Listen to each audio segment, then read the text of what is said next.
Good morning. I would like to call the October 19, 2023 board meeting to order. The time is 9:11. I'll start the meeting this morning with the board's mission statement and philosophy. The mission statement. The mission of the Texas Board of Nursing is to protect and promote the welfare of the people of Texas by ensuring that each person holding a license as a nurse in the state of Texas is competent to practice safely. The board fulfills its mission through the regulation of the practice of nursing and the approval of nursing education programs. This mission, derived from the Nursing Practice Act, supersedes the interest of any individual, the nursing profession, or any special interest group. Our philosophy. Acting in accordance with the highest standards of ethics, accountability, efficiency, effectiveness, and openness, the Texas Board of Nursing approaches its mission with a deep sense of purpose and responsibility and affirms that the regulation of nursing is a public and private trust. The board assumes a proactive leadership role in regulating nursing practice and nursing education. The board serves as a catalyst for developing partnerships and promoting collaboration and addressing regulatory issues. The public and nursing community alike can be assured of a balanced and responsible approach to regulation. So I'd like to welcome all our board members, board staff, and audience this morning to this board meeting. This meeting is being held pursuant to Texas Government Code Section 551.127. Please remember to mute and/or turn off any cell phones. Today's meeting is held in person at the Barbara Jordan Building located at 1601 Congress Avenue, room 2.013, Austin, Texas, and is open for anyone of the public to attend and observe. We'll begin the board member roll call. Dr. Benton? Thank you, Madam President. Kathy Boswell, representing AD in Education. Present. Daryl Chambers, representing Consumers. Present. Laura Disk, representing RN Practice. Present. Carol Hawkins Garcia, representing RN Practice. Carol Hawkins Garcia, present. Maisie Jamison, representing Consumers. Ken Johnson, representing LVN Education. Ken Johnson, present. Kathy Lederhorn, representing LVN Practice. Kathy Lederhorn, present. Allison Porter Edwards, representing BSN Education. Allison Porter Edwards, present. Drew Riddle, representing APRN Practice. Dr. Riddle is absent today. Melissa Scott, representing LVN Practice. Melissa Scott, present. Kathy Ship, representing APRN Practice. Kathy Ship, present. Rick Williams, representing Consumers. Rick Williams, present. And Kim Wright, representing LVN Practice. Ms. Wright is absent today. Madam President, we have a quorum. Thank you. We'll now proceed with the introduction of board members and staff. Ms. Disk? Good morning, everybody. I'm Laura Disk. I am a registered nurse representing RN Practice. I am from Pharr, Texas, and work as the CEO for Rio Grande Regional Hospital in McAllen, Texas. Good morning. I am Melissa Scott, and I am an LVN representing LVN Practice. I live in Granbury, and I work at Cook Children's in Fort Worth. Good morning. I am Rick Williams, and I represent Consumers. I live in the city of Killeen, Texas, next to Fort Cavazos. Good morning. I'm Carol Hawkins Garcia. I'm from San Antonio, Texas, representing RN Practice, and I'm a clinical educator at Acute Care Hospital. Good morning. Daryl? Daryl Chambers, I represent Consumers, and I'm from Grand Prairie, Texas. Good morning. I'm Kathy Lederhorn. I represent LVN Practice. I practice in Fort Worth as a case manager with USMD, and I also live in Granbury. It's a great town. Mm-hmm.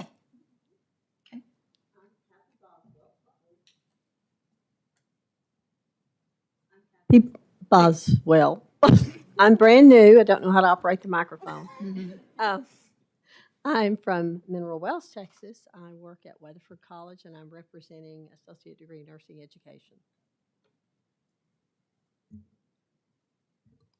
Good morning. I'm Ken Johnson. I'm a registered nurse representing LVN Education, and I am faculty at Howard College, San Angelo.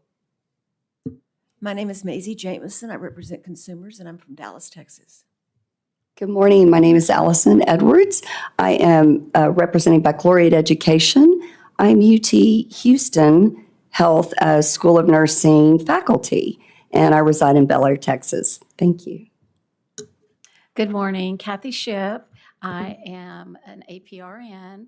I am a family nurse practitioner. I live in Lubbock, and I am representing APRN practice. I do some clinic work for a health district south of Lubbock. So welcome. I do want to welcome Ms. Boswell because she is new to the board. She's just been appointed by our Governor Abbott. And so welcome to have you here today. So thank you. And now we'll start with staff.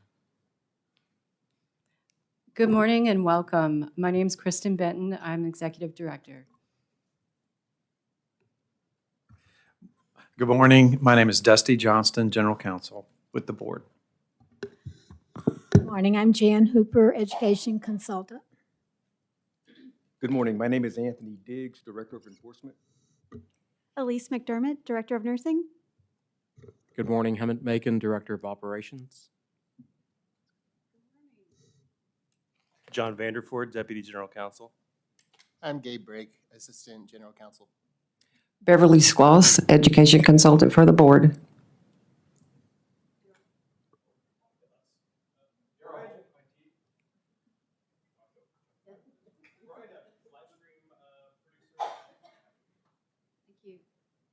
Good morning, Patricia Villanes Cabrera, Executive Assistant.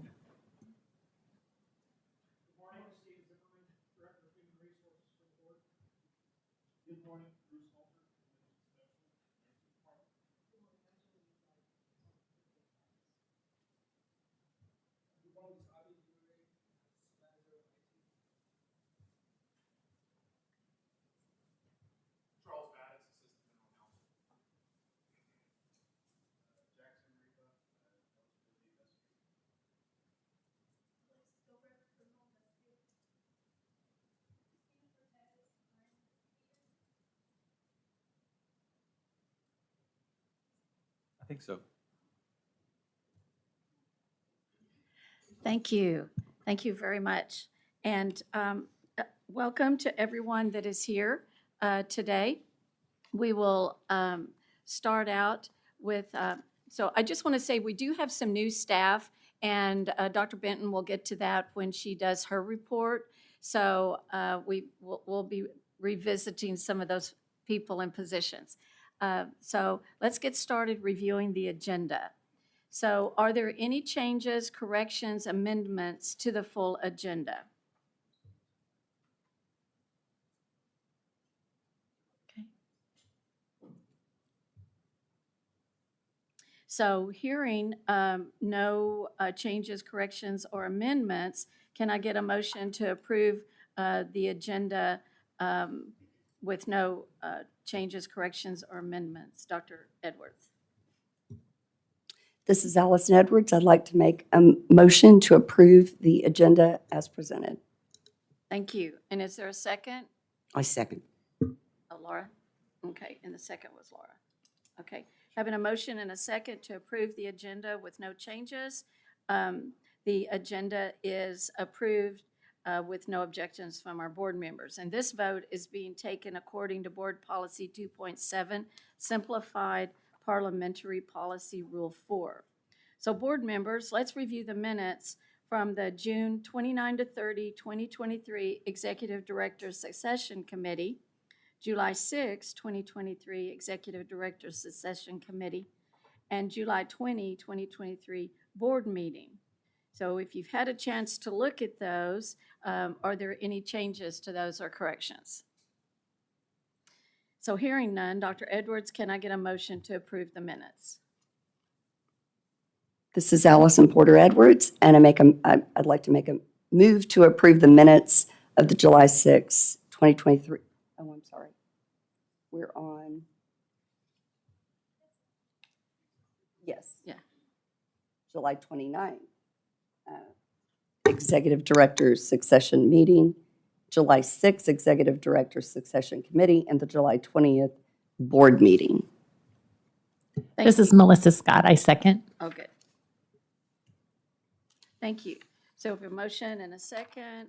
If there's no objection from board members, this vote is being taken according to Board Policy 2.7. The minutes are approved, and this is Simplified Parliamentary Policy Rule 4. Let's move on to consent agenda. Board members, are there any items on the consent agenda only that anyone would like to have pulled off the consent agenda? This is for consent agenda only. So hearing none, and so continuing with the consent agenda, board members, are there any recusals for the consent agenda? And this is for consent agenda only.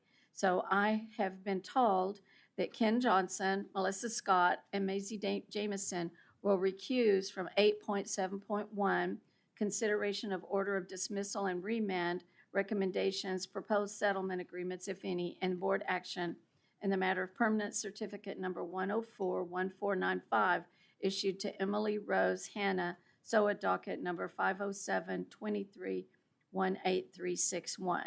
And are there any other items on consent agenda only that anyone needs to recuse themselves from? Okay.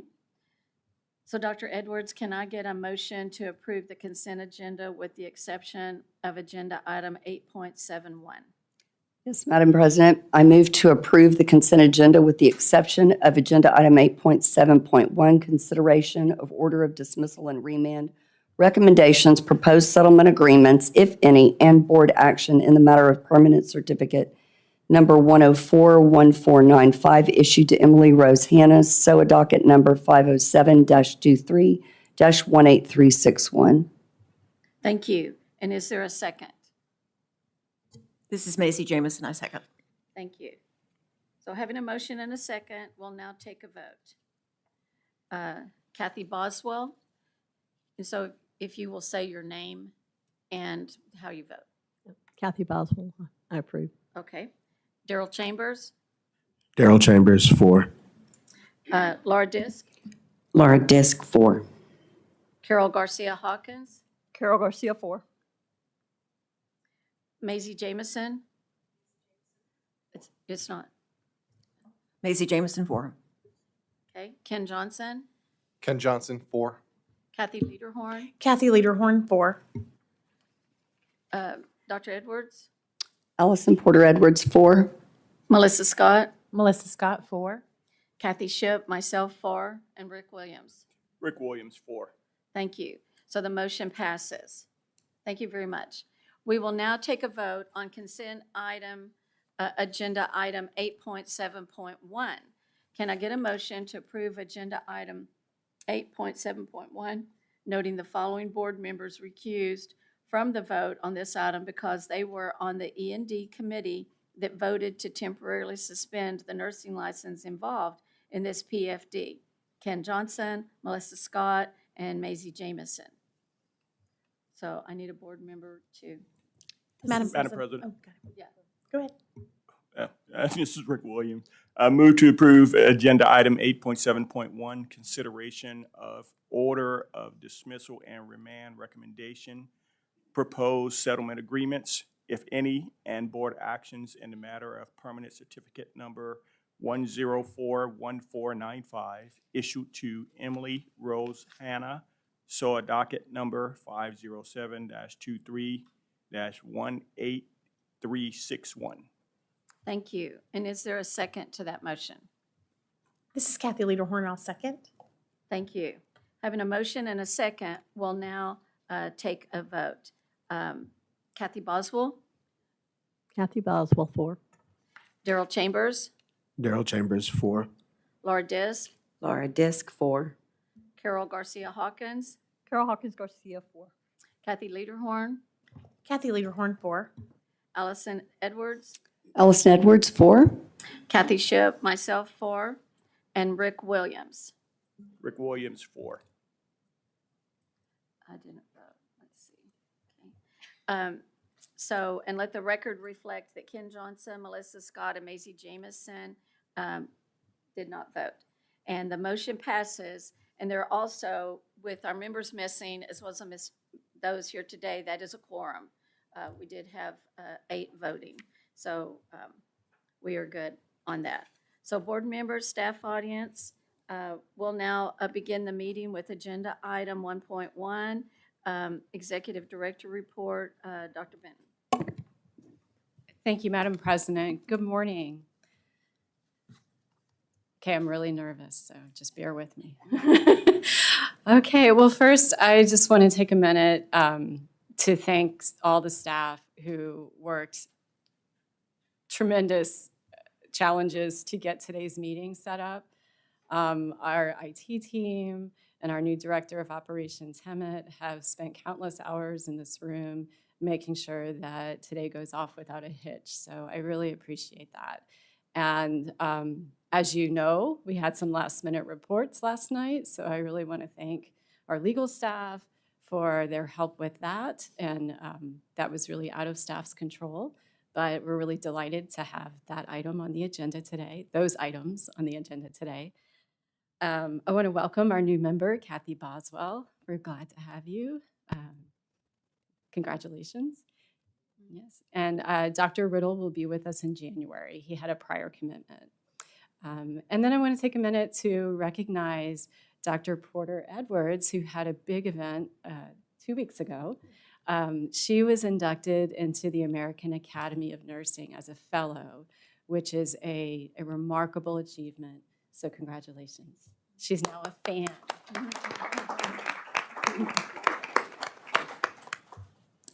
Okay, so you have a written report, but I just want to give a few highlights.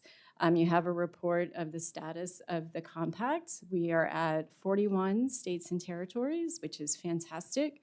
The most recent development is in Pennsylvania. They enacted in 21, but this year in September, they began allowing nurses who hold an active multi-state license from another state to begin practicing in Pennsylvania. It's my understanding that they're still working on implementing criminal background checks before they can start issuing compact licenses. The NLC Nurse Licensure Compact Commission met before the National Council's annual meeting, and they did approve some new rules, one of which is summarized in Agenda Item 6.1, which is a report of the NLC Commission. And that's really the most significant development to report, and that new rule will be in place and active January of 2024. And what that rule does is it will require a nurse to establish a new compact license in their state of residence within 60 days of moving to and establishing a new primary state of residence.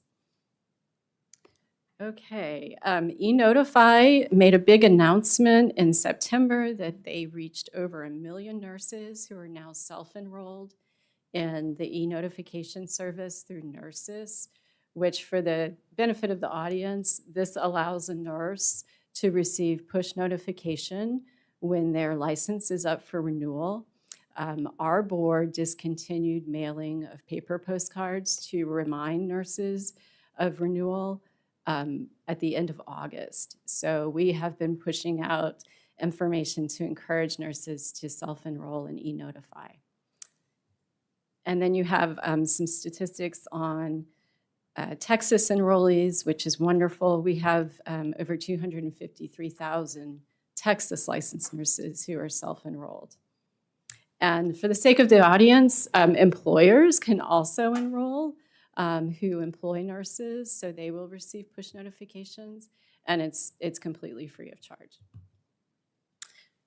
Okay. Next Generation NCLEX, as you know, was implemented in April of this year, and we now have some outcome data, and that is looking really positive. The national pass rates, the international pass rates, and specifically the Texas pass rates for both the NCLEX RN and the NCLEX PN have improved significantly.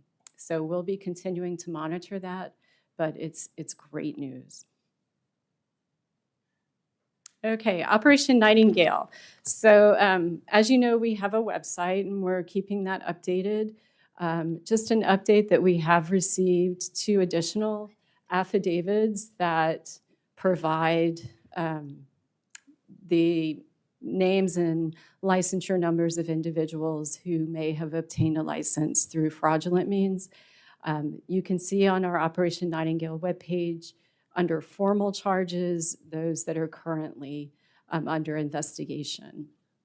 Our staff has been working really hard on this. We had our first hearing a couple of weeks ago, and we are awaiting the administrative law judge's proposal for decision. And we are in the process of hiring additional staff who are supported through funding from the legislature. We obtained a regulatory response rider appropriation in the amount of $850,000 for the biennium. So we have an education consultant position, an attorney position, and help me out here, a legal assistant, and possibly others who will be hiring to help out with this project. Okay, in June, the Department of Public Safety underwent an audit with the FBI related to criminal background checks, and so that pulled in our agency as part of the audit. And in September, DPS, Department of Public Safety staff, met with our staff to provide one finding that was relevant to our practice of criminal background checks. And it had to do with a finding regarding prompt removal of subscriptions to criminal background wrap back checks. And so a wrap back is the process whereby once a licensee submits to a background check, if there's a crime that occurs after that point, we are notified. In the case of students who are required to have a background check prior to enrollment into a nursing program, once they complete their initial background check, because they are not licensees, we have to unsubscribe them. So they are not included in the wrap back until they become licensed. Tony, did I get that right? That's correct. Once they are students, they make an application. Well, the school send in the roster. We do the background check on the students. Once that background check is over and everything's good, then they're notified that it's clear and they are unsubscribed.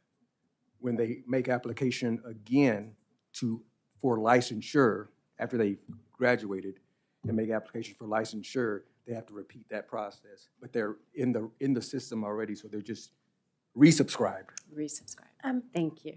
I'm sorry, Question. may I ask a question? Yeah. Dr. Ben, it would seem to me that they would still, as students, be under our purview. Why would we have to unsubscribe just to resubscribe? Is that not the case? No, that's a good question, but the reason is there are several students who fall out, so they don't graduate.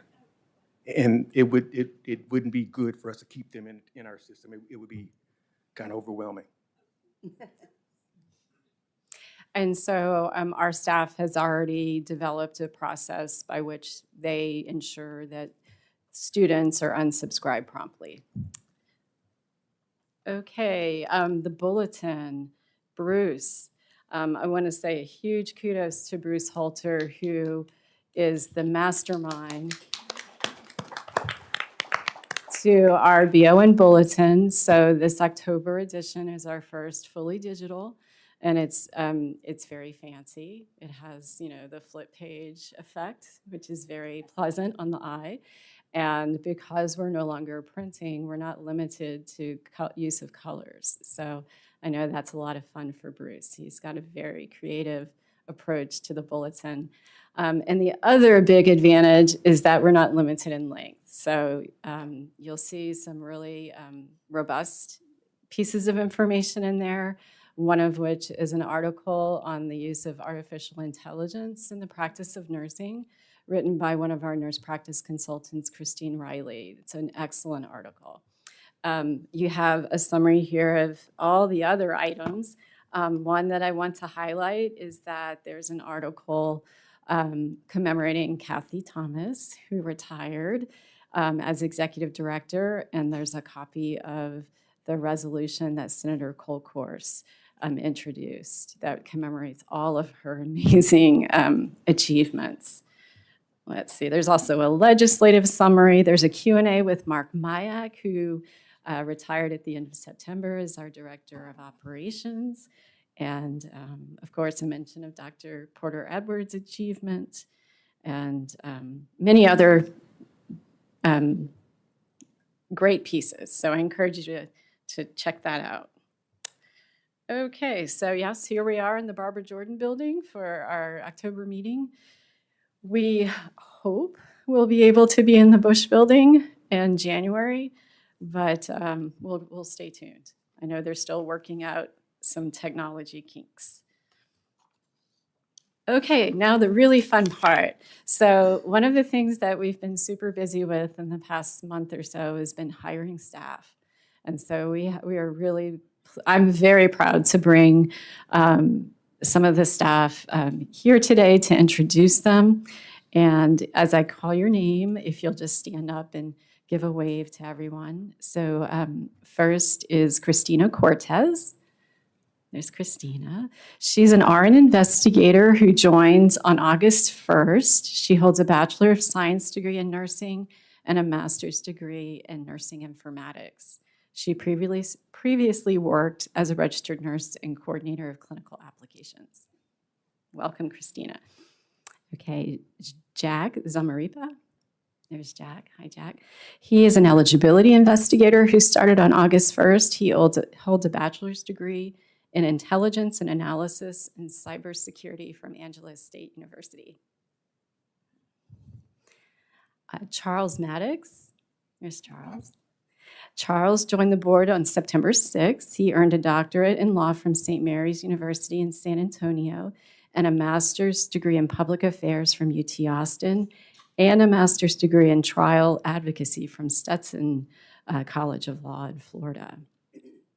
His previous work includes service as Assistant Attorney General at the AG's office here. And Hemant Macon. Hey, Hemant. Hemant is our new Director of Operations. He started on September 12th and has had to really hit the ground running. He had a couple of weeks with Mark for orientation, but we are very fortunate that he comes to us with over 28 years of experience in state service in a variety of roles. He was previously the Deputy Executive Director for the Texas Department of Licensing and Regulation, and there he oversaw their Financial Services Division, Office of Strategic Communication, Asset and Fleet Management, Advisory Boards, team, and the Anti-Trafficking Unit, as well as the agency's emergency response operations. His previous positions include Director of Administrative Services and Licensing for the State Board of Pharmacy and the Executive Director of the Texas State Board of Pediatric Medical Examiners. He's a graduate of UT Austin. And then we have Gabriel Brake. Gabriel, who goes by Gabe, started with the BON on September 18th. His education includes a Juris Doctorate from Texas Tech University and and a Bachelor's of Art in English and Psychology from UT Austin. He was previously employed at the Texas Legislative Council as Senior Legislative Counsel and drafted legislation in the subject areas of primary and secondary education, mental health and substance abuse, and treatment and amusements and gaming. He also helped manage the training of new attorneys. Welcome, Gabriel. And last but not least, Alexis Gilbreth. There's Alexis. Alexis just started with us on October 10th, and she is a criminal justice investigator, and she holds a bachelor's degree in criminal justice and forensic science from Sam Houston State University. And then there have been some recent staff promotions I want to share with you.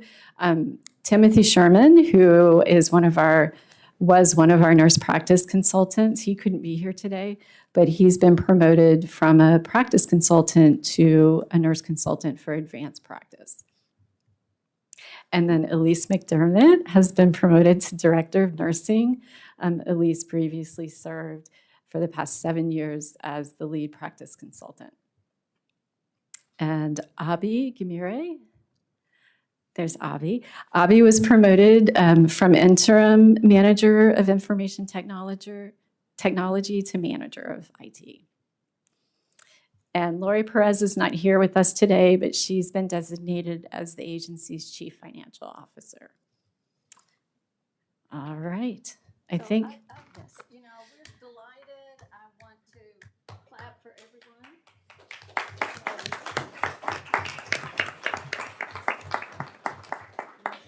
Individually, we're so excited for you all to be here.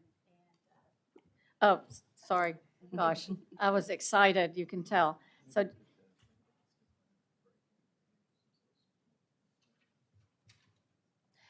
yes.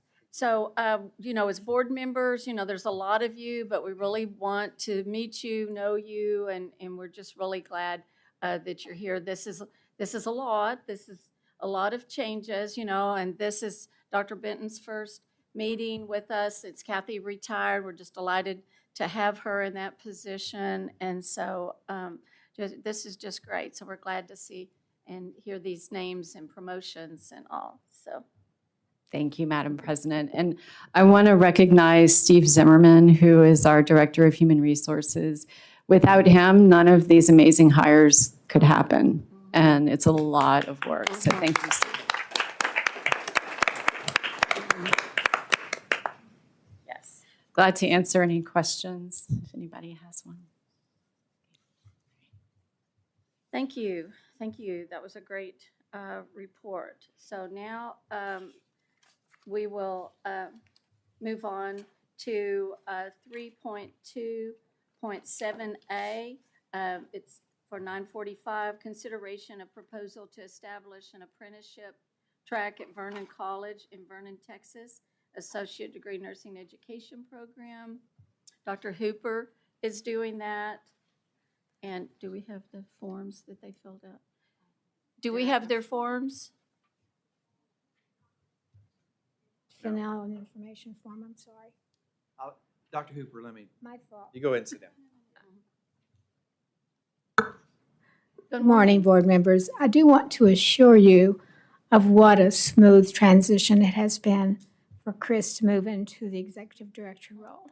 We are extremely pleased, and for Elise to move up, and for Hamant to come. It's just like one day they were here, and the next day they're leading us, and it's amazing. So thank you for choosing them and interviewing them. We're happy to have people from Vernon College area. And with us today is Dr. Mary Rivard, the director of the program, and Andrea Anderley, who is the director of clinical education at United Regional Healthcare System. You have seen Ms. Anderley before because in the last board meeting you approved a VN apprenticeship program. This is very different today because the Department of Labor just approved RN education as an apprenticeable profession. So Vernon College is the first to step up and actually do this. It's not an easy thing to do. And the Department of Labor has very, very strict regulations that have to be followed, as well as the Board of Nursing. So it's a tightrope. But they have done that. Dr. Ayers and I had a long conversation yesterday with Dr. LeVar, just talking about the process of getting this started, the decisions they're making, what they're learning, and that they'll continue to learn and smooth this out in the future. Just briefly about what happens is, first of all, an agreement has to be established between usually a hospital and a school of nursing. And that really should begin with a hospital wanting that. And this is exactly what happened there. And then they find the school. That hospital has to be approved by the Department of Labor as well as that school of nursing. So they work out agreement of how this is going to work together. And, you know, in the long run, the students will get some wages for their extra clinical time, and that's a benefit for students. They have to have a way to select students who get all of the curriculum and are able to carry out the rest of the curriculum and the clinical hours. So the DOL requires that 2,000 hours of practice are included in each year in education. So that's a lot of hours. And these have to be committed students and excellent students. So most programs will be selecting certain students who will apply to do this. They have selected students in the second year, so they've had all the basic nursing education and skill level. The students have to be supervised by a faculty or someone from the school because they are still a student in a student role. And that's the beauty of this process. Because they are a student, they can carry out more activities as a student than an unlicensed person or a hired person tech as a tech. So it's a benefit to the hospital. Also, this might allow some students to get their education that may not have been able to financially, or it will allow them to not work in other jobs while they're in nursing school.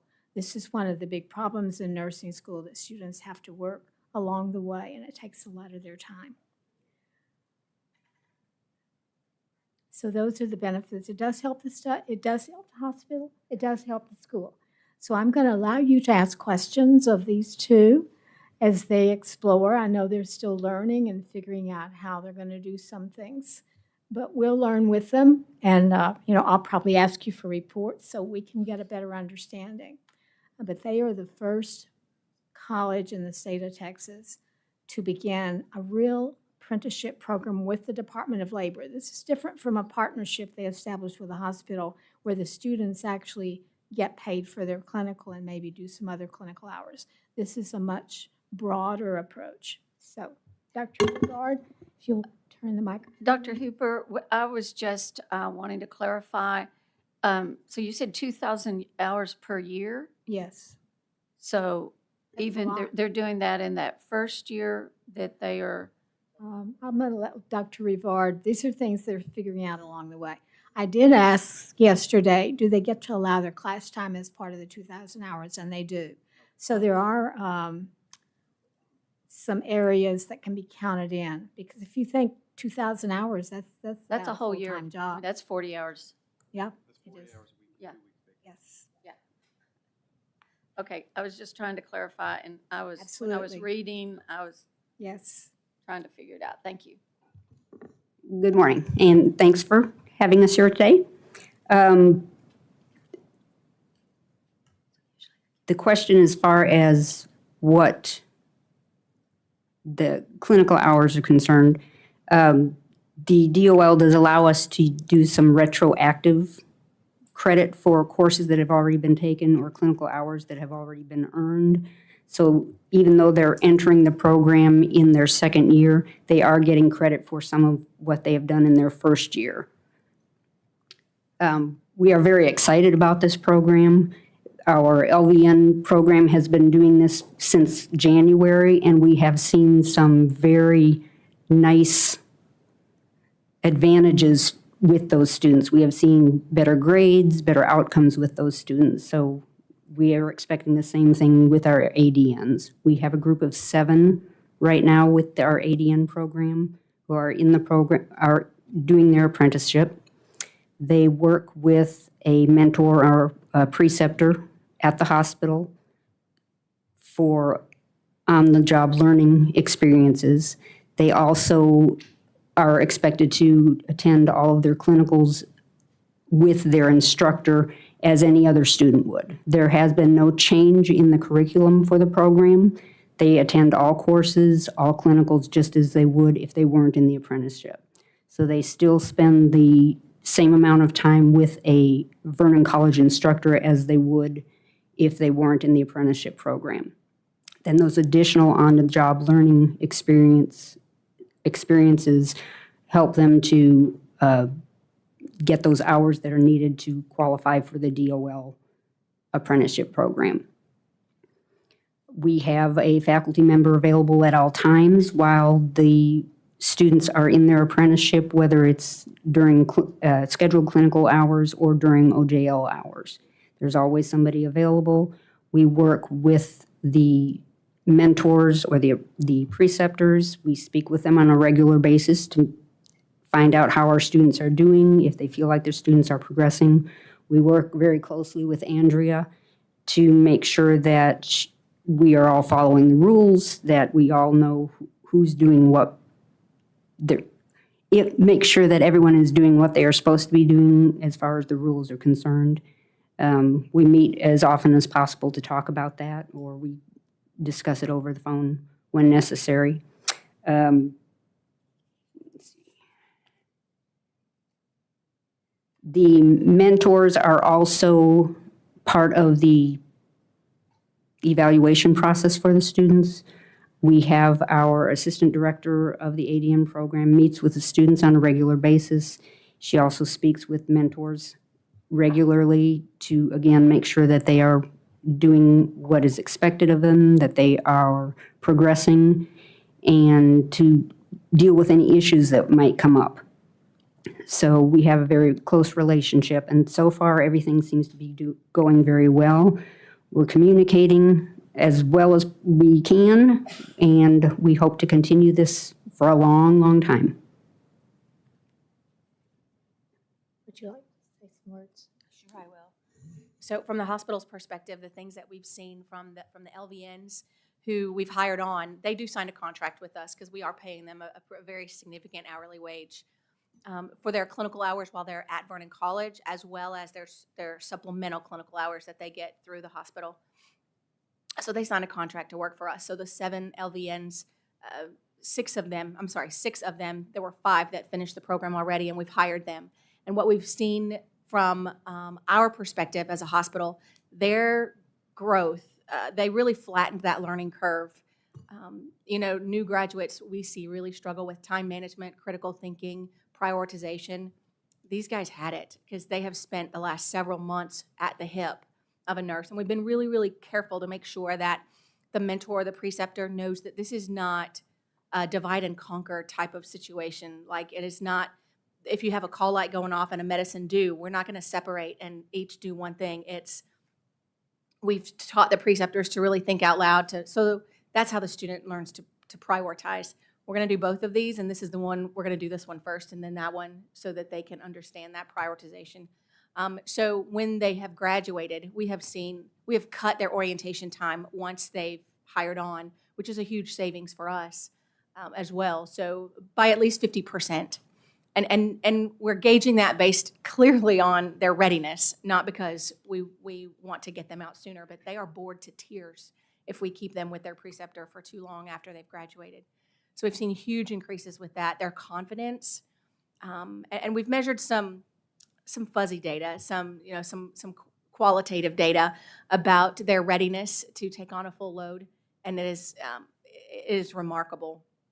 Their comfort with talking to patients and family members is remarkable as well, because we're seeing, I'm over our nurse residency program as well, so I deal with new graduates all the time, and that is one of the biggest things that we see is their lack of self-confidence when it comes to talking with patients, prioritization, time management, and critical thinking, and we're seeing huge increases with that with these students. The opportunities that they have, we will move them about the hospital as we see that their needs change, as we see that their coursework changes. Once they move into the OB realm, we'll probably move some of them over into OB so they can get more experience there and continue to help their coursework. When Dr. Hooper mentioned about classroom hours, they are not paid for sitting in a lecture, but for all clinical hours and lab work, they are paid clinical wages for that. So I could go on and on and on. So I'm open to any questions. I wanted to clarify that before the RN was approved by the DOL, the VN were already at the level that they could be counted as apprentices. But they were still, I don't know of anybody else that's been using this type of program in the state. And the Texas Workforce Commission really requested that you hear about a program like that and you approve it. And this helps the integrity of the program as it moves through the different approval letters and as they get government funding. I just slipped something in. Dr. Rivar doesn't mind my telling this, but they found out when they got to the point that the government really wasn't going to pay as much as they thought. So the hospital helps a lot. So it's been a real thank you. We owe you a thank you for beginning this and seeing that this works. So we'll continue to follow it. I know there's one other program in the state that's interested in doing this, but their pass rate was a little low last year, and we said, no, I don't think the board would approve you now. So they're revving up for it. I don't expect a lot, Will. This is a tremendous amount of work and responsibility. So do you have questions for them? Yes, Madam President. Good morning. Thanks for coming. I did have a couple of questions as I was reading. Number one, it appears that the students don't apply to be a part of this program, that they're kind of cherry-picked by you guys. Oh, no, they apply. So it is open. The way I understood it was that there was a selection process and you guys identified for the people that you thought. That's not the case. No. How many of the LVN and obviously for the RN, how many have applied and how many have been selected? For the LVN program, we had 9 apply, and we accepted 7. Okay. 1 was not successful in the first semester. So we removed her from the apprentice program first and let her continue on with the coursework to see if she couldn't be successful in the coursework without the extra burden of the apprenticeship. And it turned she was not successful in the program. So we ended up with 6 total.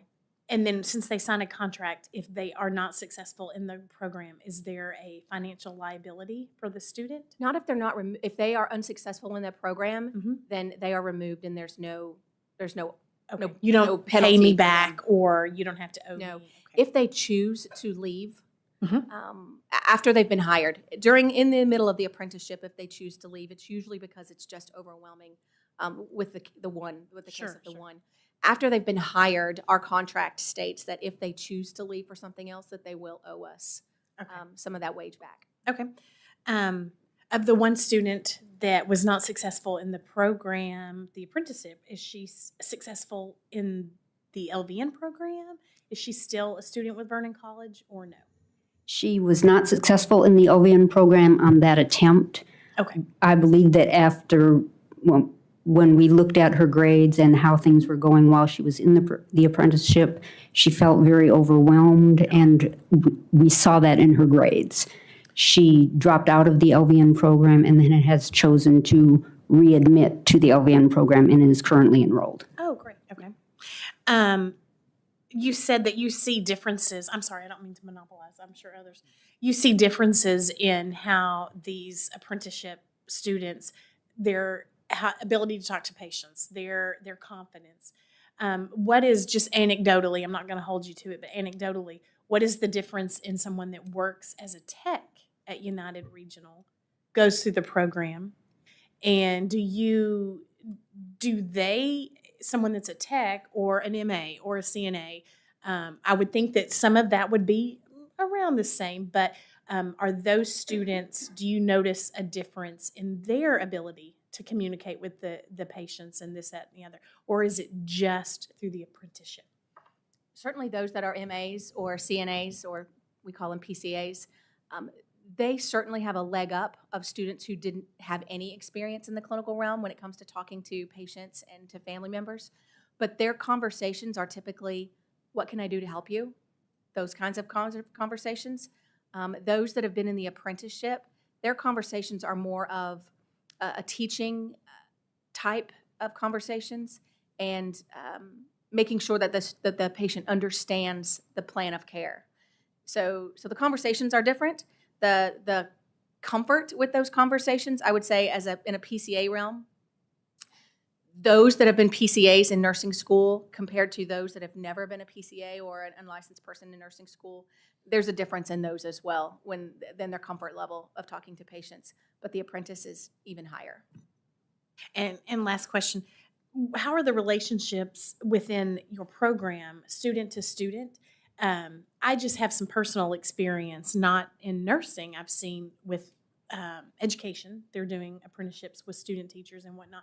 And just anecdotally, I've seen some differences in the relationship of the students in the classes, those that are apprentices and those that are not. Can you speak on that at all? We haven't really seen any issues as far as any conflict between students and regular students and apprentices. Of course, it's very early in the process, and that may be something that comes up as we continue to move along and add more apprentices to the program. At this time, what we're seeing is that our apprentices seem to have that leg up. They seem to have a better understanding. And in some cases, we have seen students actually going to them for maybe a little encouragement, a little clarification if there's something they don't understand that they're supposed to be doing. And so far, with the group we have, the relationships have been pretty good. We haven't seen many issues. I would just say also anecdotally what I've seen is it's great for the school and for the facility. The apprentices at times are given more responsibilities within the classroom and that sort of thing. And that's not really a fair place to put. Just because you've chosen to do this extra program, I feel like some of the other students, it's going to be obvious. Oh, well, I'm not an apprentice, so I'm not going to get X, Y, and Z, or that sort of thing. And like I said, it's completely anecdotally, but that's just one thing that I would ask you to watch for, because that's what I've kind of seen in the education realm. And thank you for mentioning that. They're chosen for all the leadership positions. They're chosen. One apprentice got a parking spot, and the other students are parked 3 parking lots away. And I know it sounds silly, but it caused division within the classroom. And I'm not an educator, but I know nurses. I am that, and we can be catty. So that's just something that I'm thinking.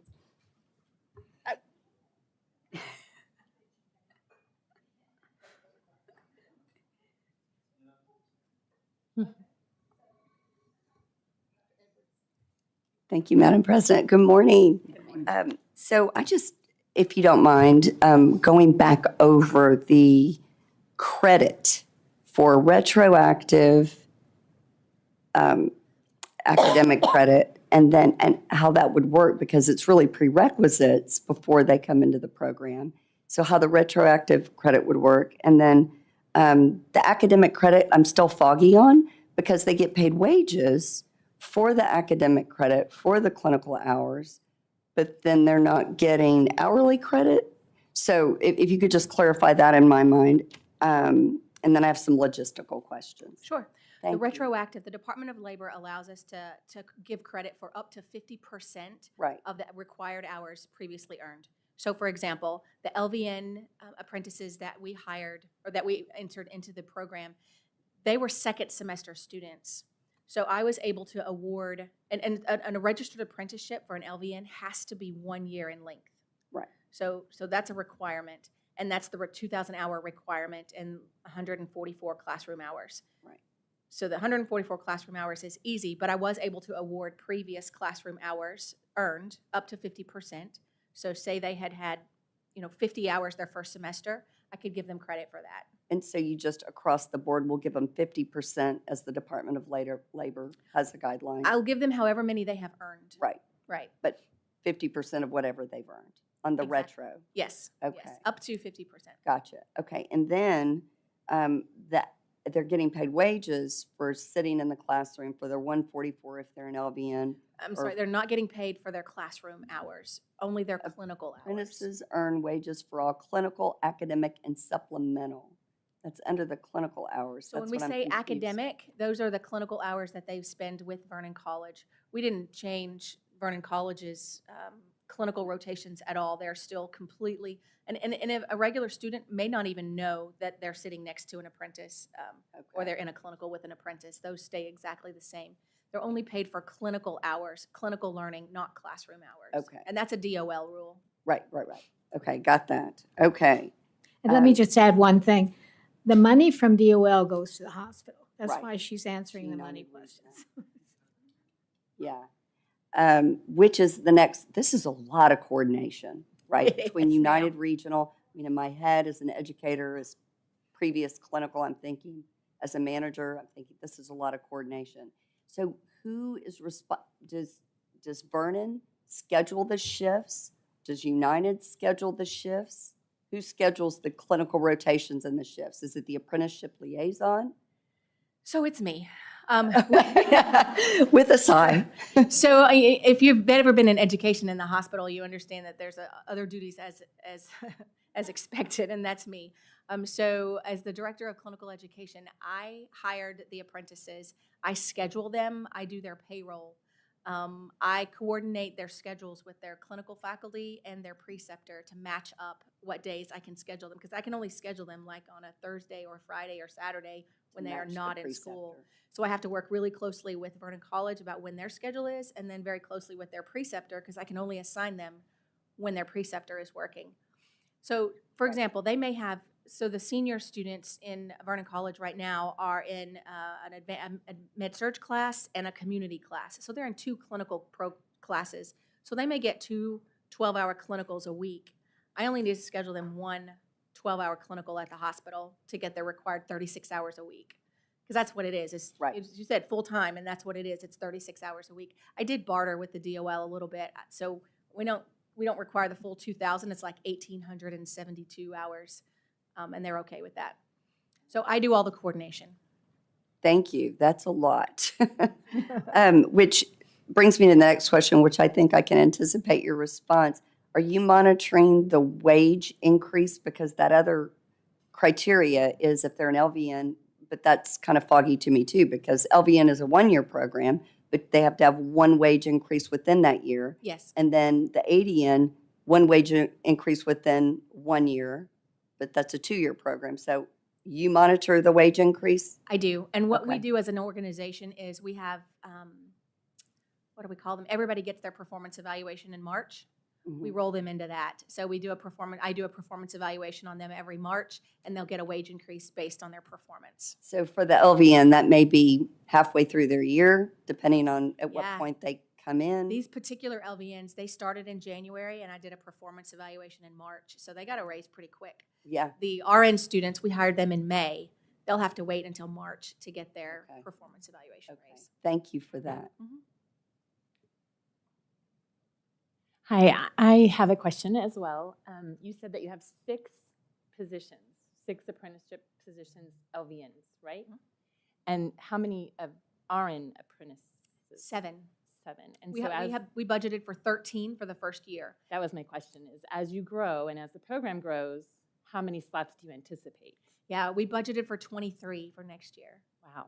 And we've lined it out, who can take an LVN, because we're getting a little saturated with LVNs because of the oversight that requires for the RNs. We don't want to put too much on the charge nurses overseeing. So, and all of the LVNs that have graduated are enrolled in RN school already. So they are going straight through, and we have other tuition assistants and school to work programs that we're feeding them directly into so they can continue their education. So we had 13 budgeted for the first year, and it's gone so well that we've almost doubled it. We budgeted for 23. We're very blessed. We are a very blessed organization to be able to afford this. Thank you. Hi, I'm Rick Williams, representing consumers. I just wanted to congratulate you on this level of work. As a certified technical trainer, I spent 12 years in a firehouse in the federal and military arena, where I was responsible for making little EMTs and paramedics and coordinating with hospitals to get their rotation hours and stuff. So I have some vague idea of the amount of work you're putting in to make this thing come to fruition. And it's no small feat, because there were many things that you are currently describing that you have to do that we didn't, because obviously the folks I was working with were being paid 24 hours a day, so there was no payroll obligations and so forth.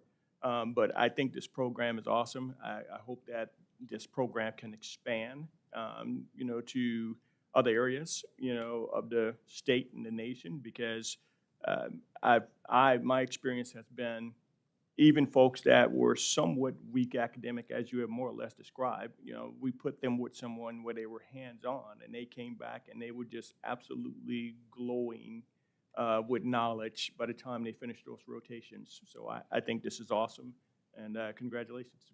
Thank you. I was just listening, and a full-time job and then class is what this is about, right? You have to do class different than your full-time job. And the DOL provides the money to the hospital to pay these 2,000 or 1,870 hours, but there is a component that's added by the hospital to make it even more attractive for the candidate. Is that right? Well, the money, so the DOL, Texas Workforce Grant, provides us $6,000 per apprentice. The cost of the apprenticeship program to the hospital is about $38,000 per apprentice. So I made the mistake of saying to our CEO that the DOL gives us beans. She says, it's not beans. It ends up being, it was about $78,000 that we get from the DOL. So for each student that participates in the program, the hospital is throwing like $32,000 for this. Yes, sir. And of course, that's, so you clearly can't be in that program without committing to work for the hospital afterwards. That's correct. Yes, and we say that up front. We're very transparent about the requirements of the program. It is not for everyone. There are some students that just cannot work the additional hours, and I get that. And there are some students that will not commit to the hospital, and that's totally fine if they want to go back to wherever they're from to go. But we are looking to grow our own. We are looking for people who want to invest. You kind of made it sound like you could be in the apprenticeship program, graduate, have all this experience, and then you'd be that person but you're going to be that person working at your hospital. That's correct. Otherwise, you have a contractual obligation to pay back the $32,000. Yes. I'm assuming the $32,000. It's a good penny, yes. It's really a track in the program.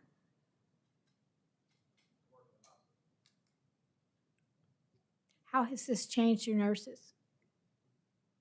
The apprentices or the nurses that The nurses you have in your hospital? They wish we had this program when they were in school. I wish we had a program like this when I was in school. It's been really interesting. If you've ever been a nurse on the floor and you have a student, sometimes there are days when you're just like, oh my gosh, I don't want to teach again. You're teaching every day, and sometimes you just want to come to work and do your job. We've not seen that with these apprentices. They embrace them, and they are theirs.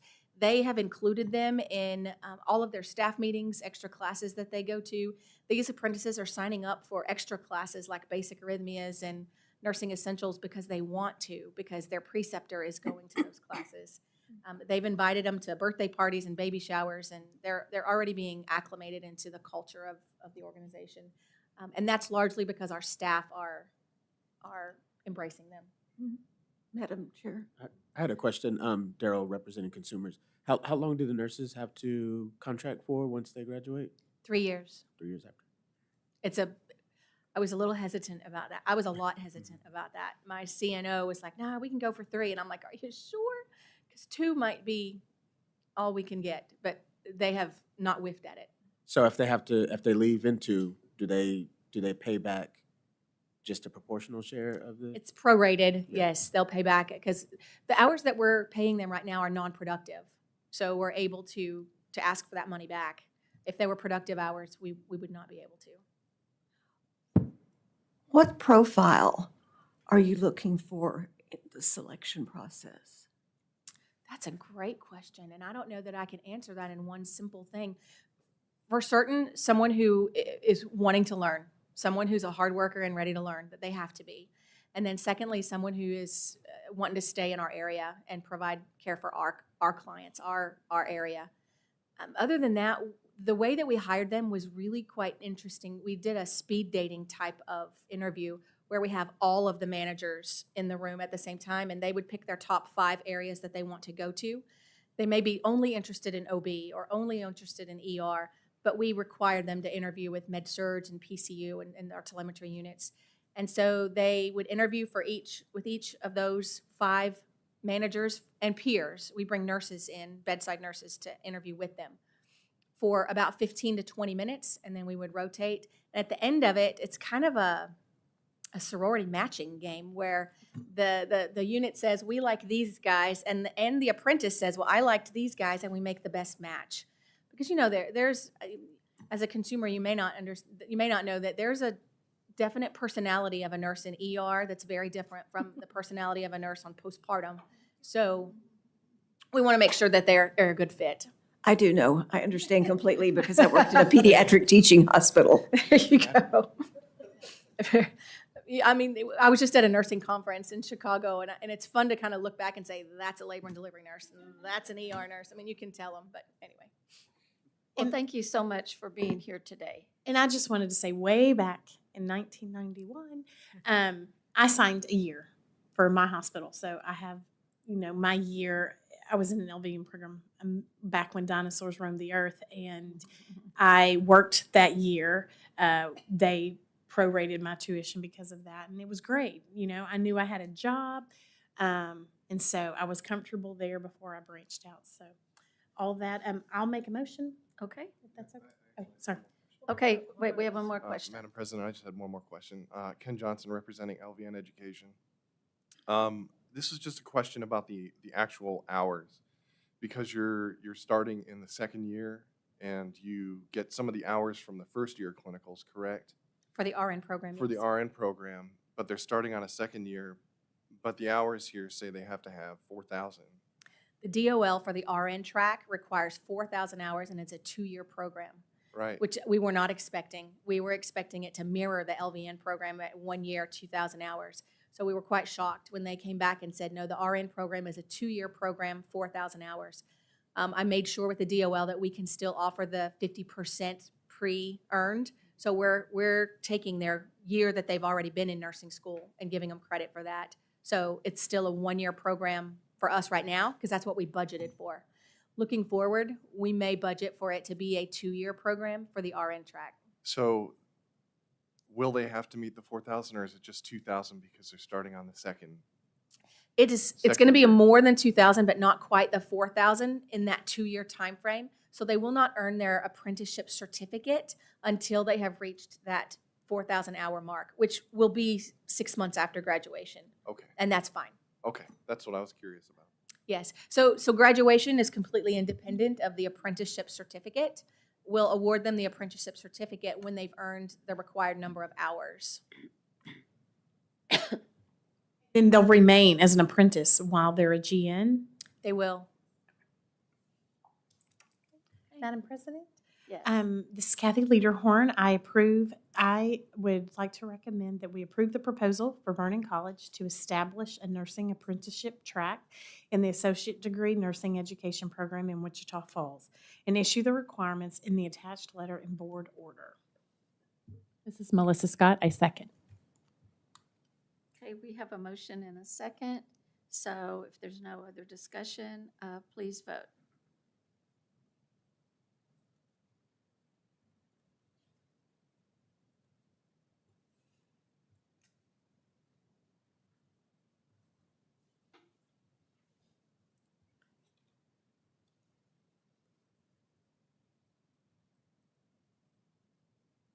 So we will do a public vote as well. Kathy Boswell, Kathy Boswell, 4. Daryl Chambers, Daryl Chambers, 4. Laura Disk, Laura Dis, 4. Carol Garcia Hawkins, Carol Hawkins Garcia, 4. Maisie Jamison, Maisie Jameson, 4. Ken Johnson, Ken Johnson, 4. Kathy Lederhorn, Kathy Lederhorn, 4. Dr. Edwards, Allison Edwards, 4. Melissa Scott, Melissa Scott, 4.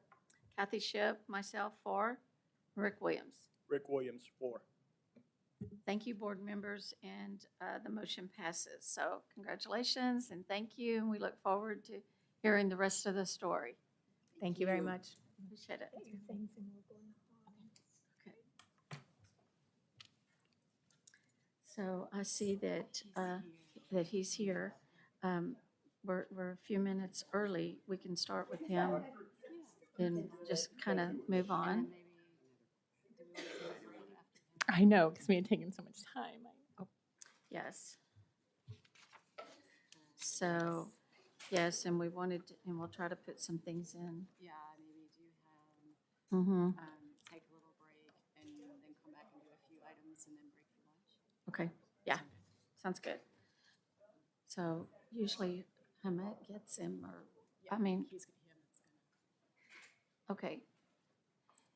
So at this time, we will go ahead and move up our 10:30 agenda item, 7.4, consideration of the internal audit of agency performance measures reporting.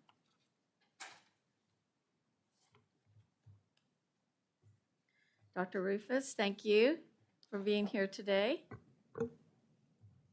No. Okay.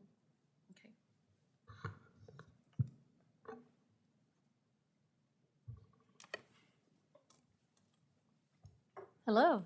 Good morning. Madam Chair, members, good morning. Hemant Macon, Director of Operations, standing in Mark Mayak's enormous shoes. I'm here to introduce Dr. Monday Rufus for agenda item 7.4. Dr. Rufus is our internal auditor with the accounting firm of Monday Rufus and Company, PC, and he will be presenting in our most recent internal audit of agency performance measures reporting, and this is report number T-Bond 023-001. It's a pleasure to have Dr. Rufus with us. Good morning, Madam President and board members. My name is Monday Rufus, representing the CPA firm of Monday Rufus and Company, PC. We have conducted an internal audit of the performance measures reporting at the Texas Board of Nursing for fiscal year 2022. Specifically, our internal audit was limited to the following key measures: outcome, percent of new individual licenses issued online, RN; outcome, percent of new individual licenses issued online, LVN; output, number of new licenses issued to individuals, RN; output, number of new licenses issued to individuals, LVN; outcome, percent of complaints resulting in disciplinary action, RN; output, number of complaints resolved. Each measure audited falls into one of the following categories: certified. That means that reported measure is accurate within plus or minus 5%. And if it appears that controls to ensure accuracy are in place for collecting and reporting performance measure. Next is certified with qualifications. That means reported measure appears accurate, but the controls over data collection and reporting are not adequate to ensure continued accuracy.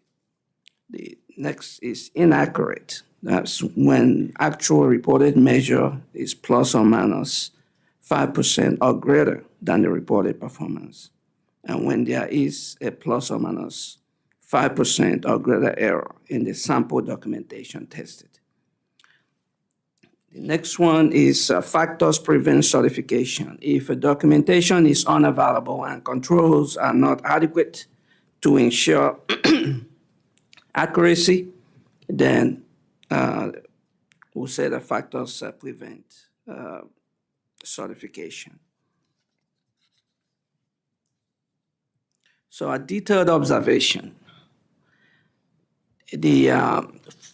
For each of the measures, we determined that the board, the Texas Board of Nursing, reported reliable data into the ABEST system, which is the Automated Budget and Evaluation System of Texas. And based on the auditor's inquiries and review of supporting documentation, the agency has procedures for collecting, calculating, reporting this performance measure. However, these procedures are not written. Additionally, auditors noted evidence of review for the performance measure calculations for the audit period tested, but there was no documentation of the initial or signature and date of review. As a result, this measure is certified with qualification. Again, these observations applied to all the performance measures that we audited. So based on the auditor's test of supporting documentation and recalculation of the performance data, the performance measure reported is accurate within plus or minus 5%. Controls over data reported are not adequate to ensure continued accuracy. So the absence of properly documented policies and procedures for reviewing performance measure data poses a significant risk that the Texas Board of Nursing may not report accurate data in the future. So our recommendation is that the Texas Board of Nursing should implement policies and procedures and implement proper controls for collecting, calculating, reporting performance measures to ensure continued accuracy of reported performance data. In essence, we did determine that the information was reported correctly. However, we determined that there were no policies and procedures in place to ensure continued accuracy of the information that is reported into the airbase. So I'll be more than happy to answer any questions that you may have.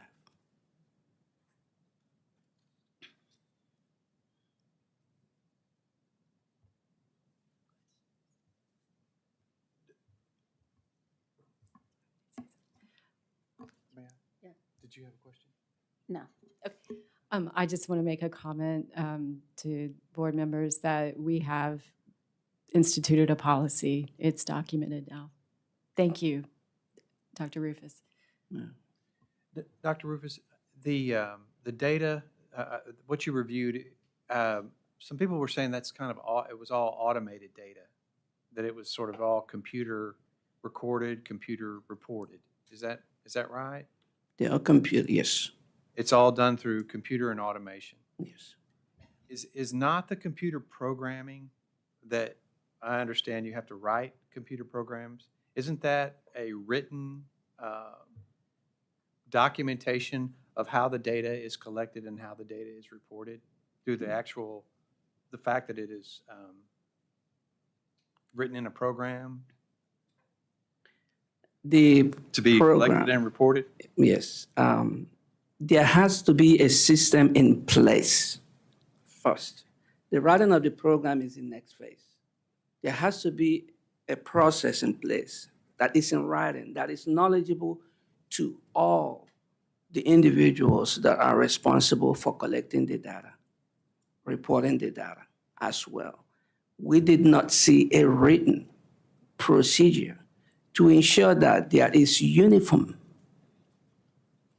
entry of the information into the system. Yes, the programming is fine, but what is missing is the actual policies and procedures that will actually educate people on what to do. What the programming is doing, I guess? What it's doing, or how to enter the information. Somebody still has to enter the information into the system. We did not see any written policies and procedures to ensure that there is uniform calculation of the information that is being reported into airbase. Madam Chair and members, I'd just like to add, underlying the work that Dr. Rufus did by requirement in the Internal Auditing Act is the State Auditor's Office Guide to Performance Measure Management. It is the standard that is applied to our measures, of which we have 49 performance measures. Dr. Rufus audited 6 of those measures, certified with qualification, which would be, for lack of better terms, a number 2 rating in the scale, with number 1 being the higher rating. This does give us a great opportunity to improve our controls and our every step of the way for all the other performance measures that weren't selected. So the sampling is a good it's a good representative sample for improvements for all measures. We do have a policy that's been drafted that will be validated for compliance coming up in January, I believe, January, February. And we look forward to compliance with the internal audit. I have a question. This is for 2022, correct? It's 2022 that we audited, yes. And so the finding was a policy that needed to be put in Yes. place, but the process apparently was being done. Correct. Yes. I'm just clarifying, so everything looked good, but the policies of how we do it, and you're saying we're at risk of going forward, what we did was okay, but we just have to have that for going forward to make sure it continues. Yes, to ensure continued accuracy. Okay. Yes. And I guess my understanding was, I guess we just needed a procedure document explaining the process of data collection and. So that everybody's aware of what to do. Correct. And so Daryl is our liaison for that. You know, board members have different committees and positions, and Daryl is that person for that, so. Good. Okay. Any other questions, board members? Okay, can I get a motion on agenda item 7.4? Madam President, Ken Johnson, I move to accept internal audit of the performance measures reporting, Texas Board of Nursing 023-001, as prepared by Monday Rufus, CPA for fiscal year 2023. This is Maisie Jamison, I second. Okay, so we're having a motion and a second. We'll now take a vote. Kathy Boswell, Kathy Boswell, 4. Daryl Chambers, Daryl Chambers, 4. Laura Disk, Laura Dis, 4. Carol Hawkins Garcia, Carol Hawkins Garcia, 4. Maisie Jamison, Maisie Jamison, 4. Ken Johnson, Ken Johnson, 4. Kathy Lederhorn, Kathy Lederhorn, 4. Dr. Edwards, Allison Edwards, 4. Melissa Scott, Melissa Scott, 4. Kathy Ship, myself, 4. And Rick Williams. Rick Williams, 4. Thank you, board members, and motion passes. And Dr. Rufus, thank you again for being here and the work that you do for us. Thank you. And thank you for your work with this. And yes, you have been busy.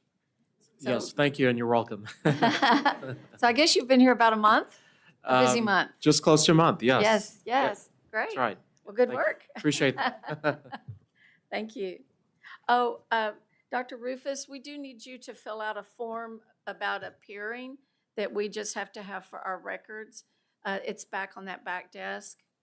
Thank you so much. Okay, board members, what I know that you're thinking maybe you need a break. We're going to break early for lunch because in order to do the Barbara Jordan restaurant downstairs, if we go too long, the line's terrible and we can't get back for our 1 o'clock. So if we can push through just a little bit longer, then we'll break for lunch all at the same time.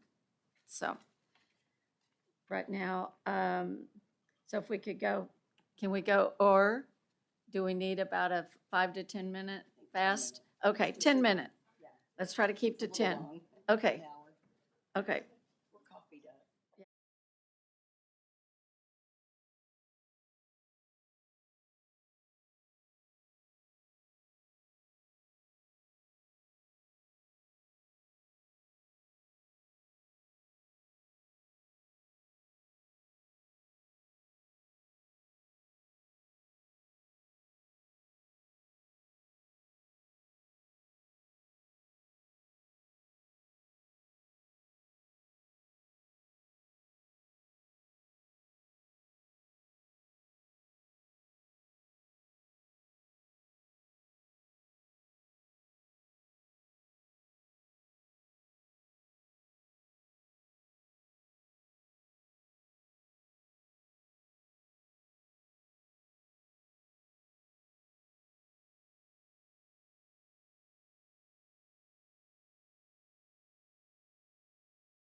He's listening. Hello, they said they couldn't hear me. Can you hear me? No, on the YouTube channel, your sound's a little soft, so that's why I just wanted to adjust the mic.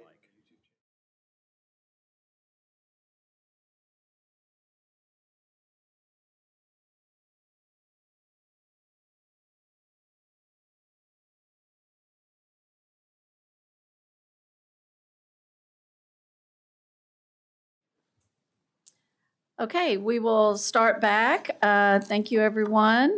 And we will now, let me kind of see where we're headed. And we are going to take a little earlier lunch to be able to get to the cafeteria here and get down and back. We will do 5.2.1 A, and that's Dr. Zyke about our APRN, it's the Advanced Practice Nursing Advisory Committee, APNAC. Hi, Dr. Zyke. Good morning, board members. This is an action item requesting that you appoint 3 members to the Advanced Practice Nursing Advisory Committee. One of those is actually somebody who's already been on the committee. She's been our nurse midwifery educator on the committee. She emailed me about 6 weeks or so ago and advised me that she is no longer teaching in a nurse midwifery education program. So she, of course, is no longer eligible to continue as our nurse midwifery education representative. However, the Consortium of Texas Certified Nurse Midwives has requested that she be appointed as their representative to the Advanced Practice Nursing Advisory Committee. I have a letter from them on file, and of course, she is qualified. That means we needed a new nurse midwifery education representative, and we are proposing Dr. Erin Singh, who is the director of the nurse midwifery program at Texas Tech University. She's long practiced as a nurse midwife through Baylor College of Medicine. She's been very active with both the Consortium of Texas Certified Nurse Midwives as well as the American College of Nurse Midwives. Thirdly, since Dr. Riddle's appointment to the board, he is no longer eligible to serve as our representative from the Texas Association of Nurse Anesthetists. So they have nominated Dr. Greg Collins, who is faculty at Texas Christian University with Dr. Riddle.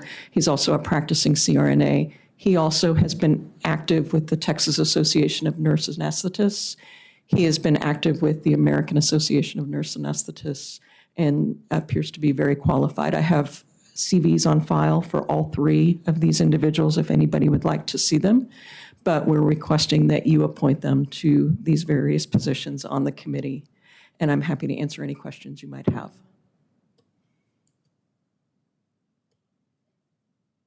Thank you. Could I have a motion, please, for 5.2.1A?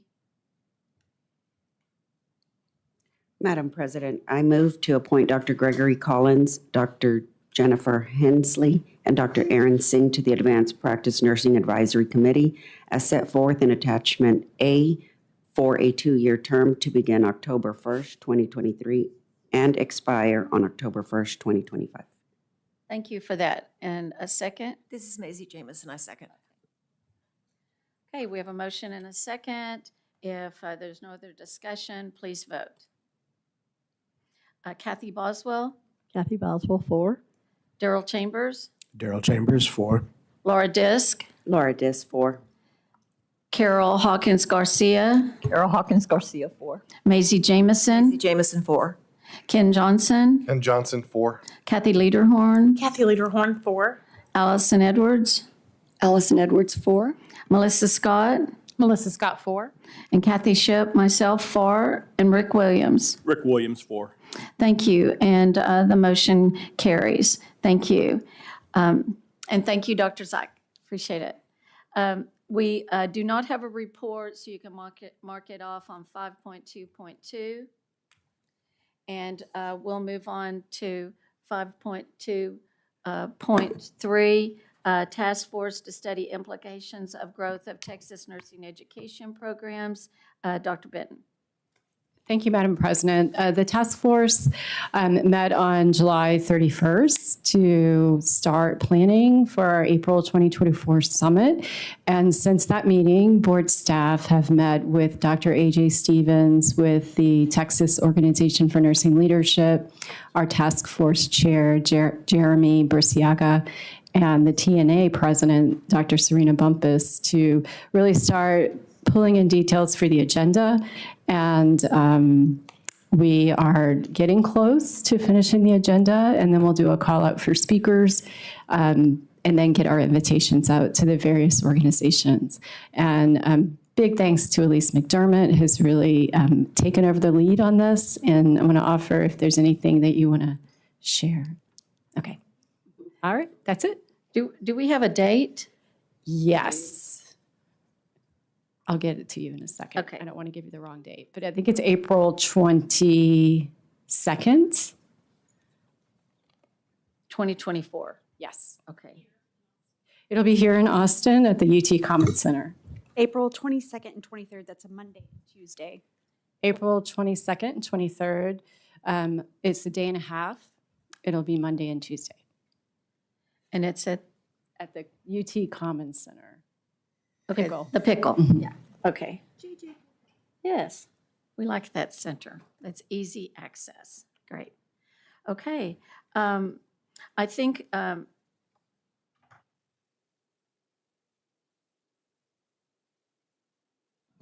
okay, so we're going to move on to 5.3.1A, report on the National Council annual meeting held August 16, 18, 23 in Chicago.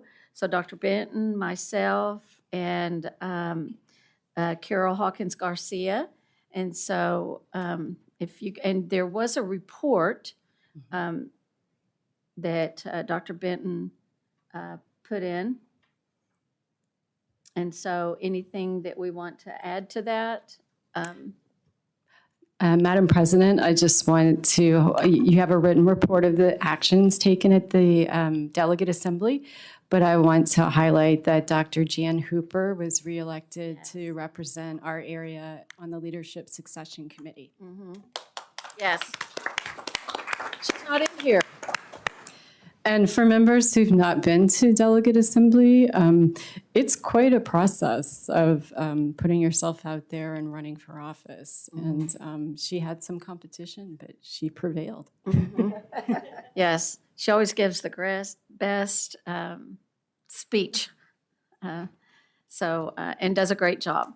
And National Council, so David Benton retired after 8 years.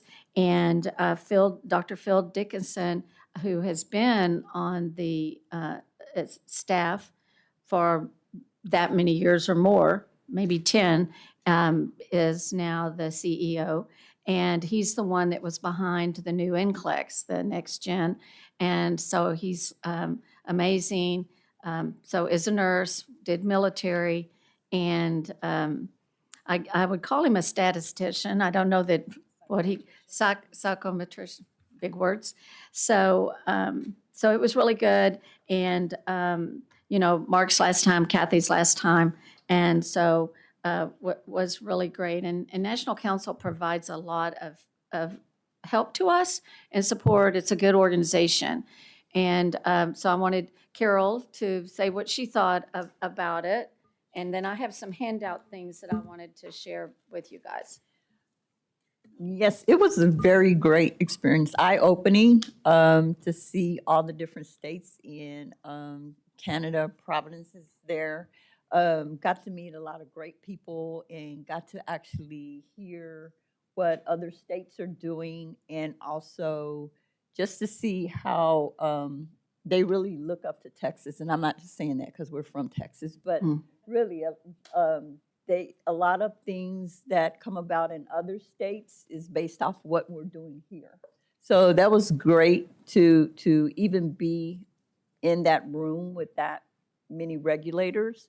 So it just solidified that I really love being a nurse regulator. Thank you. That was great. The other thing is it was the 45th anniversary, And so one of the things that they do, and I don't know if all of you have, or we've mentioned it, is they have the Journal of Nursing Regulation, and they do a lot of great research, and it's free to us as board members. So you can contact them. And so this was the July issue. This is Simulation in Nursing Education, Advancements in Regulation. So it talks about simulation for our educators, artificial intelligence and health professional regulation, and exploratory qualitative study of nurse regulators in 3 jurisdictions. Major regulatory reform comes to Canada. And they have different articles all the time. So definitely see about, they provide this to us as members. And then I have a handout here about NurseSist, one about ORBS. You remember Mark talking about ORBS, and nursing, the turnkey solution for license management and discipline enforcement, which was huge when we did that. And then, like I attend, and for like 7 years, I was the president, the chair for the presidents, and I just went off of that role. So we always meet, the executive directors meet as well. And it's just great to share what the others are doing. I also do the NLC, the Nurse Licensure Compact meeting. That's the day before, and Kristen will be doing that role that Kathy had done before. We participate in an annual report program to look at what all the other boards are doing. And then they have the ICRS, this International Center for Regulatory Scholarship. If any of you want to get into that, it's about governance, policy, legislation, research, and it's like taking graduate courses. And they also printed a National Nursing Education Annual Report 2021 and 22, the aggregate data that's put out. And so any of these things are available to you. And I'm going to put them over there that you guys can look at. You know, our newest NLC states, when she said we went to 41, which is just amazing that we have so many states, because it's legislation to be able to do the compact. And they have a knowledge network, Hives. So they have it for educators that you can go to those meetings that are online. We have an APRN knowledge network call that we do. They also have a 101 course that's like to be a new board member that is available. So I've got all of these. I just gathered them up and so that you can kind of see if you wanted to be part of any of that. So we'll be having a mid-year meeting in March, and we had talked about that possibly Melissa or Maisie were people who hadn't been. What I try to do is pass it through the group that our board members get to go and see what that is like.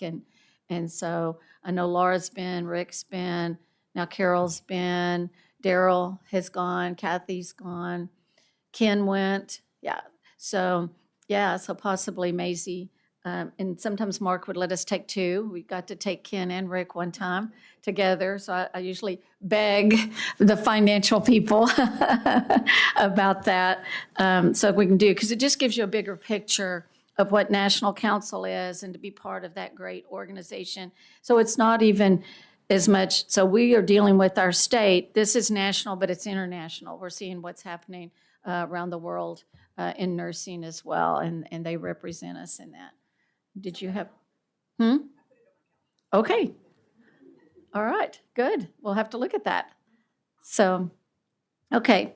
So that's just an item, that's information only. And so, let's see. So I am, and we also at that meeting, Scott Kelly, the astronaut, came and talked about how it was kind of cool that he wasn't really a good student, really didn't care about life, and he had a twin brother who cared a little more about things like that than he did. And so the brother, and long story short, gets into being an astronaut, and they want the other brother because they're identical twins.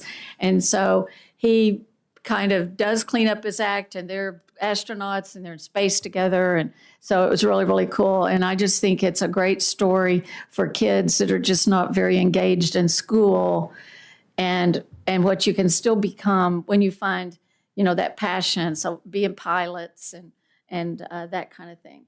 So we can move on to Texas Health and Human Services Commission eHealth Advisory Committee, and I'm the representative for that. And so the purpose of this committee is to advise the Health and Human Services Executive Commissioner and the HHS system on matters that are planning, policy, rules, services dealing with health information technology, health information exchange systems, telemed, telehealth, and home telemonitoring services. So they're looking at everything all over the state. So they talked to me about it almost 2 years ago, well over, and Elise did it first, and I don't think there was much movement. It's a committee that was supposed to end in December, and then all of a sudden they were like, you know what, we haven't done enough, and we're going to extend it. So the governor allowed it to be extended till December of next year, and they just had a conference this week that I did 4 hours on, and all about the resources, and it's driven by CMS and Medicaid. And so that funding and increasing access to care and getting more information there about rural health and what we can do. And, you know, so this is from all kinds of technology. This is telephone, talking to patients, all the way to all kinds of technology that's out there and trying to make those resources available. So they did this conference so for legislators and board members and the public and agencies. Some of these things are grant-driven, about the money getting out there and helping communities, but it's huge. And we know it's a huge problem of access to care. And so it was really great to be part of that. And so I'll keep you posted. And so, I mean, I was more of an observer than this. These are really the people, UTMB did it, really the ones that are really driving this statewide and national wide as well. So, okay. And then, do you want to do that? So then 5.3.2, Texas Center for Nursing Workforce Studies Advisory Committee, and that's Dr. Benton. Okay, so the Texas Center for Nursing Workforce Studies, as you know, helps to collect data and produce reports that inform the public and policymakers on demographics, trends, supply and demand, education, where education is for all levels of nursing education. And so they have an advisory committee, and they met on August 9th. And Pam Lauer, the center director, who you'll have an opportunity to meet later today, who's going to come present some board development, she presented updates regarding the center that include that they are launching, well, currently the Nurse Education Program Information Survey, known as the NEPIS, which some people call the sepsis. No, all kidding aside, it's an amazing survey. And as a matter of fact, the national survey that NCSBN now uses for education was in part based upon our NEPIS survey. So education programs are required to complete that annually, and that really helps keep our finger on the pulse of where enrollments are, where graduations are, where are they doing clinical, how much clinical, you know, what are they opening military tracks? You know, you just get to learn all about what's happening with all the education programs in Texas. They're also launching the school nurse survey this month, and they plan to launch the individual nurse survey of workplace violence in January. One of the grants that they monitor and administer is the grant that's available for healthcare facilities on workplace violence prevention. They're also going to launch an employer nurse staffing survey in the spring, And they're about to publish the request for applications for workplace violence prevention grants. That should be soon. And they'll meet again in February, and that's the end of the report. I'm really excited for y'all to meet her. Pam's a great presenter, and she does an awesome job of managing all of these surveys and reports and data. I'd be glad to answer any questions. I think just adding to that, the one that they did for the nation, really looking at the trends, like the number of nurses, how mobile they are, and who is leaving and who is attending and still working.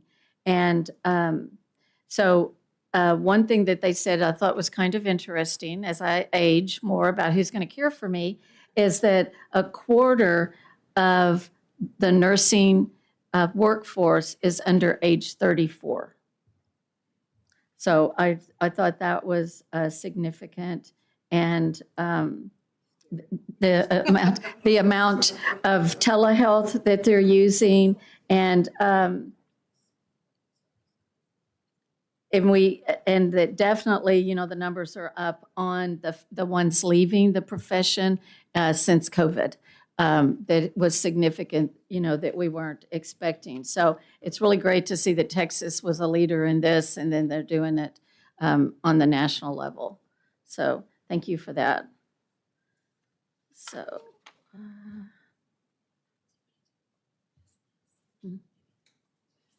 Yeah.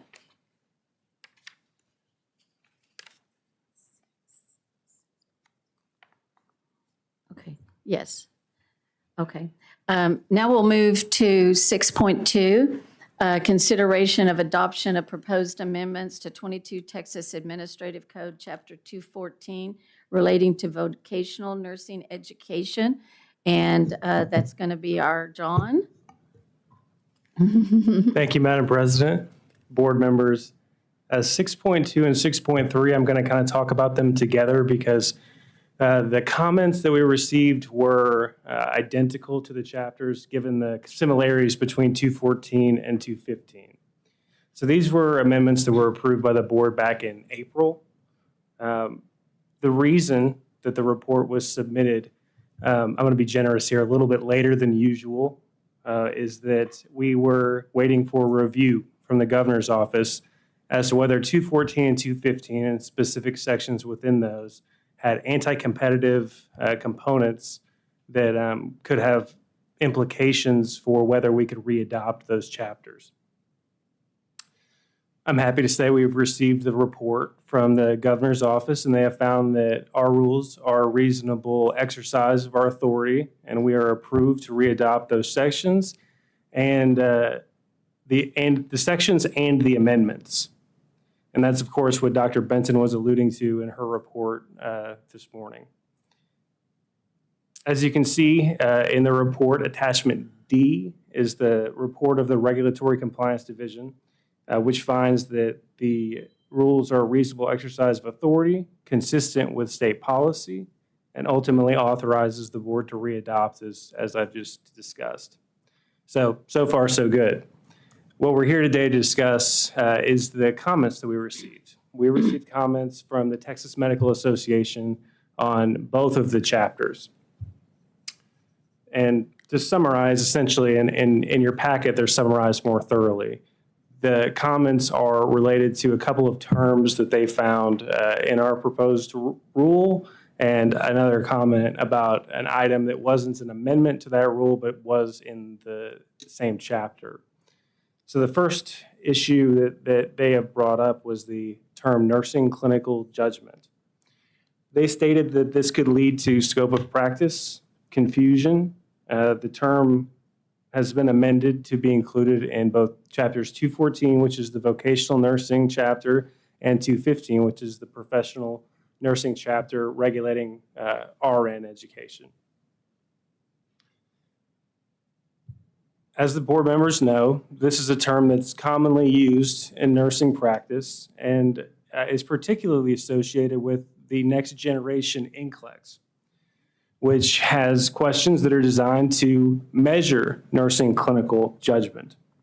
And a lot of effort has gone into the NCLEX being able to measure these nursing clinical judgment components. Of course, the board regulates nursing programs for initial licensure, and those programs need to be aware of the definition of nursing clinical judgment as it relates to the education of those students who they must prepare for the next generation NCLEX. The second term that they took issue with was the term nursing diagnosis. Now, this is a longstanding term. It's been in use for decades, since the 1970s. The idea that they have put forth is that this could create scope of practice confusion given the term diagnosis.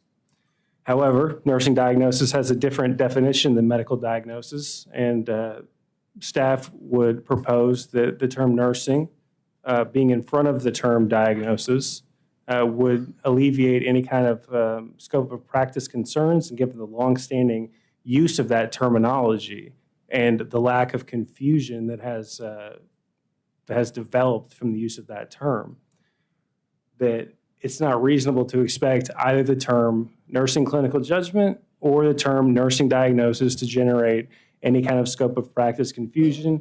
Of course, these are not, the purpose of these rules does not have anything to do with scope of practice. They're definitional, related to the education of vocational nurses and registered nurses.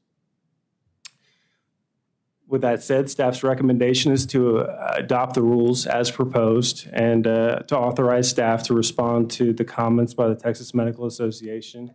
And you will find the proposed summary of the comments, and you will find the proposed response to those comments in attachment B of the board report. And I'm happy to answer any questions or any discussion that you would need me to help with once you consider this item. Thank you. Board members, because this is sort of the same comment for both the Chapter 214 and Chapter 215, those are going to be separate agenda items to be voted on, but the practical effect is it's going to be the same. It was the comment for either and the same response for both. So. Do you send the reply to the medical board, or do you just publish your reply?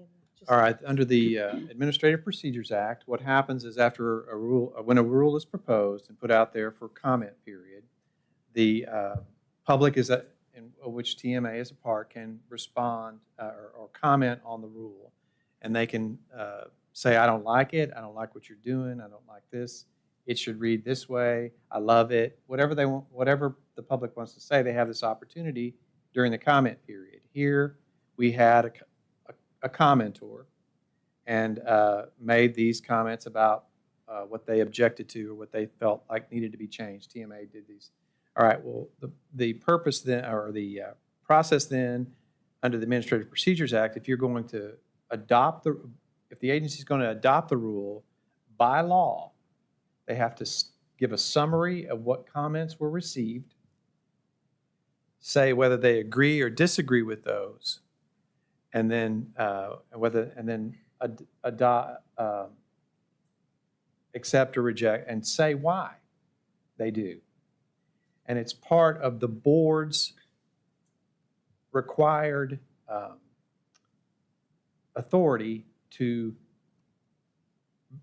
evaluate the comment and respond to it and put that in the Texas Register. That's for everyone to see, so that they know what comments were received, what the board thought about them, agreed or disagreed, and the reason, justification for either accepting it or rejecting it. So we could write a letter to them, but this is the legal way of responding to a comment.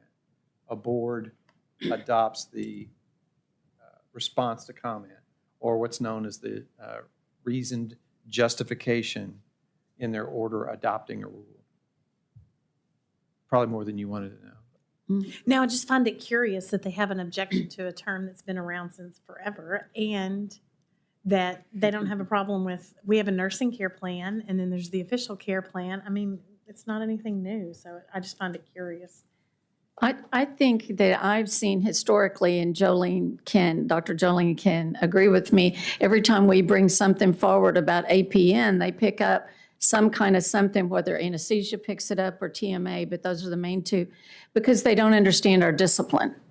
And they don't understand, I mean, it's almost the kind of thing that if you called and said, what is this? And we go, oh, well, it's this, but we still have to go through the legal. But it's not the first time that they've questioned, the same thing, and we have that a lot in our APRN practice that comes out, and we've had to give them, explain where these definitions are. And we as nurses in education have been inundated trying to understand next generation NCLEX. I mean, it's like the new Bible of what we do in education. So for someone to not understand what that clinical judgment model is, just ridiculous to us, but it's another discipline, seeing that. And so reading these, I was really pleased with what you guys came up with in your responses. They're going to this. be your responses. Well, they're ours, but I liked it. This is the way it's done, Yeah. We It's good. in the future, I'm sure that potentially TMA and others will have comments that they're entitled by law to make, and they'll be evaluated accordingly. Mhm. And good. Yes. So, We're just I- happy that it went through the governor's regulatory review process timely enough to get them before y'all today. yes, yes. And we appreciate you guys burning up the typing to do this and getting it Absolutely. all for us. So, with short notice. So, great process. Okay, so I need a motion Madam President, this is on Ken- agenda item 6.2, consideration of adoption of proposed amendments to 22 Texas Administrative Code, Chapter 214, relating to vocational nursing education, including response to comment.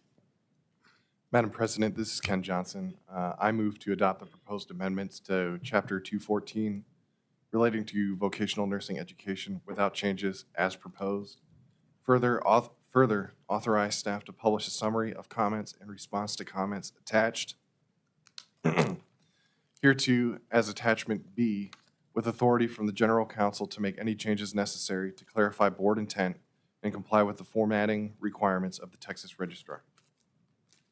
This is Maisie Jamison, I second. Thank you. So we have a motion and a second, and so if you will all vote. So Kathy Boswell, Kathy Boswell, 4. Daryl Chambers, Daryl Chambers, 4. Laura Disk, Laura Disk, 4. Carol Hawkins Garcia, Carol Hawkins Garcia, 4. Maisie Jamison, Maisie Jamison, 4. Ken Johnson, Ken Johnson, 4. Kathy Lederhorn, Kathy Lederhorn, 4. Allison Porter Edwards, Allison Porter Edwards, 4. Melissa Scott, Melissa Scott, 4. Kathy Ship, myself, 4, and Rick Williams. Rick Williams, 4. I didn't, oh. Well, I did for here, but I didn't. Oh, So, electronically. yeah. Do you have me electronically? Okay, thank you. Okay, motion carries. Thank you very much. So now we will move on to, I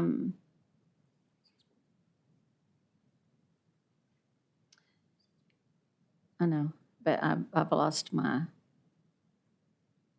Daryl, let's see.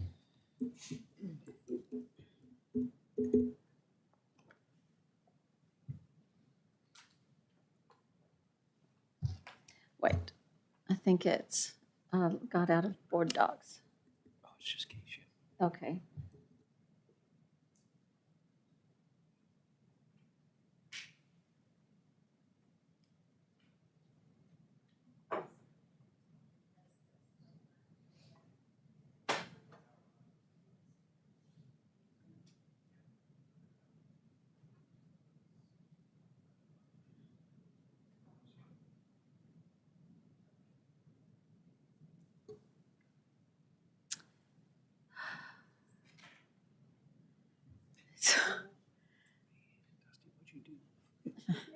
It was me.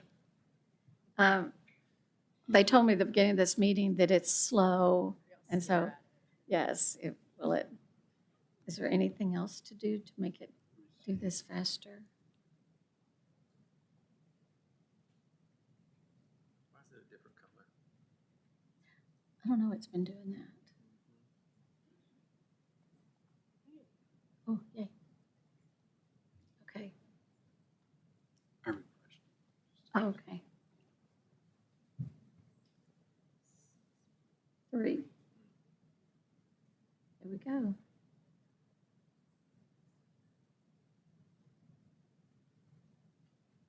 Okay, so 6.3 is consideration of adoption of proposed amendments to 22 Texas Administrative Code, Chapter 215, relating to professional nursing education, including response to comment. So do I have a motion, please? Madam President, let me move a Okay. motion. I move to adopt the proposed amendments to Chapter 215 relating to professional nursing education without changes as proposed. Further authorize staff to publish the summary of comments and response to comments attached hereto as Attachment B with authority for the General Counsel to make any changes necessary to clarify board intent and comply with the formatting requirements of the Texas Register. Thank you. This is And- Maisie Jamison, I second. Okay. So we have a motion and a second. If you will please vote. So Kathy Boswell, Kathy Boswell, 4. Daryl Chambers, Daryl Chambers, 4. Laura Disk, Laura Disk, 4. Carol Garcia, it's Carol Hawkins Carol. Garcia. Carol Hawkins Garcia, 4. It's backwards on my form here, and I'm sorry. I am, that I stumble over that. I apologize. Okay. Maisie Jamison. Maisie Jamison, 4. Ken Johnson, Ken Johnson, 4. Kathy Lederhorn, Kathy Lederhorn, 4. Allison Porter Edwards, Allison Porter Edwards, 4. Melissa Scott, Melissa Scott, 4. Kathy Ship, myself, 4, and Rick Williams. Rick Williams, 4. Great.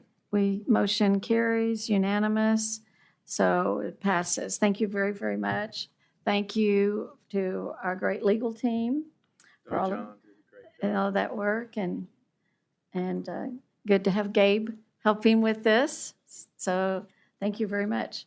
Okay, so those were big things. Okay, so I think we're going to break for lunch, and so we will come back at about, that gives us about an hour and 10 minutes, 12:40. I'm going to go down and get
ahead and get started. Starting a little bit later than I'd hoped, but thank you for your patience. So I think for our legal team, we will do 7.5, consideration of proposed new 22 Texas Administrative Code 213.135 relating to alleged standard of care violations by advanced practice registered nurses, and proposed new 22 Texas Administrative Code 213.15 relating to disclosure of expert reviewers report. Gabe. Thank you, Madam President. Hello, everybody. It's really good to be here. I'm going to talk about reports 7.5, 7.6, 7.7, and 7.8. And those are all new proposed rules that arose from three different legislative bills that passed last session. The first one I'll talk about is Senate Bill 1343. That did add 2 members to the board, but it also made some changes to the Nurse Practice Act regarding complaints having to do with alleged violations of a standard of care by an APRN.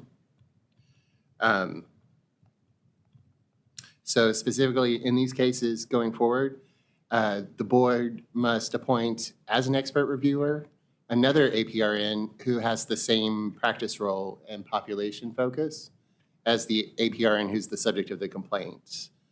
An APRN appointed by this board as an expert reviewer will, in these cases, then review the complaints and, looking at the circumstances described in the complaint, determine whether the APRN violated the standard of care applicable to those circumstances. Expert reviewer will then issue a report to this board with the expert's determination. And you'll find all that in proposed new Rule 22, Texas Administrative Code 213.135. It's also Attachment B. Adds those requirements. The bill also does one other thing. It adds a sort of a time limit on our process. So we've added another rule, 2.3.145, which you'll see as Attachment C. And what that does is the bill requires that when we're, oh no, I'm sorry, I'm on the wrong bill. Bear with me just one second.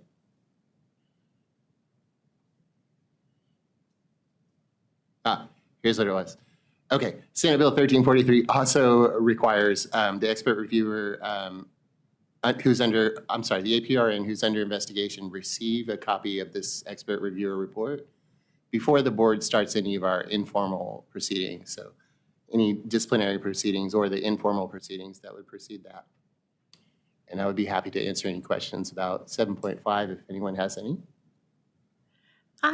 Madam President, I had a question. If someone could just kind of give me a brief rundown of the Senate bill, where is this coming from? What was the You mean issue? Senate Bill 1343? Yes. That was a bill that was passed last legislative session, the 88th regular session, and it passed into law and became law on September 1st. And so a lot of it changes the Nurse Practice Act, and so our rules don't reflect those new changes. So in order to comply, we need to amend our rules and our procedures in order to comply with Was these it, changes. this is the one that hit Senator Hinojosa? No. I thought it was- No, this was Senator LaMantia. Any other questions? Okay. Kathy Boswell is a member of this board as a result of the passage of this Senate bill. No, her role is not a new role. Oh, Yeah. sorry then. We're happy she's here. Drew is. Drew is, yeah.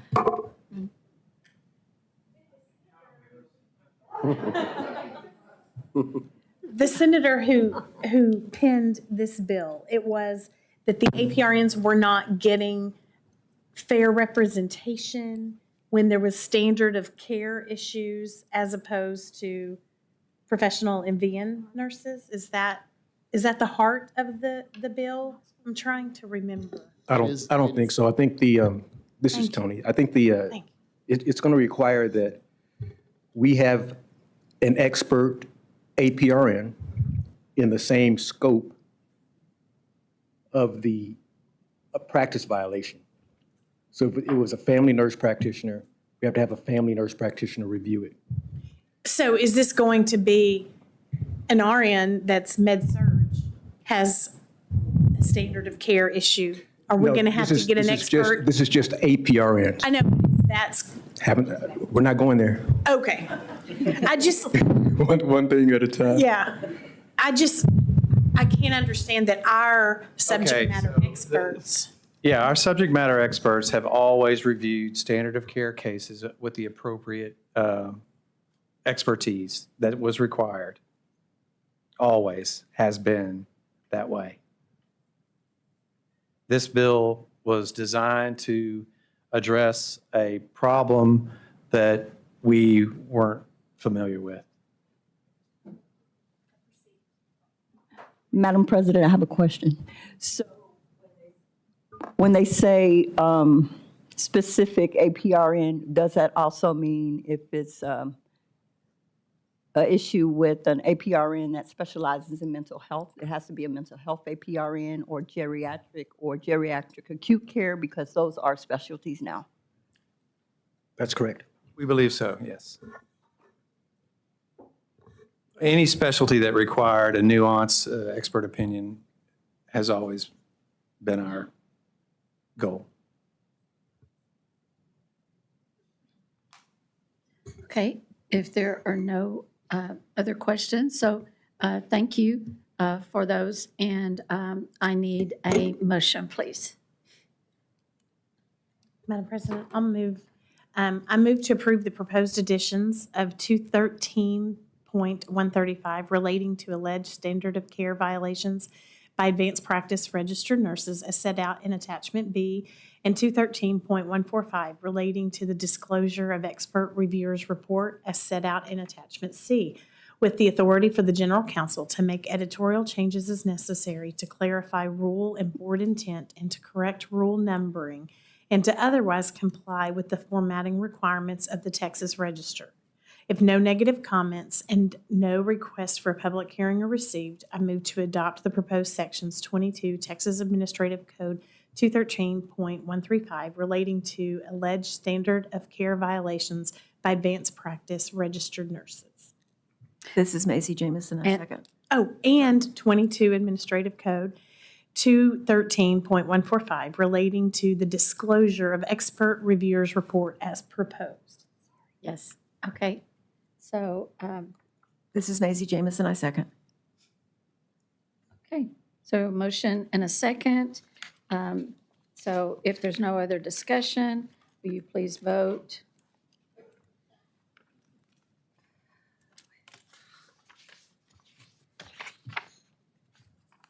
So Kathy Boswell, Kathy Boswell, 4. Daryl Chambers, Daryl Chambers, 4. Laura Disk, Laura Disk, 4. Carol Hawkins Garcia, Carol Hawkins Garcia, 4. Maisie Jamison, Maisie Jamison, 4. Ken Johnson, Ken Johnson, 4. Kathy Lederhorn, Kathy Lederhorn, 4. Allison Porter Edwards, Allison Porter Edwards, 4. Melissa Scott, Melissa Scott, 4. Kathy Shipp, myself, 4, and Rick Williams. Rick Williams, 4. So the motion carries. So at this time, we'll go ahead and do 7.6. Okay, great. Thank you, Madam President. Okay, let me read it. Consideration of proposed new 22 Texas Administrative Code 214.14 relating to use of standardized examinations in vocational nursing programs. Thank you. Thank you. All right, this was, these rules were drafted in response to Senate Bill 1429. And what that, excuse me, what that bill did was impose new requirements on both vocational and professional nursing education programs. More specifically, it prohibits those programs from using a standardized examination that's prepared by a private entity and vendor test as a requirement for graduation, or is more than 10% of the grade of any course that's offered under the program. The bill was brought forth and enacted to address several complaints from nursing students that programs are using these vendor-created standardized examinations intended to assess NCLEX readiness in a high-stakes manner, meaning they're requiring the students to pass the test to graduate or to receive their certificate of graduation, and without those, they can't take the NCLEX. This high-stakes practice has continued despite the board's adoption of Board Education Guideline 3.7.4A, which cautions programs not to use standardized examinations in this high-stakes manner. The bill does provide a list of acceptable uses for those standardized examinations, including assessing student performance readiness, assessing program effectiveness, and other uses of the data that don't relate to the student's grades or graduation. It also specifies that the schools can't have the students take one of these tests and then if they need remediation, require them to take a class offered by the vendor of that test. And finally, the bill is clear about the fact that programs, educational programs that use high stakes, use standardized examinations in a high stakes manner going forward will be subject to board discipline, including losing their approval. Are there any questions? I just had, maybe for my education I don't understand, the NCLEX is a high stakes test. And so I struggle, and I know I tell myself all the time, just because that's how we did it back in the day, we changed now, but help me understand that we're preparing them for a high stakes test. Why in the world would we penalize a program? And maybe I'm oversimplifying, so y'all just pat me on the head and tell me. So I'll take a stab at responding. I think the concern that this senator had was that he was hearing from students who were at the end of a nursing education program and had a very healthy GPA, indicative of consistent success, and then took a final exam produced by an outside vendor and told, if you don't meet a cutoff score, then you don't graduate. Isn't that in the same vein of the STAR test that public schools have?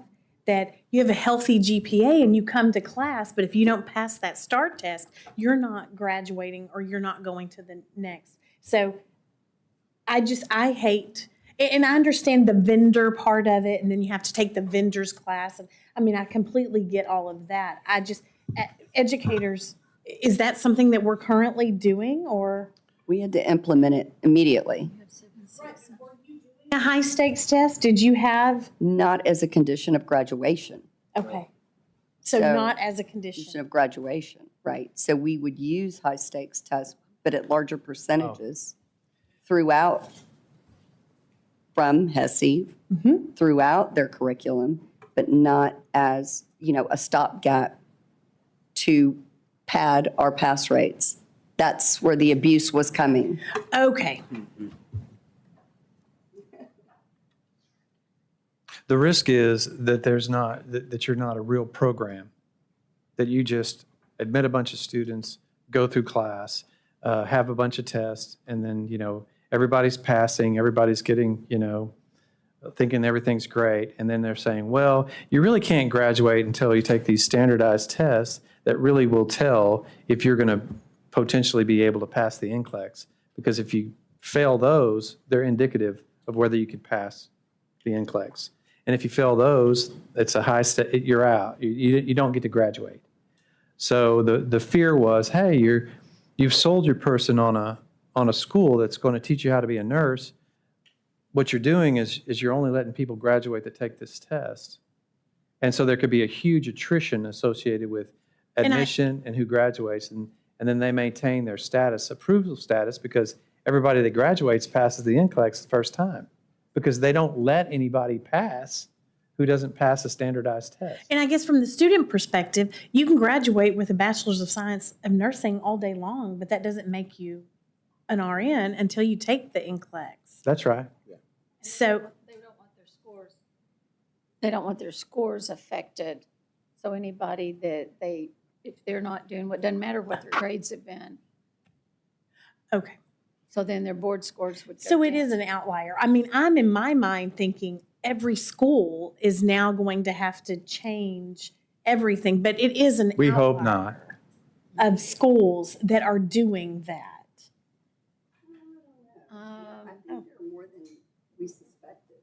Okay. And it was a higher percent. So how will we monitor that if the school can come for discipline? Oh, Nurse Jane did not make a good grade, so now she's going to complain to the board. Now we're going to go and look at every test? Oh, my stars. No, the standardized test. The thought is that they wait till the end of either the course or the whole program and give you this standardized test paid for by a vendor who's historically and research has shown that if you can pass that test, you can pass the NCLEX. And so they're used it as a tool. So you ought to be able to tell if a program is doing that. I mean, we'll find out.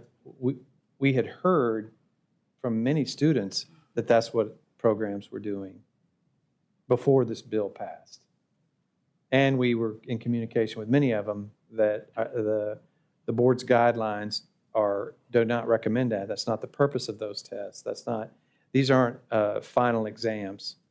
These aren't final exam. Your program needs a final exam test. These are not for that purpose. And you're kind of shortcutting it and I guess shortcutting your students by providing them any kind of program you want, but then only graduate those that'll pass because likely is that if they pass that, they'll pass the NCLEX, and then your program won't be scrutinized over its pass rate because all the other students you had didn't graduate and didn't take the test, or they completed the whole program and but for that test didn't get a degree, which is devastating, I guess. It moved Hinojosa and his staff to really look into this. This has been for years. Yeah, and I just want to point out, as Gabe presented, it doesn't prohibit programs from using them. It's just how they use them. I mean, surely, and a program's not going to say, oh, yeah, we'll use that for graduation. I guess they will. They have. They have? They have indicated that they've used the high stakes exams as a requirement for graduation. We've had one since I've been on the board say that. Right. Well, they write it into their policies. Or you see it in the curriculum. I graduated my ADN program from one that was that way. And several of my peers didn't graduate because they didn't pass ATI. And I also worked at a school that had that in place. I'm no longer there, but because I didn't agree with the policy, but it happens. So, just because you can pass that, it doesn't necessarily mean you'll pass the board either, right? So you've withheld, or a student's been held back just because of that test, when in general, it's a possibility that they would have passed the NCLEX anyways. And some of the programs we're using, like you got to make like a 95% or better on that in order to, right? But so you make a 90%, excuse me. So you make a 90% on your high stakes test, 90% chance of passing the boards on the first try, and you don't get to graduate. It's not correct. So for the student.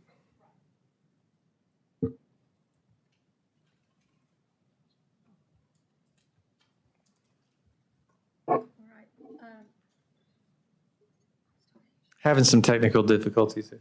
Okay, so if there's not any more discussion, then consideration of proposed new 22 Texas Administrative Code 214.14 relating to use of standardized examinations in vocational nursing programs. Could I have a motion?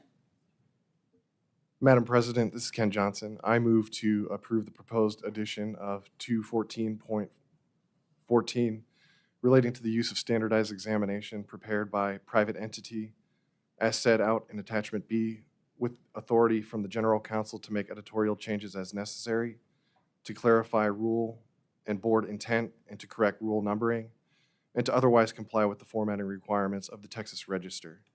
If no negative comments and no request for a public hearing are received, move to adopt the proposed sections 22 Texas Administrative Code 214.14 relating to the use of standardized examination prepared by private entity as proposed. Rick Williams, I second.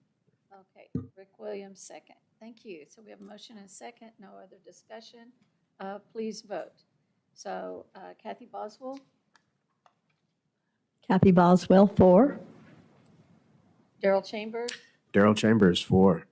Laura Disk, Laura Disk, 4. Carol Hawkins Garcia, Carol Hawkins Garcia, 4. Maisie Jamison. Maisie Jamison, 4. Okay, so we've had Kathy Boswell, Daryl Chambers, Laura Disk, Carol Hawkins Garcia, who've all said 4, but I couldn't be picked up on my microphone. So we'll progress now. And Maisie Jamison was 4. Ken Johnson, Ken Johnson, 4. Kathy Lederhorn, Kathy Lederhorn, 4.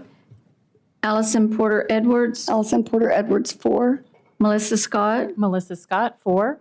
Kathy Shipp, myself 4, and Rick Williams. Rick Williams, 4. So the motion carries, unanimous. Thank you very much. So we're going to have to just wait a moment. I need to do open forum because we're off schedule, but don't leave. I won't, thank you. Okay, so usually it's going to be at 1 o'clock. We're at 1:07. Has anyone shown up? So this is, good afternoon, ladies and gentlemen. On behalf of the board, I'm recognizing this time as the beginning of open forum. Normally, this is an opportunity for the public to voice observations and opinions about the regulation of nursing, the approval of nursing schools, and our nursing practice issues which fall under the purview of this agency. We welcome ideas or recommendations about issues in nursing practice or education. The information shared with us will assist the board in its regulatory role. The mission of the Texas Board of Nursing is to protect and promote the welfare of the people of Texas by ensuring that each person holding a license as a nurse in the state of Texas is competent to practice safely. Keep in mind the board's jurisdiction is limited to the approval of schools of nursing, examination, and licensure of nurses entering practice, and the regulation of practicing nurses. Many aspects of healthcare, such as the operation of hospitals and the licensure or practice of healthcare providers other than nurses, are beyond the board's purview. In eligibility and disciplinary matters, the law provides that the board act on the basis of admissible evidence, which is secured and presented within the requirements of due process and the Administrative Procedures Act, the APA. Therefore, during this forum, we cannot receive information about any pending case. Members of the public were provided prior notice, both on file with the Secretary of State's office and on the board's website, of the opportunity to request to present verbal or written testimony relating to this hearing. And at this time, we invite anyone wishing to address the board during open forum to step forward, identify yourself, and present the information that you wish to share with the board. So is there anyone who wishes to come forward for open forum? Okay. Seeing none, it was 1:07 when we started, it's 1:09 now, and we are concluding the open forum. Okay, so now we are going to go to 7.7, which is, wait, let me look at one thing.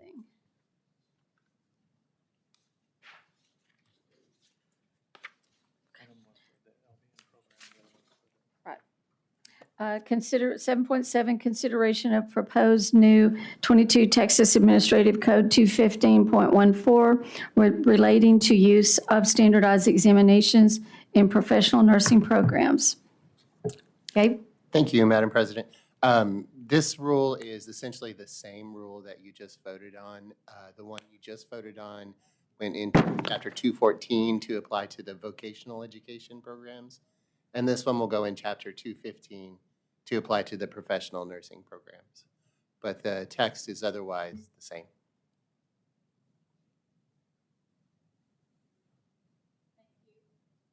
Thank you. Any questions or comments?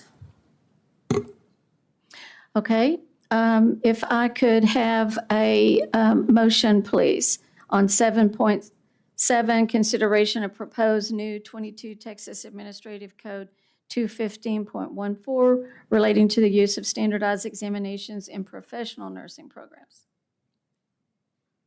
Madam President, I move to approve the proposed addition of 215.14 relating to the use of standardized examination prepared by private entity as set out in Attachment B, with authority for the General Counsel to make editorial changes as necessary to clarify rule and board intent and to correct rule numbering and otherwise comply with the formatting requirements of the Texas Register. If no negative comments and no request for a public hearing are received, move to adopt proposed sections 22 to Administrative Code 215.14 relating to use of standardized examination prepared by private entity as proposed.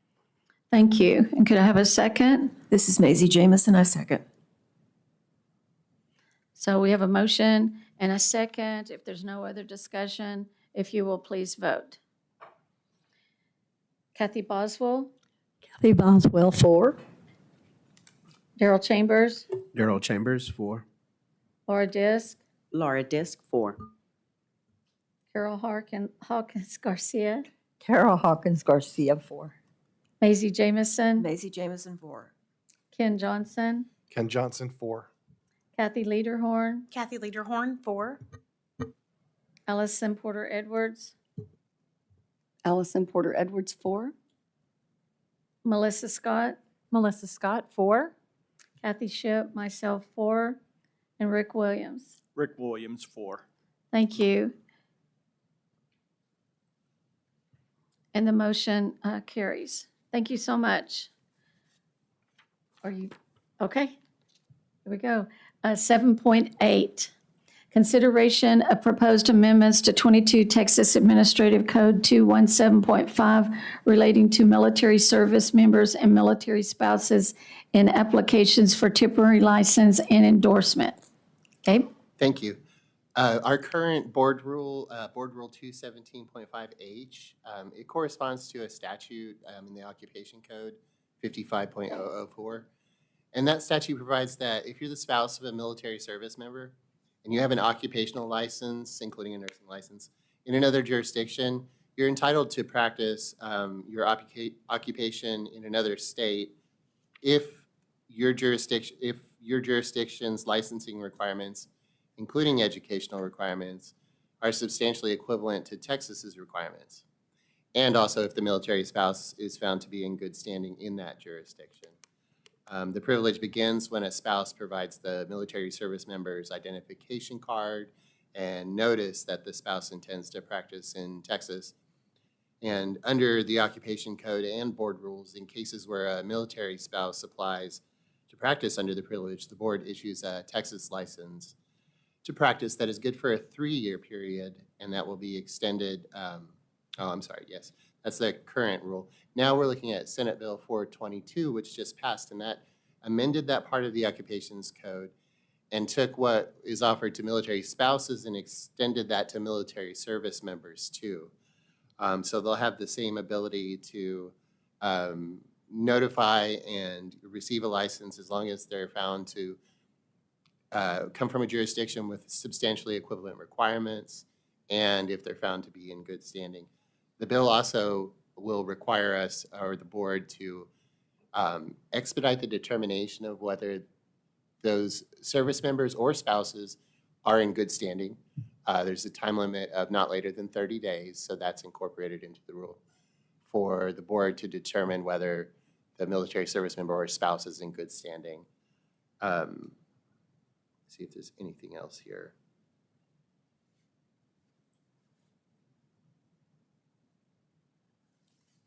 The other thing is that we added for operational purposes, because the statute specifies that it's a license for up to 3 years and we're on a 2-year cycle. What the current practice is to issue a license that's good for 3 years, but once that 3-year period ends, they go on our standard renewal cycle of every 2 years if they stay here. And that's supported by the statute and also the rule.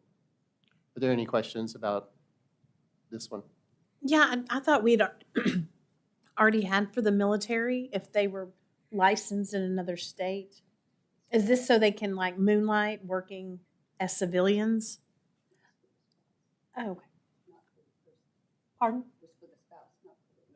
I thought we had it for the Yeah, for it was for service the, it person. was for the spouse, and now it's for the service members added, and then it has a 30-day requirement. There was a few amendments in that law.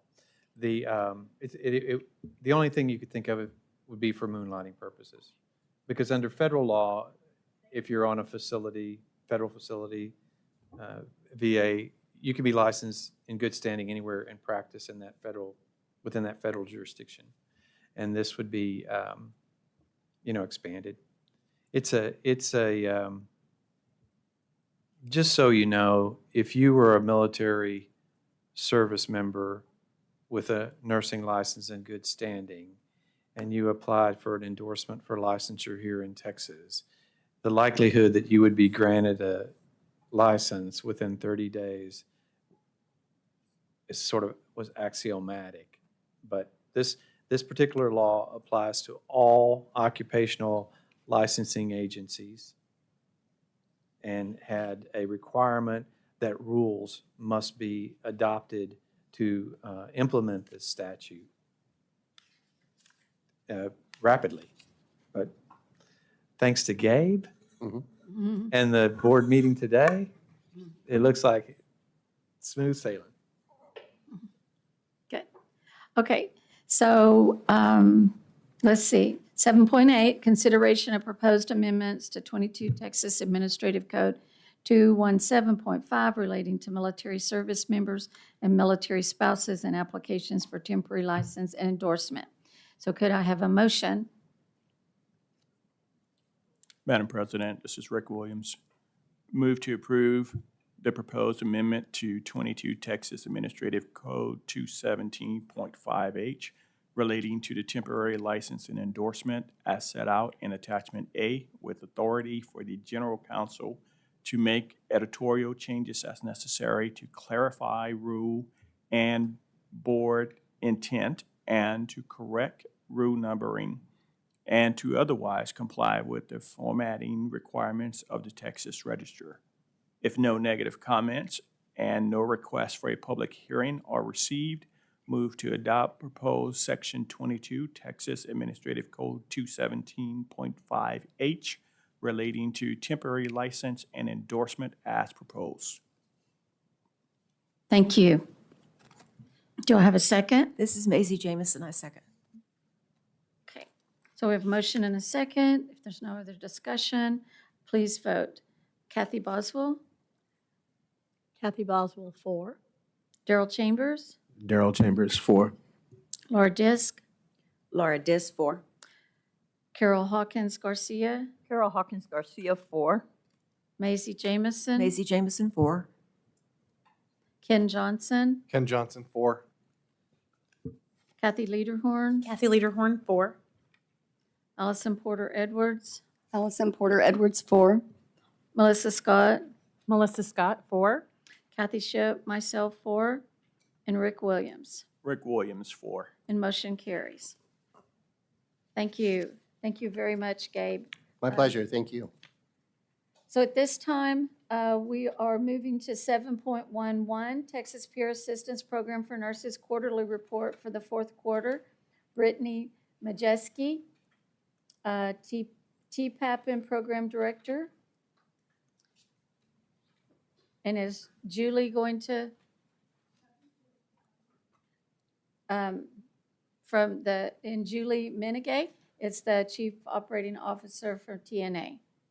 Okay, hello, I'm sorry we're running a little bit behind, so thank you for your patience. Okay. Hi.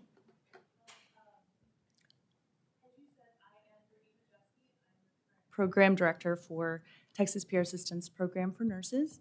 And I will be reporting to you all today regarding our fourth quarter, which ran June 1st of 2023 to August 31st of 2023, and then let you all know about some updates and things that are going on in our program currently and going forward. And then Julia is here helping represent TNA, so if there's any questions that come up, she is here for those as well. Okay, well, let's get started, shall we? Just kidding. So when I like to do a little quick comparison and just talk to you all about the awesome job that my team is doing and how busy we have been, I'd like to start with just looking at comparing quarter 3 to quarter 4, which is the quarter that we are currently going to be discussing today. We did see a slight decrease in our number of referrals. We look at that as something that we are going to work on through the summer. Occasionally, sometimes we're thinking whether or not that may be related to outages, summer vacations, those types of things. We are actively working on those numbers. I can say for the month of September are already starting to increase again, which is really lovely. Our participation agreements, however, and that means active participants that have signed on with us, actually those numbers increased by 4. So we had 56 participation agreements signed in Q3. In Q4, we had 60 signed. And one thing that I think I'm very, very proud of the team has been actively working on through outreach efforts, decreasing stigma and increasing awareness and education of what we can do for Texas nurses, is this number that I'm going to report next. And that is the number of nurses that are actively in our program and employed in a nursing position. So that is something that increased from Q3. We had 270 of our participants that were actively employed at the time in a nursing position. That increased by 22 to 292 nurses. And I really look at that as our efforts to get out in the community, discuss these things such as mental health, substance use, and really work with employers on identifying ways in which they can continue to support our participants that want to continue in nursing safely. And so we're very, very proud of that number, and we're going to keep our eye on that number as we move forward. If you're looking overall at the referrals, so our self-referrals remain pretty similar between the quarters. We did see an increase in our third-party referrals. Again, we think that this is from actively working with hospital systems, academic programs, those types of things, and helping individuals understand what you can be referred to this program for and how we can assist in that way. Some other things that I would like to report on that my team's been hard at work. This previous quarter, our Texas Nurses Foundation Board did appoint a new advisory committee, and we're looking very much forward to having them in this new fiscal year come on board with us. We have a really diverse group of individuals from all over the state that we are excited. They are very excited too and have some really good ideas about how we can continue to increase our efforts to help serve Texas nurses in this capacity and keep them in safe practice. The other thing we're very proud of that the TNF board approved is we put into place this new fiscal year drug testing assistance program. We identified, and I think in previous sessions we've talked about some of the challenges that nurses have cited for either not coming into our program or having to withdraw from the program, closures, denials, those types of things. One of those being financial. So we worked with the TNF and TNA boards and put together a really nice, we're calling it a drug testing assistance program that will actually help cover some of the drug testing fees that do come with being a participant. So very excited about that. I can also report that for the first time, and thank you to Julie and her efforts and her team's efforts as well, we are fully staffed. I have been now with TPAPN for 9 months, and now we have 8 case managers and 3 amazing administrative staff. So we are fully staffed, no open positions right now, and we are happy to be out there helping represent nurses. Coming up, just to look at what we have, this September and October are very busy. TNA has partnered with us, and we are joining them in a lot of outreach efforts on road shows and such like that so that we can get the name out there and help individuals know that we are a program that is offered through TNF that is really out there actively trying to help talk about wellness as well as prevention and decrease the stigma around substance use and mental health in nursing. So we're very excited about those efforts and our upcoming outreach that we have for the month of October and November. Questions? That was a lot. I have a question, Brittany. Excellent. You indicated that in regards to participants who have signed the agreement and are employed, that went up to 292 individuals. That went from 200, so that went up, It is at 292, correct. but you have 607 active participants in the program. Correct. So can you, for the education of the audience and the board, can you kind of describe what the other half who aren't employed are doing, what you're doing with those individuals? What are you doing? Absolutely. So a lot of our nurses are actively seeking whether or not they may be earlier on in their recovery process, getting assistance services, making sure that they are ready to go back to work so that when they are at work, they are safely at work, and we can really reassure not only the nursing and the success of them continuing to keep their license, but also the public that, you know, these monitoring programs are of value. So we do have a lot of nurses that kind of choose when they're going through or they're new to our program. They may choose to, you know, defer that for a little bit of time, but we do have restrictions, as I know Tony and I know, but we do have requirements for all of our nurses prior to them being able to complete our program that they have to have been working in nursing. So typically that's at least a year, but it does depend on the licensure level that they hold, how long they have to have been working in nursing. But thank you, Tony. Thank you for the question. Any other? I have a question in regards just to the data. Is there any way you could present like prior data and the goals so that we can see the trend? Absolutely. So that is something we're actively working on. As I've kind of come in, me and Serena have actually had lots of conversations on that. Of like, hey, okay, this is how it's been, you know, presented. But I'm a trends person too. I want to see, you know, what does this look like historically? So that's something that we are working on for future reports, just being able to put something together so that you can see trends and so that we can see trends and track those things. But that is something that we can do going forward for you as well. And I'm sorry, what was the first part of that question? The goals. The goals. The goals. So one of the things, and I apologize that I didn't speak to, I think we've been talking a lot about it, but with the appointment of our new advisory committee, we do have a hard date, November 17th, for our strategic planning meeting, and that is where we will really kind of kickstart over our next kind of our 5-year plan, in which we will have solidified short-term and long-term goals that we can add to these for you all to review. Perfect. Thank you.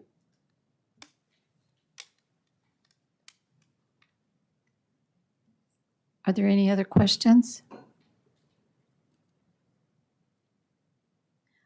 I am excited to see your excitement, and you know that is refreshing, and we want our nurses to be cared for and back at work, and so and I like the marketing and what you're doing and that you're getting out there. So that is good. Any other questions or statements? Okay, so I think this is just an information only, isn't it? We're not. No, Thank it's you just all. discussion. Okay. So thank you for coming. So I don't know with TNA if you have anything that you want to say to us. Thank you for coming today, or. No, I'm really just here to support Brittany. Dr. Serena Bumpus is traveling today, so she asked me to come in case anyone had any questions. She is, as Brittany mentioned, she's doing a lot of traveling, spreading the word, doing some outreach. So if I'm happy to answer any questions about what we're doing in TNA, if anyone has any. I have a question. Yes. Hi.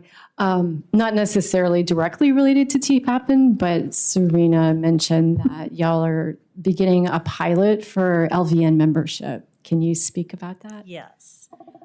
So this is, this project or initiative was brought up in our strategic planning session with our board. And I have been working with several of our staff members to kind of bring the project together. We have reached out to the current president of LVN AT and have been working with him and have been working on putting together a program, working on the dues and benefits. And we will be presenting that to our board for approval in our November meeting. They're meeting in just a couple of weeks, I think November 3rd. And then our hope is to launch that at the beginning of the year. So right around the corner. Allow me to be the first.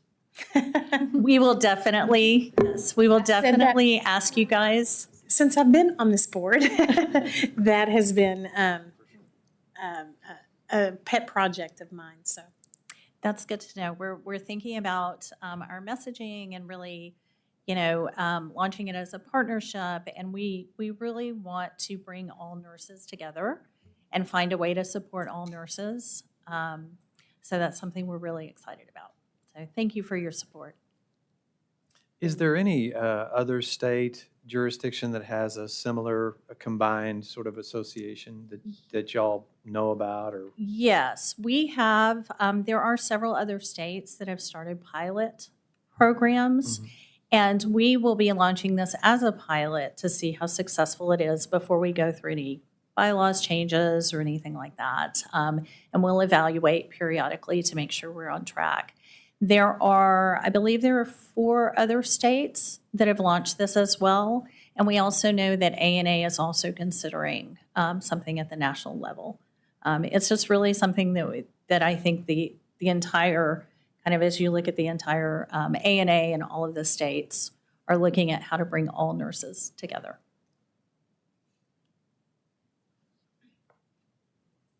Thank you. Thank you again for being here. Thank you. We appreciate it. Okay.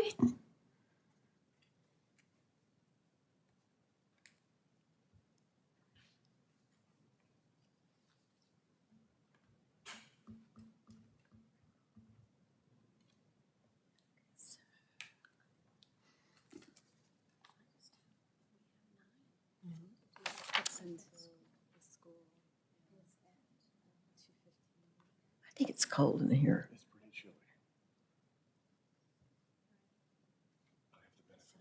I know. So we were worried about the agenda, and we're moving along well.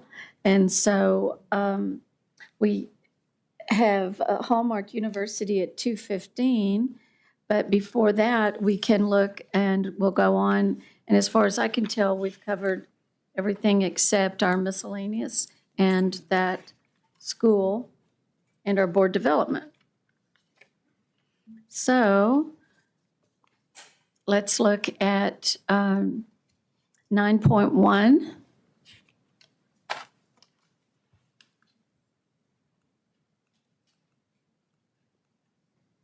Which is the board evaluation. And it's just a discussion only.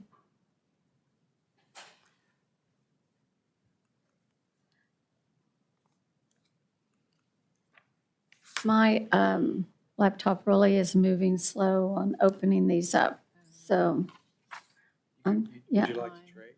I'm there. There it is. Okay, good. So we had some good comments, and we had 9 responses, and I think we had 11 here. So that was good. About the agenda, that the agenda is very clear. And with a clear agenda and supporting documents, we're able to optimize the meeting time. So things were pretty positive overall. Members were repaired. We were missing a consumer and the ADN representative. And the statement, we need new appointees from the governor. We're just waiting on some of those, and we still have some that need to be filled, and especially since we went from 13 to 15. And so Drew is the one with that, and then we're waiting for the consumer. And then we need a consumer to fill David's spot as well, and Kim's position. One of the members said, I'm grateful for my fellow board members, the roughness with their work experiences and the questions they ask witnesses and presenters. So I thought, yeah, we're on it when we're asking questions, that we need answers to. Reports were clear, contained needed information. Staff always prepared and focused. Communication on changes is timely. Always enjoy the reports. And, you know, when we come into these meetings, it would have been reams of paper if we were still printing them all, of our reports. And during COVID, we took a lot of ours to consent. So we do read on a lot of things before we come that we don't discuss.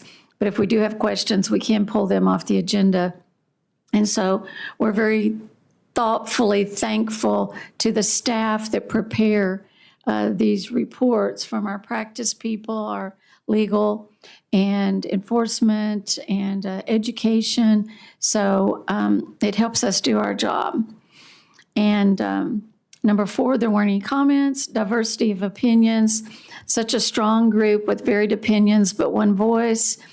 And it seems that if we speak with one voice without much diversity, and respect is a cornerstone. So I feel like we have a good group in expressing. And I love the fact that, you know, one of the things when a member is missing, that thoughtful opinion is missing from us. So I'm glad that we have our ADN person position back, and so that is good.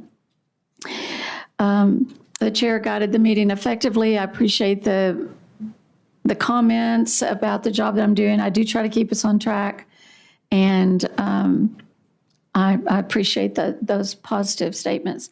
Future issues were identified. Today we addressed many future issues, and we were productive. We generally know what will be addressed at future board meetings. Sound issues, audio had echo and difficulty hearing. You know, we're just still working on these buildings and trying to get it all in.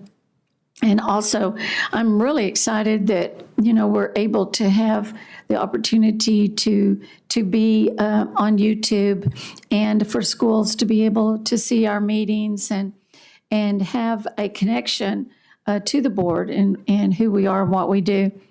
So I think that's great. And hopefully in January, we're going to be in our building in the boardroom. We did go and look at it. Kristen took Allison and I there after our pre-board meeting yesterday, and it's really an amazing room with a lot of room, and we're excited about that if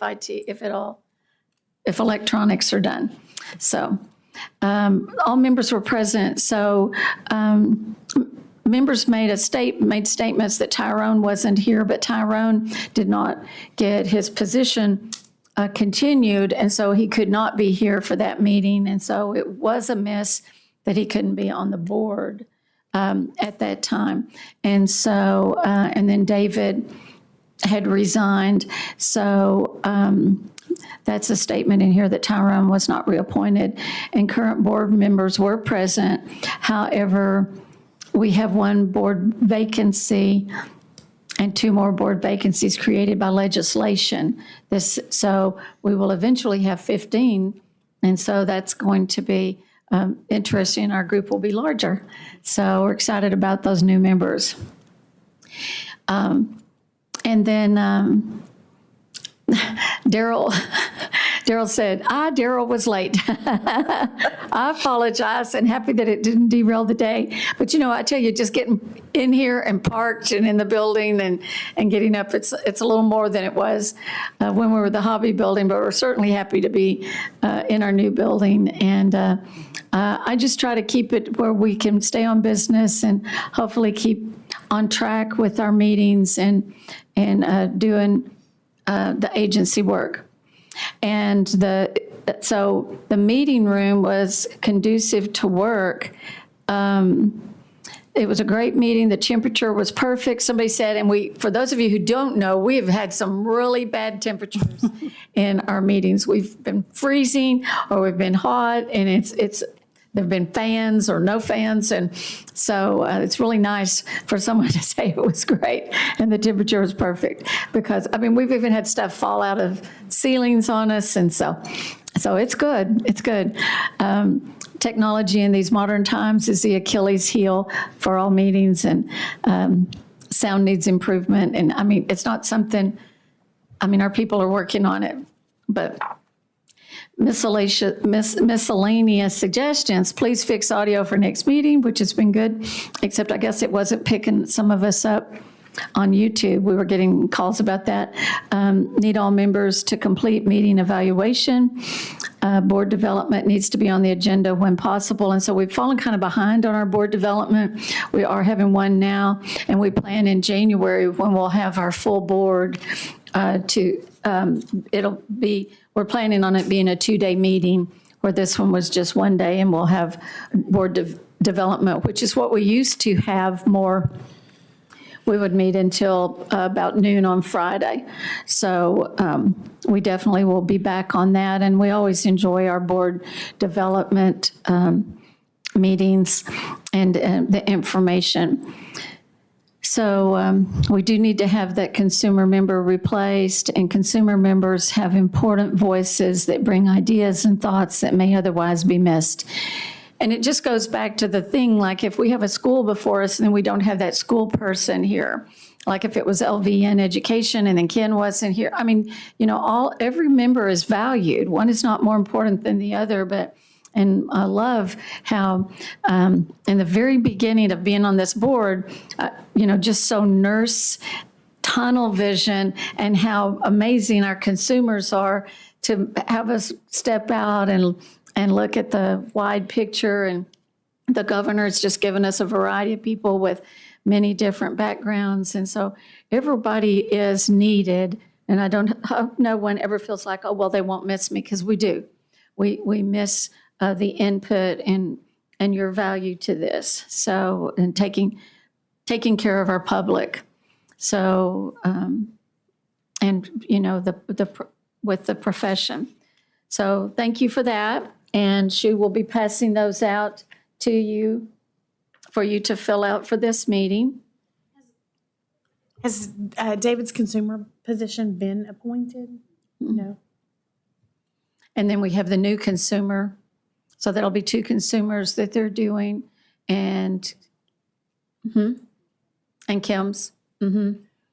So, and one of the things that we do that we've talked to Kathy about, when we have a new member come in, I just remember feeling like I was drinking out of a water hydrant when I first came, fire hydrant, and just getting it all understood. So before our members can even take active roles in eligibility and discipline and that kind of thing, they need to observe what those meetings are and get them, those of you that remember coming and observing and trying to figure out all the acronyms, because it is different, from wherever you came from, the financial, like with Daryl and Rick and his military service. And so I don't know. So were you a fireman? Is that okay? when I first started, I was in awe that we did complete blood counts on people that came through. Yes. Discipline. Me too. They just kept saying, well, we were doing CBCs. And I was like, gosh, we do that? Me too. And it was criminal background checks. Criminal background It checks. wasn't. Thank you very much. My very first meeting. Okay? I was like, man, We do CBCs. I just kept going, wow. Yeah. So, and then, just understanding, and our poor consumers that come in unless they've been around a hospital a little bit. So, okay. So,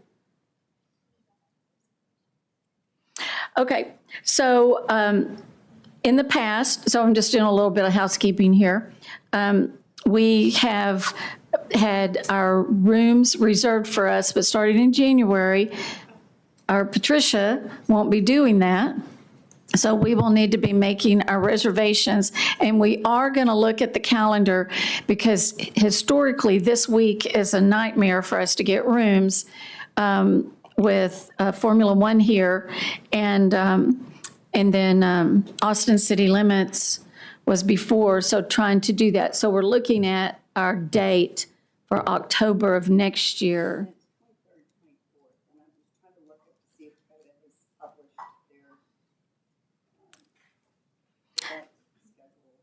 So anyway, we're looking at that to see, because it really is, it's difficult. So keep that in mind.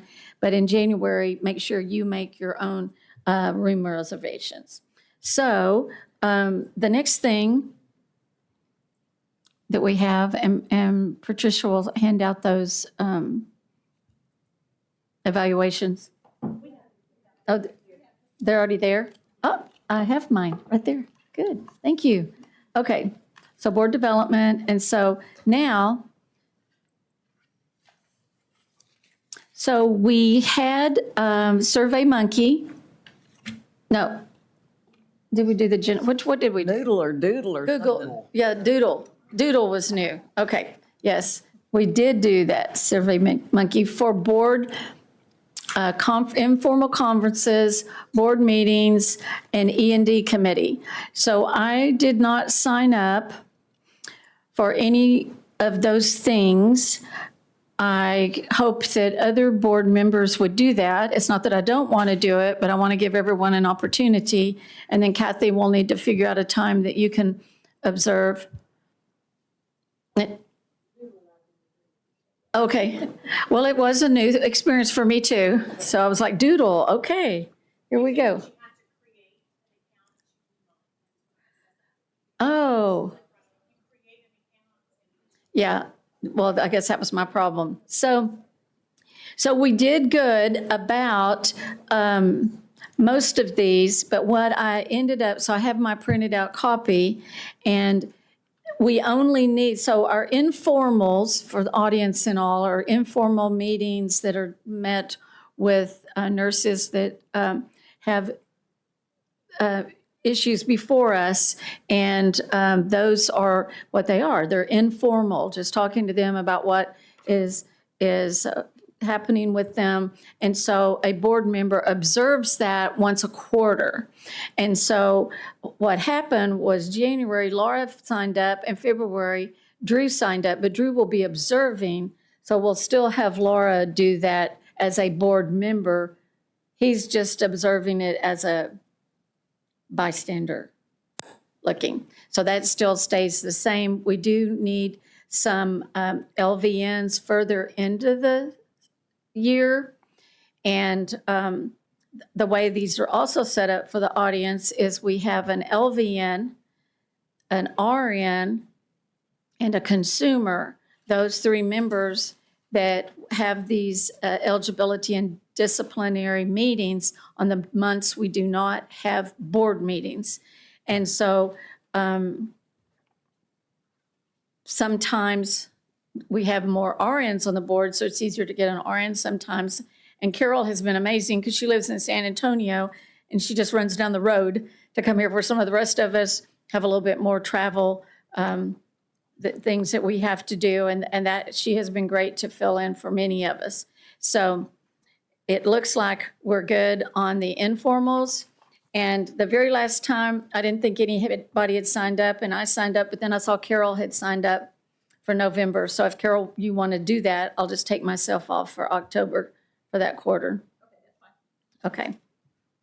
And I got on that program and I signed up for a couple of months, but I don't know if it's updated, but I did June and November for E&D.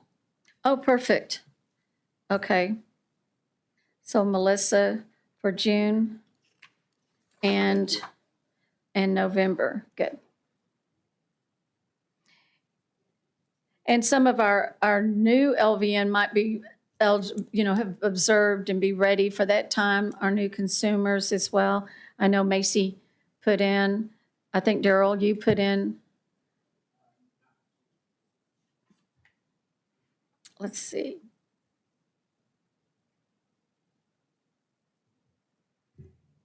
But I think I can do July 2nd, though. I'm looking at it.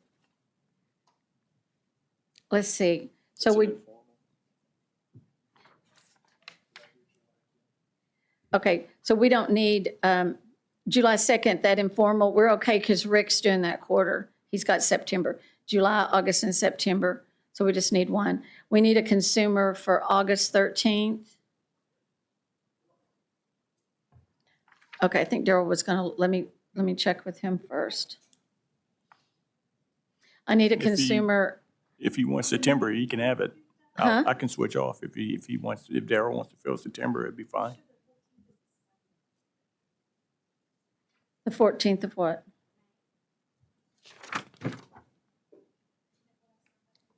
May 24th? I mean, on the calendar, 24th?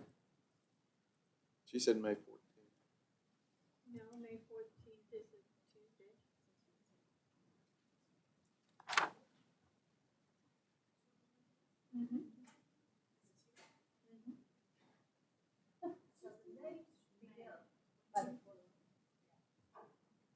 Yeah, they'll just ride down. Okay, so we're okay, and we're really okay until August. So August 13th, Daryl, is that what? Maisie said she could if you could. Yeah, I could do that, and I could probably do September 3rd as well. Okay, Rick. September 3rd. Oh, That's another informal. Oh, that's informal, and Rick's on there, so you're okay. Or what were you saying? Rick was Well, I going thought- to share it. No, I Yeah. was saying if he didn't have a date, he could have, Yeah. mine, but he's got one now. Yeah. Okay. So informals, we do virtual, but E&D, you're going to travel here, so we need a consumer for November 12th. That's the only other time we need a consumer. And you don't have to do it. I just didn't know if you'd had a chance to look. So, looks like we're good. We'll still need an LVN like for August, but we've got time, and one for September. Consumer for November. And LVN for December. So those are several months away. So we can look at that. Great. Okay, the next thing that I need to look at is committees. And so let me just refresh. For board development, we had Rick and Allison. For strategic planning, we had David and Laura. Budget was David, and then audit was Daryl. So we need board development. And I put Rick for budget and Daryl for auditor. Are you good to still stay with that? Okay. yes, I could stay. And so we need board development. We've had 2 in the past. And strategic planning, we've had 2. Now, for you, okay, so that's what I'm moving to. So we have advisory committees. So for those in the audience as well, so we have our stakeholder advisory committees. So we have advanced practice made up of stakeholders.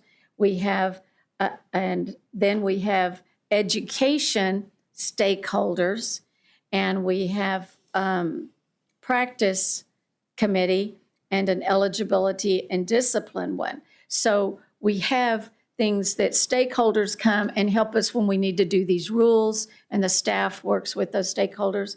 But we have an advisory committee on education. So Ken is on that for LVN. You would be on that for associate degree as a representative, and then Allison as BSN. And then we have an education liaison committee, which we really haven't had that meet, I don't think, do we, Dr. Hooper? I don't know. But our education people are on those 2 committees. Yeah, that's kind of ad hoc. If an issue comes up and we need, direction from educators, we'll pull together a meeting. But especially the advisory committee on education, you 3 will all be on that. And then I'll still be on the 2 advanced practice ones, and Drew will be on that with me. So nursing practice last year was Laura and Melissa. Licensure, eligibility, and discipline were Maisie and Kathy Lederhorn. Growth in Nursing Education Task Force, would that be with the summit? And that was Carol and Allison. So let me go back over who would like to be on board development. It was Rick and Allison. And somebody new can be on it. You can still stay on it. It's up to you. If somebody wants to be on board development. Okay. And usually we have 2. Anybody else? You can think about it. Yeah. Okay. Yeah, Kathy B. So now we've got 3 Kathys. Here we go. Strategic planning. So Laura, you were on that last time. David was on there. So is there somebody else who wants to be on strategic planning?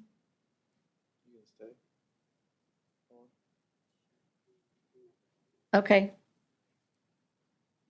Laura? Well, the strategic plan, when they're getting that ready and it's written. No, what I'm saying, as they're it's written, and then you review it, and it's not, I mean, it's a document that needs to be looked at.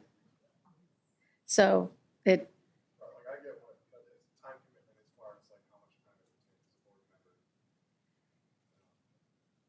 How fast do you read? You know, it's also, there's also a timeline associated with it. Right.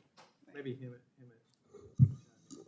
Sure, happy to do that. So typically the instructions will drop late February, early March. The plan will be due to the state in June and approved by this board. I would say the time involvement, because we do plan to have an efficient but in-depth strategic planning process, it should be minimal impact on your part. And the vast majority of the work to be done with it, we can do virtually. Usually we've been reading the document when it's. Yeah, usually you'll get an email with a draft attached to review, and we try to give you a couple of weeks to look over it and submit any. But you're already on suggestions. 3 committees, so if you want. One of them. Mm-hmm. That's fine.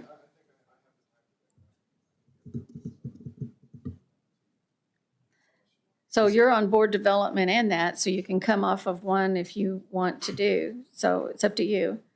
So, okay, thank you. Ken's a gunner. Yeah, there we go. Yeah. And Kenneth, if it helps, strategic planning can be fun, so. What? Okay. Gee, he's the one for that job, isn't he? Great. Thank you for that input. Nursing practice was Laura and Melissa. So probably if you're going to do strategic, I don't know, you want to not do practice. We'll take you off practice. Yeah, and Melissa was on. Or Carol, or.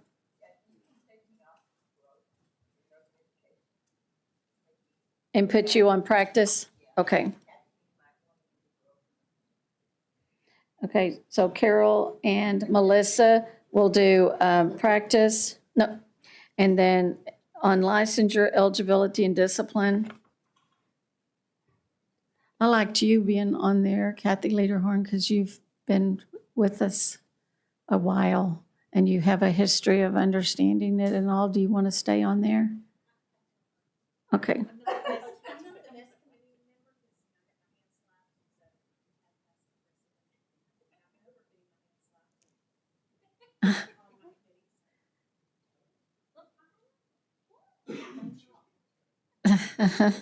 Okay.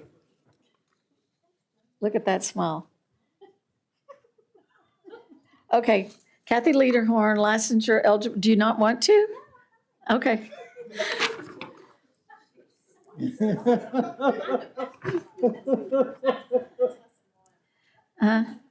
Okay. I think that was the first appointment. You're on. I said that was the first appointment. You're on your 3rd.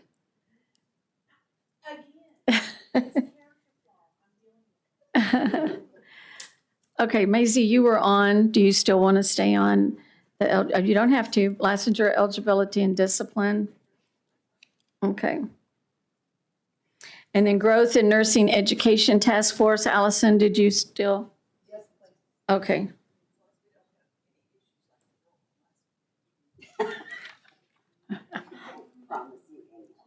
Okay. Growth and Nursing Education Task Force. Allison, would that be the education people? Or is that, it was Allison and Carol, she said take herself off and she would go to practice.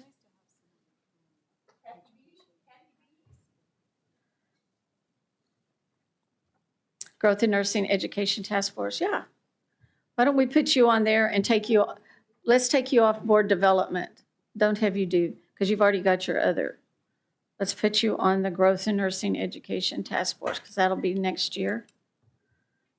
And I'm going to take you off board development. So you can ease in. So somebody else for board development. I can do that one. Madam President, Okay, oh, Daryl, okay, good. I was like, Ken, I've already got you. I thought that was Ken that said, I was like, Ken, you cannot be on another one. Okay, so we've got Ken and Daryl on board development. Perfect. Okay, got all my committees. Good. And I can fill in if things come up for E&D or whatever. And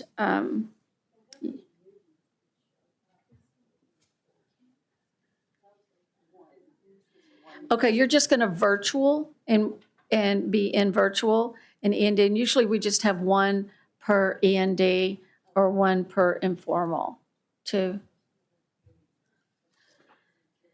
Oh, you were doing February?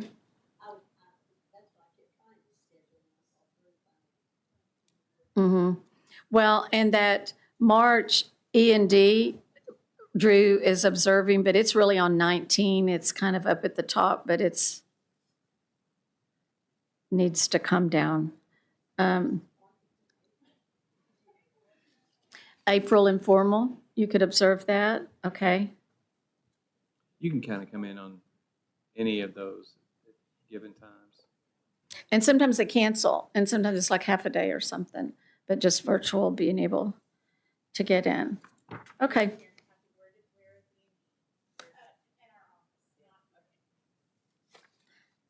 So E&D is in the board area. Okay, good. Before you close this agenda item, can you go through what you have to sort of clarify for everyone what we have? Okay. He's asked that I go over it. And so what we have, January 2nd, Laura is doing an informal observation.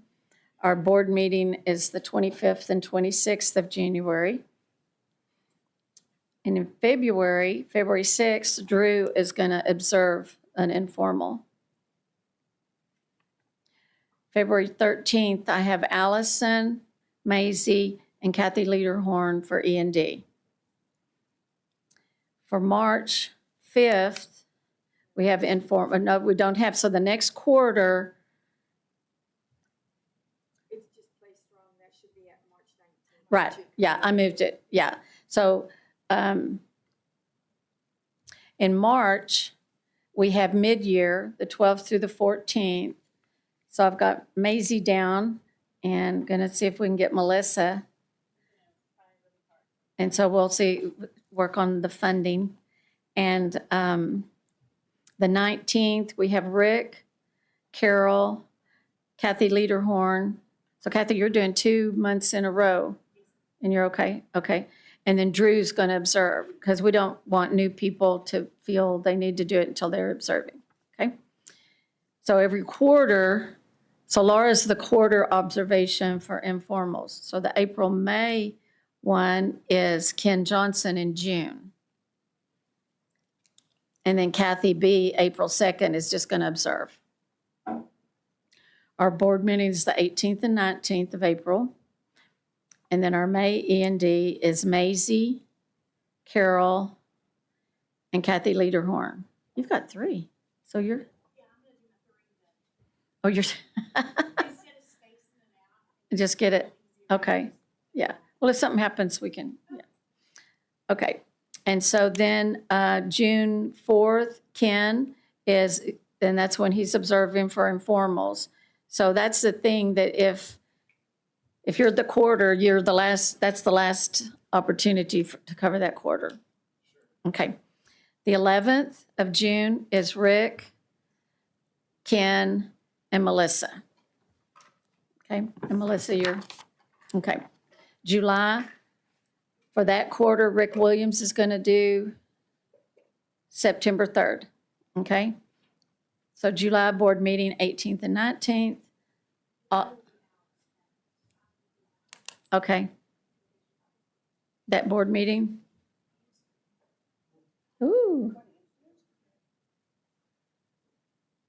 So, yeah, cool. Oh, a mission trip. Do what? Yeah, she's gonna miss that board meeting. Okay. Okay, August 6th. So is not an informal, so you're doing September 3rd. Rick is doing that quarter. Okay, so August, the 13th is Allison, Daryl, and we'll try to find, we'll have an LVN by then. And then annual meeting for, is in Chicago on the 28th through the 30th. That's late. It's usually like the second week or the third week. And we'll look at rotating and seeing, because I think that gets, if we get Maisie and Melissa, then that would be one, our older members, and then maybe can start in on rotating again, or newer members. Who's going to go to that? But we have time. And then September, informal is Rick, and on the 10th is Maisie, Carol, and we'll get an LVN. And then our informal is November 5th that Carol will do for that last quarter. Our board meeting is, well, right now, October 24th and 25th, but if we're going to change that, we don't know. It's right now 24th and 25th, so we'll see. And then we've got the 12th for E&D, Laura and Melissa, and we need a consumer.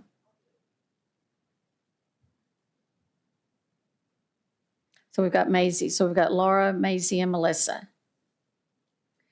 And then December, Carol will have already done November, so we don't need informal. And on the 10th, Ken, Maisie, and we'll still need an LVN. So we'll need to fill in those LVNs, but by later on, we'll see where we're at. Okay. And now the committees. Okay. So board development is going to be Ken and Daryl. Board budget, Rick. Strategic planning, Laura and Ken. The auditor, Daryl. Advanced practice is myself and Drew. Advanced practice liaison is Drew and myself. Advisory committee on education is Ken, Allison, and Kathy B. Education liaison, that's the ad hoc, is Ken, Allison, and Kathy B. Nursing practice advisory is Carol and Melissa. Advisory Committee on Licensure, Eligibility, and Discipline is Kathy Lederhorn and Maisie. And Growth in Nursing Education Task Force is Allison and Kathy B. Does everybody have their, we'll send it out, but that way we're good. This obvious, regardless of what you think, it still goes faster using whatever survey, whatever we use. It does get it to go faster and be done. Okay, so now we're going to move into agenda item 3.2.8A. Consideration of proposal to establish a new vocational nursing education program, Hallmark University in San Antonio. And so if the members will come forward, And I see that you filled out your papers for us. Thank you.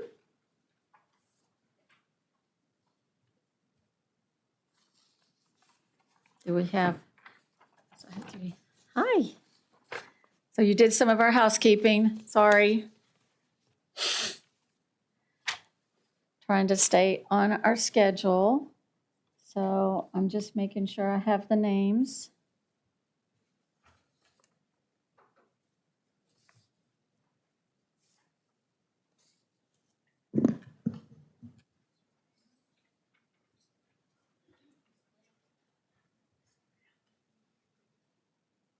Okay, these are different.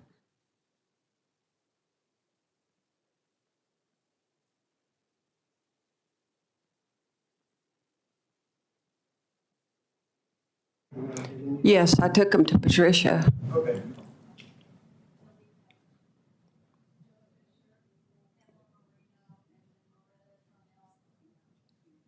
No, Loretta. Who filled that one for Loretta? So one of them says Loretta? No. Oh, yes. Okay, so Dr. Loretta Moreno, the proposed director for the program, was not able to be here. She is ill. So there's a substitute. Thank you.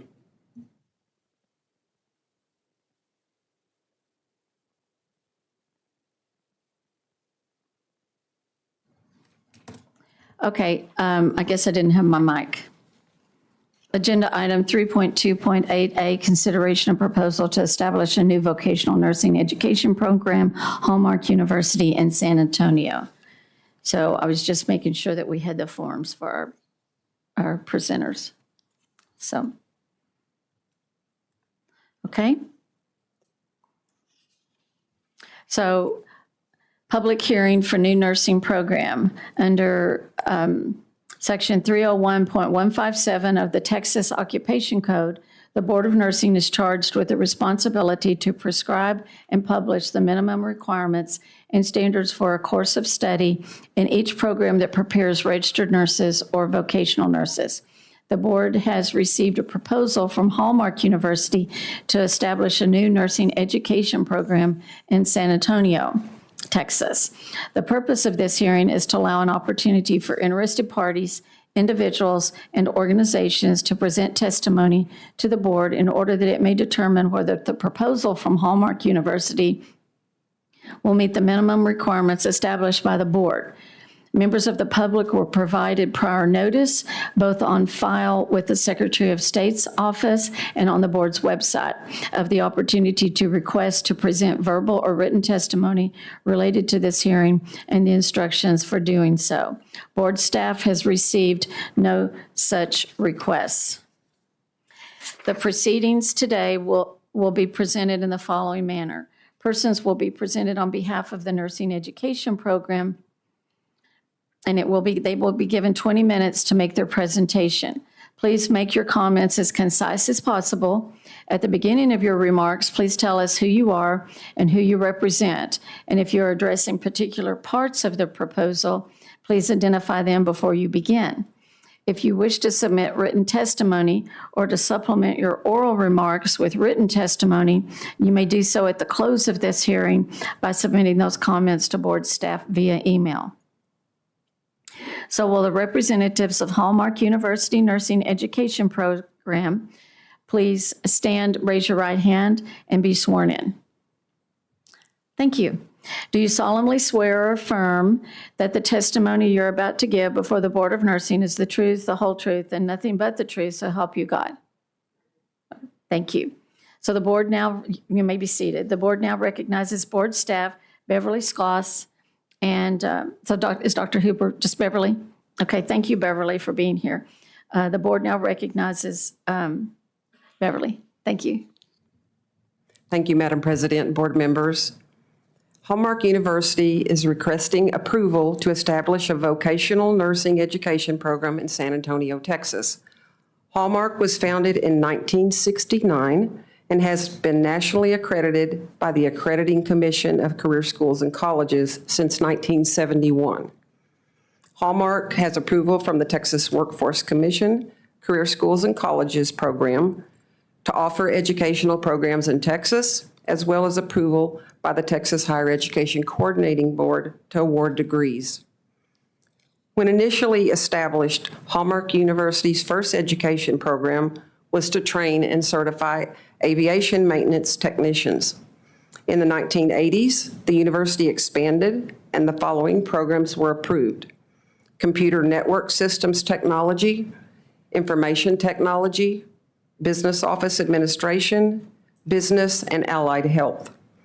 In January 2011, the Texas Board of Nursing approved the establishment of an associate degree nursing program at Hallmark with an initial cohort of 30 students that was admitted in May of 2011. Issues with program leadership were identified, and the program experienced a series of NCLEX RN pass rates below 80%. In 2016, Hallmark notified the board of their decision to voluntarily close the ADN program. A new program director had been hired and timely implemented effective curricular and policy changes. All ADN program students completed the program. Hallmark currently offers a post-licensure RN to BSN program and a generic BSN education program. The BSN program, approved by the board in April of 2018, achieved a 2022 pass rate of 95.83%, with 46 out of 48 candidates successfully completing the licensure examination. The Hallmark VN program is comprised of 6 terms that are 8 weeks in length and designed to be completed in 12 months of full-time, daytime study. The 11-course program is designed to focus on the basic knowledge and skills in the first term, continue to build on those throughout the program, and conclude with emphasis on managing the care of multiple patients, supervising the care of other LVNs or unlicensed personnel, and transitioning into the workplace. The new campus, located at 9855 Westover Hills Boulevard in San Antonio, has 72,000 square feet with an additional 10 acres of land for future expansion. 3 classrooms with computers are designated for the VN program. Hallmark Simulation Lab has new high-fidelity mannequins for medical surgical, obstetrics, neonatal care, and pediatrics. Nursing department resources will be shared with the BSN students. Clinical learning experiences appropriate to the VN level education have been secured with a wide variety of clinical facilities in the San Antonio area. Hallmark has secured clinical affiliation agreements with the following: Baptist Health System, Morningside at Minger Springs, San Antonio Behavioral Health, Fresenius Medical Care North, and Conley Memorial Medical Center in Floresville. Contracts are currently pending with Methodist Hospital and University Health. Loretta Donnelly Moreno, DNP RN, is the proposed director of the Hallmark VN program. Dr. Donnelly Moreno has more than 40 years of professional nursing experience with a strong clinical background in cardiac rehabilitation and emergency nursing. Dr. Donnelly Moreno has served 15 years as a vocational nursing educator, with the most recent 11 years as director of a successful Texas VN program. Hallmark is requesting an initial enrollment of 30 students for the first year of operation. After the first year, Hallmark is requesting to enroll 3 cohorts of 30 students each to be enrolled annually. I would now ask the Hallmark University representatives to introduce themselves and share their vision of the new VN program with you. Good afternoon. My name is Joe Fisher. I'm president and CEO at Hallmark University. We appreciate the opportunity to address the board on our proposal this afternoon. My role here is to, in addition to answer any questions that the board might have from an administrative or university level, is just to express the continued support of the administration, our Board of Trustees, our community, and our healthcare system in San Antonio for our nursing program. The nursing school has become a cornerstone at Hallmark University, and we are blessed with an amazing leadership. So my role here this morning or this afternoon is to express that support, whether it is personnel, physical facilities, equipment, whatever the needs are, to make sure that we continue the kind of success with the VN program that we're experiencing with our BSN program. I'm here to answer any questions. Thank you.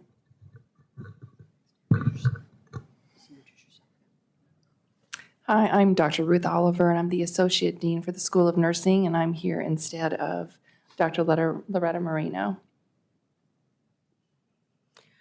Good afternoon. I am Dr. Pamela Moreno, and I'm the Dean of Nursing at Hallmark University School of Nursing. So thank you for having us. So I will speak a little bit about the why we wanted to have this program. Over the progressive conversations that I had with Dr. Virginia Ayers, she is our education consultant, as we developed this proposal and refined it, she continually reminded me that people are going to want to know why. And so my remarks will address that particularly for you.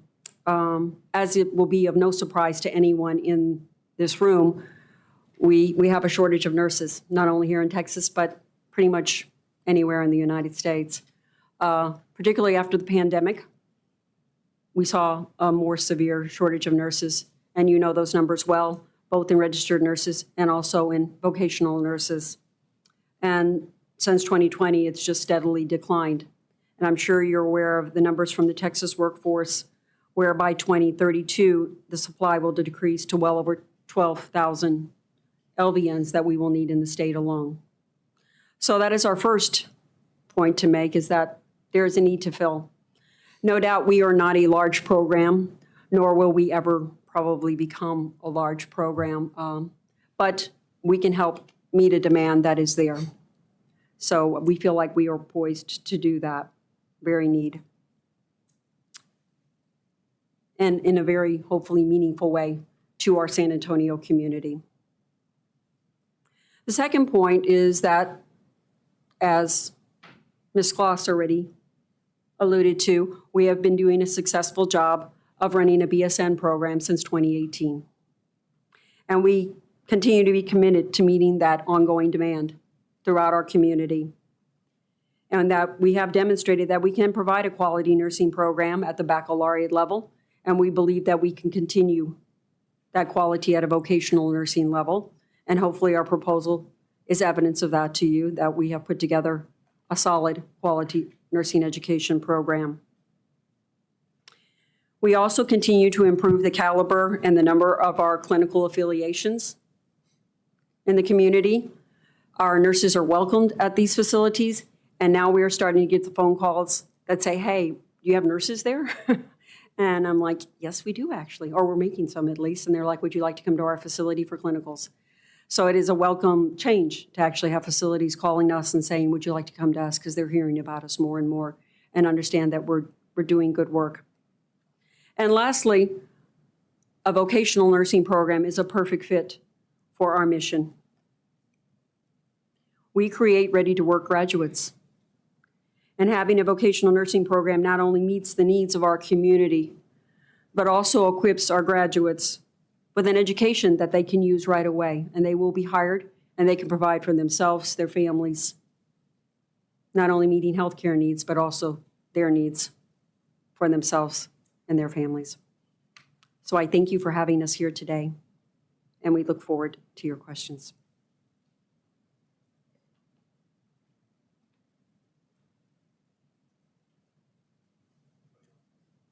No, that is all for now.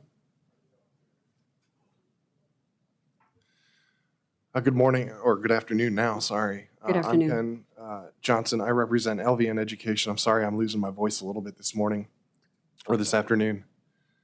I do have a few questions for your program. I know that you want to help fill, the gaps with the shortage in nursing. But today a program had just closed down, or we received a notice of a program that had closed down, a VN program, and it was due to lack of interest. And as I read through your proposal, you actually show here that you went to the high schools, you went to different demographics, and they were not interested in a VN program. Or at least that's what it implies here. They're not the desired target for admission to a 12-month VN program. I know that you're requesting 30 for starting the program, but you eventually want 90 students per cycle.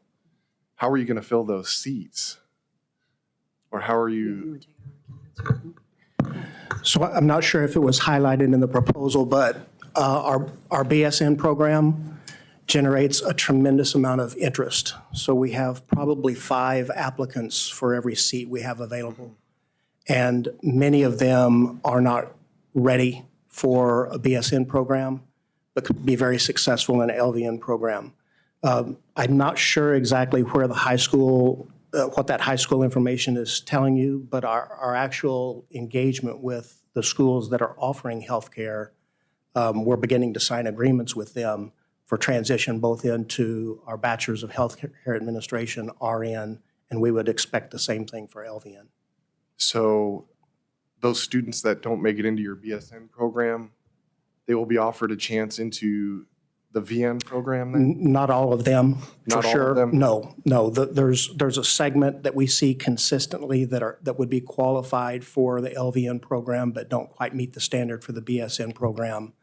And there's a healthy number of those in each recruiting cycle. But why would those students choose to do that if there's no path available for them to continue to, say, ADN? Because you no longer offer ADN, correct? That's correct, yes. So what do those students do afterwards then? They'll graduate as a VN when they intended to go in as a BSN.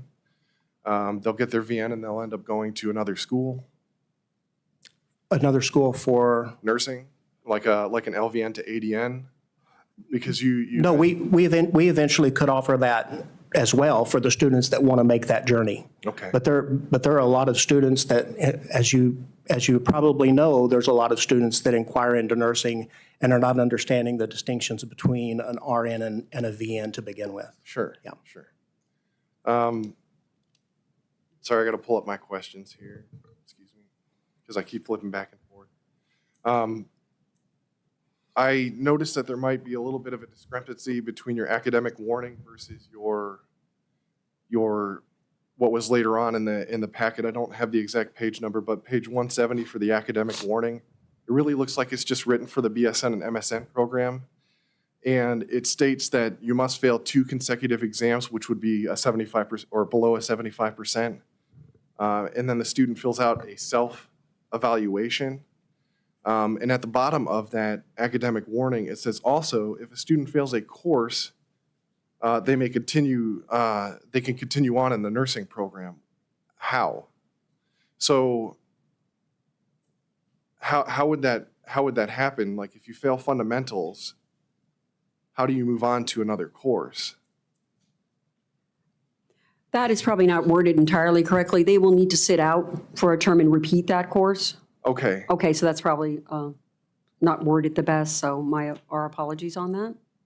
Because as of now, I mean, for this, it's saying in a nursing program, students who fail a course and do not meet grounds for termination may continue in the program, but must repeat the course when it is offered again. Yeah, so it means they aren't terminated from the program or dismissed with one failure. It means they're put on a schedule hold is how we refer to it. So they sit out for that 8-week term and then they repeat it when it becomes available. So it means they're not dismissed from the program. If that makes sense? It does sort of, but it's not real So clear it makes wording. sense So we what could you're do a better saying, but job. What's in the text is not saying that. Yeah, we could do a better job of wording that. Okay. Yes, absolutely. I agree with you And it really 100% is on that. RN to BSN in the MSN. So another one of my things here has to do with the way your courses are set up. It's a little bit different than what I'm used to, which would be you have your med surg course and you actually have like a clinical course, like VNSG 1360 would be an actual just clinical course. And your courses kind of cover that. But the way you grade your clinicals is pass or fail. There is no quantifiable measure, I guess, to show if they're fulfilling the nursing process. Do you guys have care plans as they're going through when they select patients? Yes. And if you do, then why aren't those graded as an actual clinical grade that can prove that the student, it doesn't appear to me that that is what is on the program right now. For each clinical, it says quizzes, assignments, 25% of the grade, exams, 50% of the grade, and then lab and clinical, pass or fail for the students. So how is that working out? I think I can answer that. And I think part of writing that proposal, we are so used to our BSN program and how it functions that we did not clarify those things. So currently in clinical, it is pass-fail, but you are graded on your care plans. You need to fill out the care plans for those patients, your goals for the day, your reflective journaling. Those things are all part of clinical. And what we did not put in there is, yes, you need to achieve passing on these scores in order to pass your clinical. And then your clinical is pass-fail. And I apologize for how that looks. For us, it's just very clear, and how it translated to paper, I understand, was not clear. Sure, and the student's gonna look at that, and to me, when I read it, I look at like the way the ATI is graded there, it's 10%, right? But now, as I read it, and I'm looking at MedSurg 1 and MedSurg 2, is that the program's way of getting around that high stakes? By being able to say, well, I really felt that nurse wasn't safe. So I'm just gonna go ahead and click this box and they're out of the program. That sounds Or they have to terrible, repeat the but program. No. No. Because it seems, I'm not because sure the I'm way, understanding what you mean by that. because it's pass or fail, and it doesn't look like there's any metric, right? As far as like a grade, like, hey, they did this care plan proves beyond a shadow of a doubt that this student is not safe or not clinically ready to practice. Okay. I see what you're saying. Versus what is on there is the clinical evaluation, but it seems very subjective for the instructor. Like they have to meet these criteria, but because there's nothing there with an actual grade value, no metric, the student can just say, that instructor didn't like me. And so they failed me on my clinical section so that I could not pass. No, we do a very good job of having tools for that and doing a very good job of feedback along the way, and also regular meetings along the way. If a student is not doing well, they know that along the way. So it's not like a surprise at the end, oh gosh, she didn't like me. So they are met with, we will do the same with our VN students, so they know all along the way, we're not meeting the standards. And let's talk about why you're not meeting the standards and look at this specifically. And we would absolutely do the same. So yeah, if that makes sense, am I It making does, sense but to you? it's still the way I am looking at it, I'm trying to look at it from a student's perspective. It just seems like that tool is more subjective than it is objective for the student. Okay, and we probably need to do look some at. clarity on that once So again. can Also, we I appreciate that. interject? Sure. I think you're onto something because you brought up the academic warning, you brought up the med-surg, then clinical, the pass-fail. That pass-fail metric, that's typical of a BSN program. The academic warning you just relayed to us, that's more applicable to your BSN program. Did you just take the template from your BSN program and not maybe make it more molded to an LVN program, or do you just need to clarify more? We probably need to clarify more, and usually when we get, and we need to clarify more. Because these are all very BSN oriented. Correct. So I think Ken is spot on. This needs to be molded to an LVN program and applicable and spelled out for technical skills and not a pass-fail. I think the other part of that too is we are bringing in, and you heard that Dr. Loretta Moreno is coming in and having 11 years as a director for a vocational nursing program. And I worked with Loretta for 1.5 years at my previous employ. And she's on this and she understands this. She is going through this with a fine-tooth comb Where do I need to add this clarification? Where do I? So she came on board already a month ago or more to look at this program and to build out those courses and to really build out clarification for policies.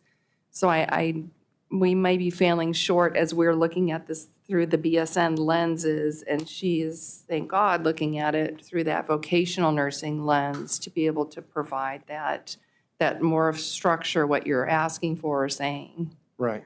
My other thing was, as far as like when you think about the demographics coming up, we think about our changing student population, millennials coming in, et cetera. They have a different work ethic. They have a different study habits.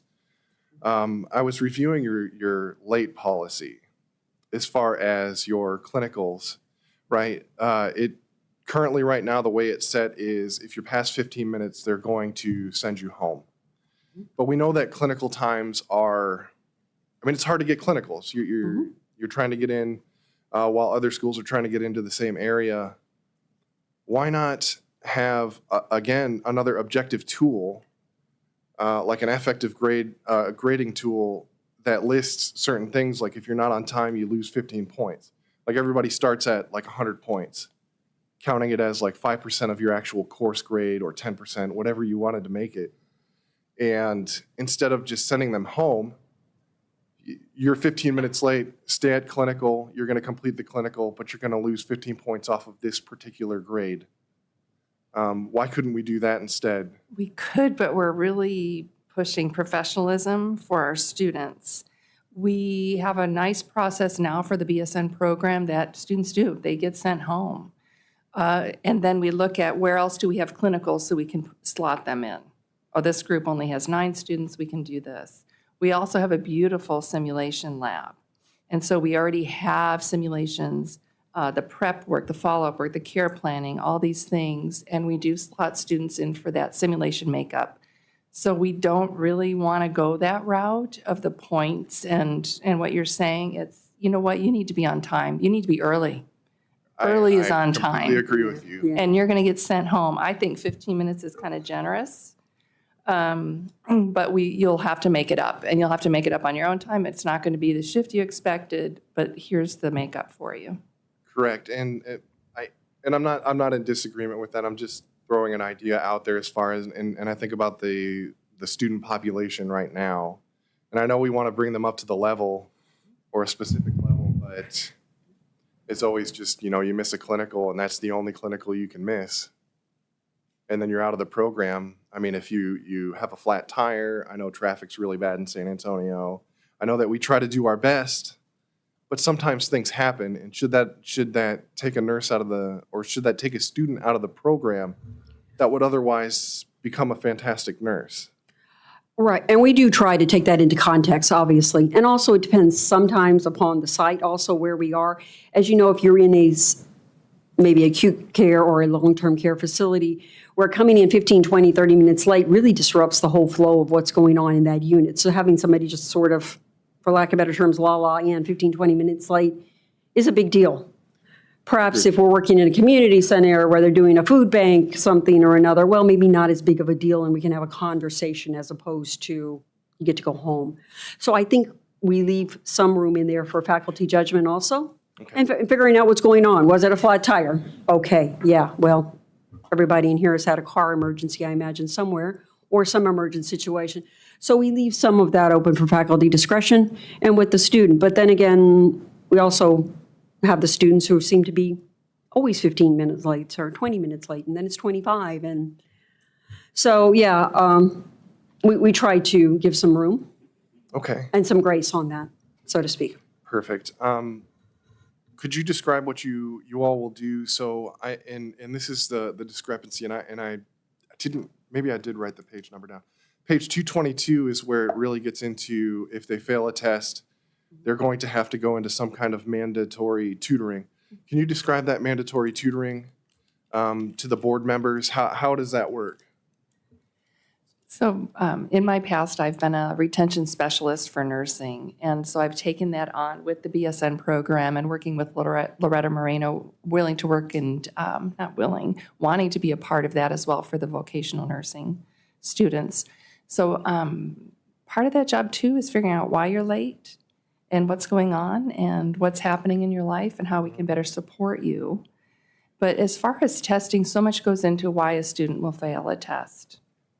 Not just the study habits, it's again, life happening around them, where they're constant, what's their learning style, their preferred style of learning? Were they using it when they were studying? Did they use it when they were taking the test? What's their attention span? What are they doing for work-life balance? All these types of things. So I have that data, I have that experience, and I share that with our BSN students. And as an associate dean for the School of Nursing, I'm going to be sharing that with our vocational nursing students too. So tutoring, yes, subject matter experts, vocational nursing instructors, but tutoring as in how can you be more successful? And that's going to be coming to me. And when these students fail the test, is that tutoring going to be one-on-one, or is it just going to be all the students that failed the test all at once in a And I'll tutoring just session? speak from me. We work one-on-one with students. Everyone's individual and unique, and they have special needs. So it would be one-on-one. And how else, as far as advising goes, are the students going to be split like 5 students per instructor, and they'll stay with that instructor throughout the rest of the year as far as like student advising and being there for the students, or being that instructor that's there for the students? I didn't see anything like that in your packet. For retention purposes. So we have an entire student advising team. And so all of our students, regardless of program, are assigned an academic advisor.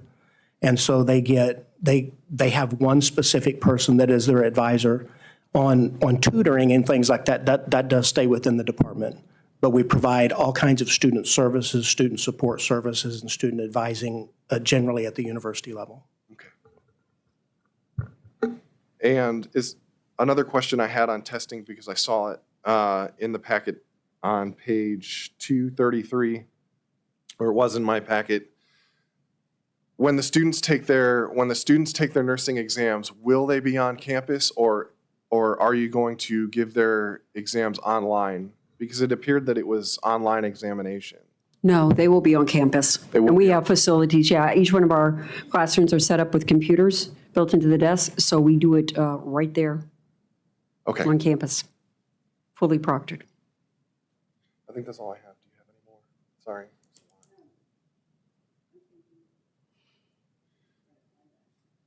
I know that I have a lot of critiques here, but I feel that your VCEs and your SIMs are going to be fantastic. Thank you. They're going to be great. No, and we do appreciate the feedback, actually. No, I mean, we do. It's helpful to have another set of eyes on all of this. You look at it for a while and It's all the same thing. yes, it starts swimming, and you're kind of like, oh, that's a good point. Seems to make perfect sense to me, just like all those test questions I write, and my students will side with you that they're not very clear sometimes.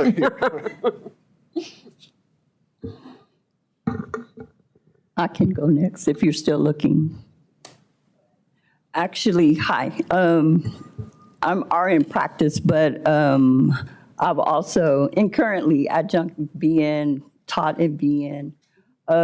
Just some suggestions from my experience from teaching BN, I am from San Antonio and have taught in a couple of the programs there, here, and out of Pleasanton as well. Just looking at the program itself, just some concerns that I had is that the courses are 8 weeks. That for me, because I came from a program where I taught everything because I had an evening weekend program. And even in a long semester in 16 weeks and the short semesters in the summer being 12 weeks, that was a lot of information and a lot of trying to get students to, and we're talking about BN students, not BSN students. So these students, you get a lot of them, and no disrespect, that may have been out of school at home mom for 15 years. Kids are grown. Now I'm coming to school, and I haven't been to school since the 70s. Or went up to 8th grade, life happened. I had to stop, got my GED, haven't been in school 10 years. So, or I have a school teacher that decides she wants to come back and be. So it's not everybody has a background or have that reading comprehension, can do dosage. So a lot of this stuff you're having to teach outside of nursing so that they can get through the material to understand it. And so to be able to do that and get them to be competent, safe novice nurses with just 8 weeks of med-surg, 8 weeks of med-surg 2, that's concerning for me. So the other thing I want y'all to think about is that we also I was at a school where part of the students that we received were ones that didn't make it through the ADN, so they put them in our program. We lowered our ATI-T score to the lower 50s. So we got a whole new population in there, and our attrition rate went through the roof and I ended up only graduating 7 students, and I started out with 30.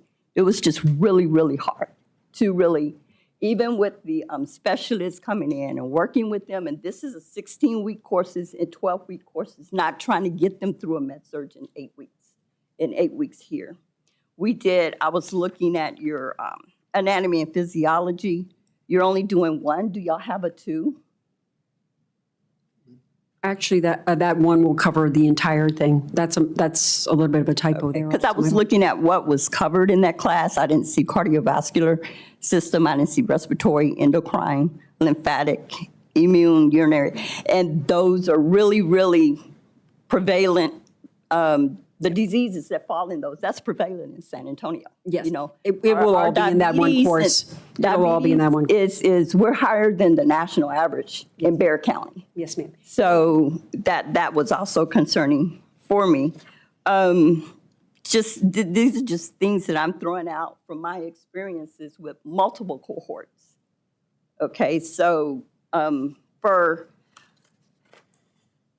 use the word that I inherited, like those that couldn't make it through, those that did make a criteria, but their ATI score was a 54, so they could come into my VN program.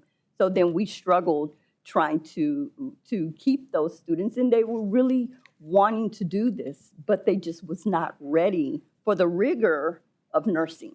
So what we ended up implementing was they had to go through a boot camp before they could even come in for reading comprehension, for math.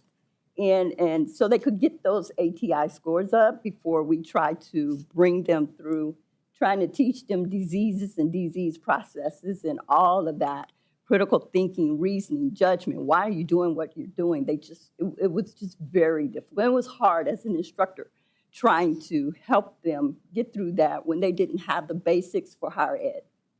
So that's just my take on all of this.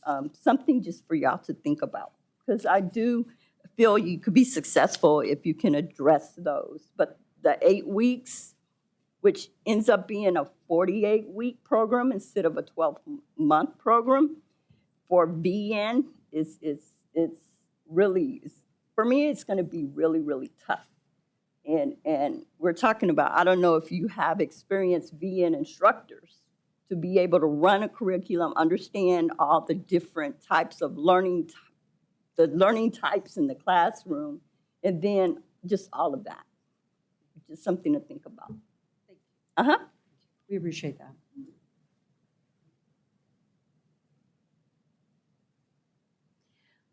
One of the things that we do as the board, we all have our specialty. And so I am APRN education, but I've taught every level because I've been, this gray hair, I've been at this a while. And so we hope that it doesn't seem like, well, somebody's on you and somebody's not. Well, everybody has their practice area and their expertise. And so that's what we expect everyone to come forward with those kinds of things. But 100%, as long as I've been in academia and have been a nurse, the students are different now. And I think you already know that, and you talked about retention. And so when we're looking at these things, we are to protect the consumer. Well, the student is our consumer. And so that's just what we do and what we look at. So one of my things of concern is the fact that you have 30 students the first year and you want to go to 90 the second year. And I'm not comfortable with that.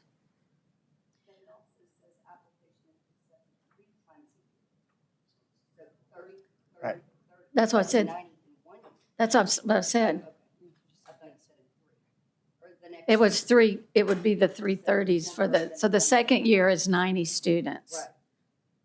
So I'm okay with 30 the first year, but I'm not okay with 90, 33 cohorts of that until all of these things have been worked out. I want you to be successful. So, And I just had a question for Ken, too. We were just talking about LVN programs, and they sort of vary all over the place for a traditional semester. What does Howard do? So currently, and I would say a lot of junior colleges right now are going to this format, which is 8-week periods at a time. I would say right now we have 46 students at our. Is your It is on. Maybe it's my voice today. I'm so sorry. What I would say is 46 students right now. They are currently successful. We've just gotten out of our fundamentals 8 weeks, and our vocational, just basically vocational, our 1204, VNSG 1204. We've completed that. We've had one student.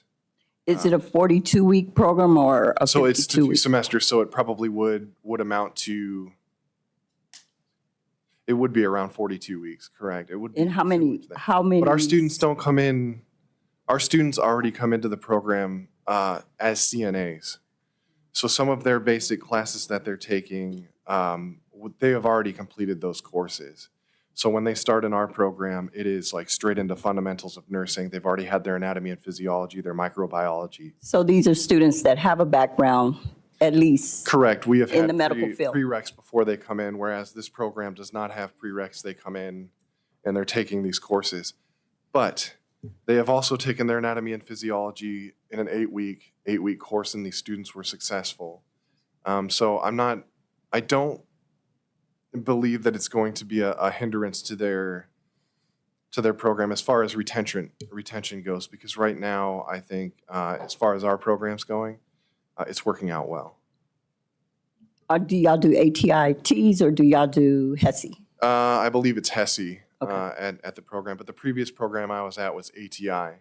But again, we never used it as a high stakes. It was just kind of there just so we could see, hey, these are areas that we could improve in, and it's usually generally basic care and comfort, which is a huge thing for LVNs. It is a little bit concerning with the clinicals because to me, I'm still concerned about it, just the way it's written on here. When I look at it, I'm like, that looks like high stakes to me. It looks like, because you do the 10% ATI and even the way the clinical thing is set up, because the instructor does, or the instructors do it,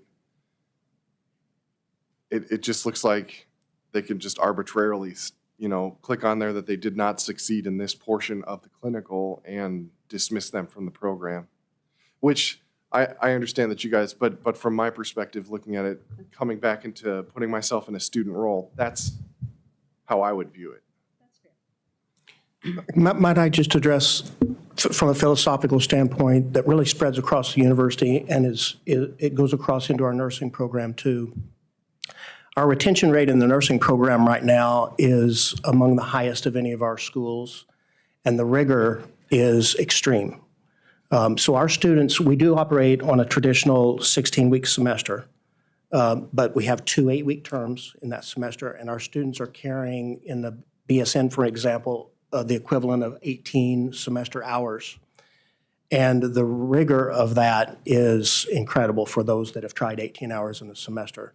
One of the things philosophically at the university that I think plays into the comments that are being made here is the expectation of the student and the relationship the university has with the student from day one.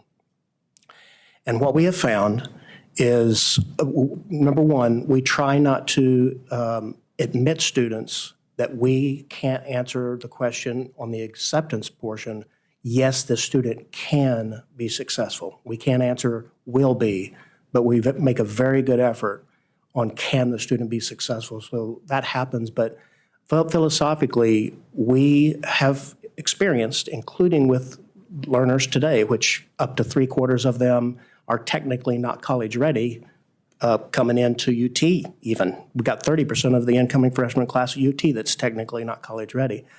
In a traditional higher ed environment, often the full responsibility of that lies on the students. And if you're there at 8 o'clock Monday, Wednesday, and Friday when you're supposed to be, that's great. If you're not, you should have been.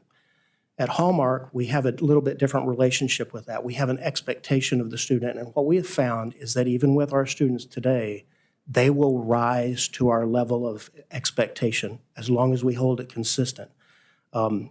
We hear everything about, IQ and attention span. All those things are true. I graduated high school in 1980. The average IQ of a high school graduate today is 6 points higher than the average IQ of a graduate when I graduated. It's not an IQ issue, but it is an attention span and an expectation. And often the students have not been consistently held to a level of expectation, but when you do, they rise to it. Our graduation rates are high, despite the rigor and despite the format that we train in. So I think it proves out that that the students can be successful if you have that relationship with them. I have a point of clarification regarding when you accept applicants. So it says applications are accepted 3 times a year, December, April, August. So you're accepting applications, but are those start points for curriculum? Those are also your start points? Those are start points, but we're accepting applications. Year-round? Yes. But you're starting them December, April, August. You start your cohorts 3 times a year. Yes, ma'am. Which speaks to the initial cohort of 30, you create the waiting list, and then the next year you jump to 90. Is that the plan Yes. as proposed? Yes, and that's exactly how we proceeded with the BSN. That's aggressive. I want to just make one comment on those 3 admission periods. One thing I thought too, coming to Hallmark, that was very aggressive, and how can students handle this? What I saw students do, they rise to it. And faculty become experts in their field. When you have those 3 admission periods, you've got the fundamentals teacher teaching fundamentals, teaching fundamentals, teaching fundamentals, teaching med-surg, med-surg, med-surg. So it's, they become even more so experts, not just in their field, now they're experts in the classroom and how they're teaching that. And I've seen great benefit in that with the BSN program, and I expect the same with the VN program. Has that affected faculty retention as far as like the BSNs go? Because to me, I would feel kind of stuck if I was teaching fundamentals semester after semester. So we have one faculty, fundamentals is her thing. She loves it. And the other med-surg, she loves it. And then we have some more flexible faculty that are, mental health this time, but community health next time. And so they'll do some swappings. But you do find those treasured individuals, and they're just fabulous.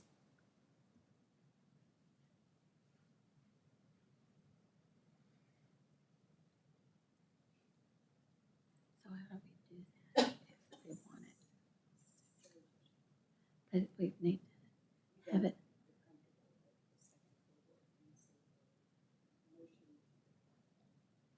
But it's going to be, so with the change to, so do we want to do, do we want to do two 30s?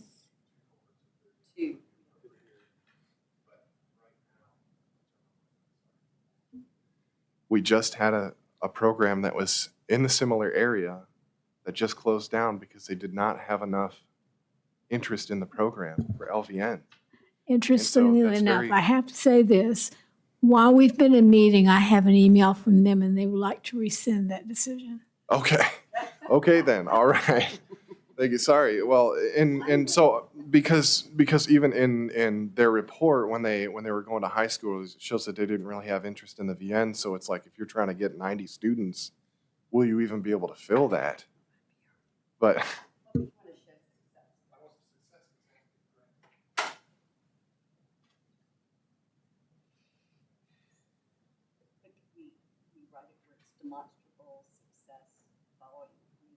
But you can't, I mean, you still have to have a year of NCLEX. I mean, I know. and so 30, so we do,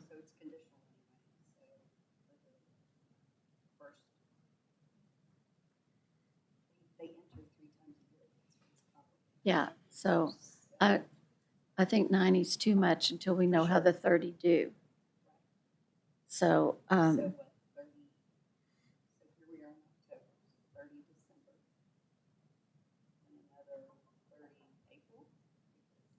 well, or that, what was that third time? April and August, so really 30 August. Give them a breather in August. And then all those people,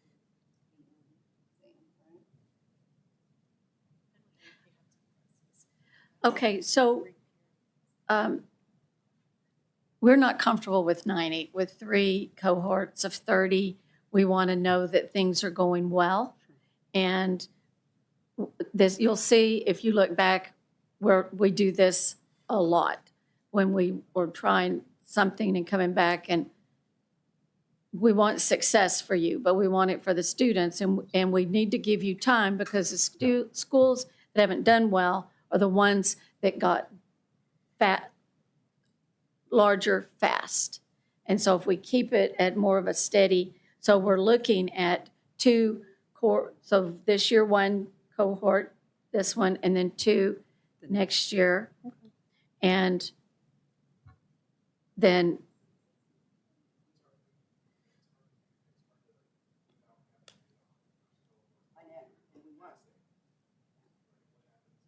if there's space.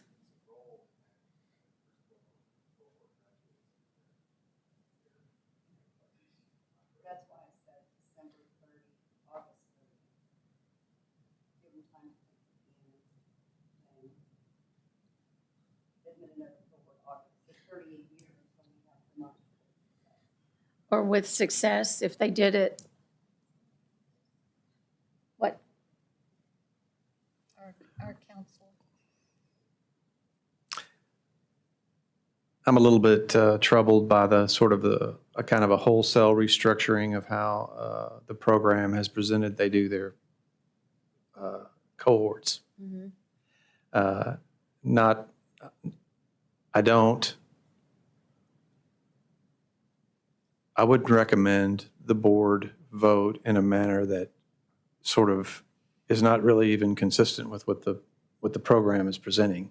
The 3 cohort program that they have actually testified that this is how they're going to do the school.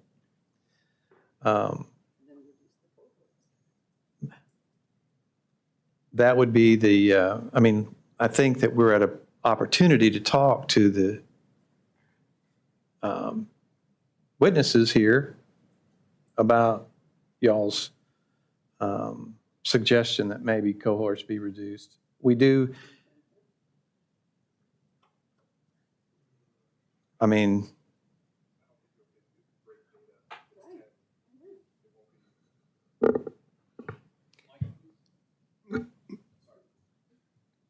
sorry.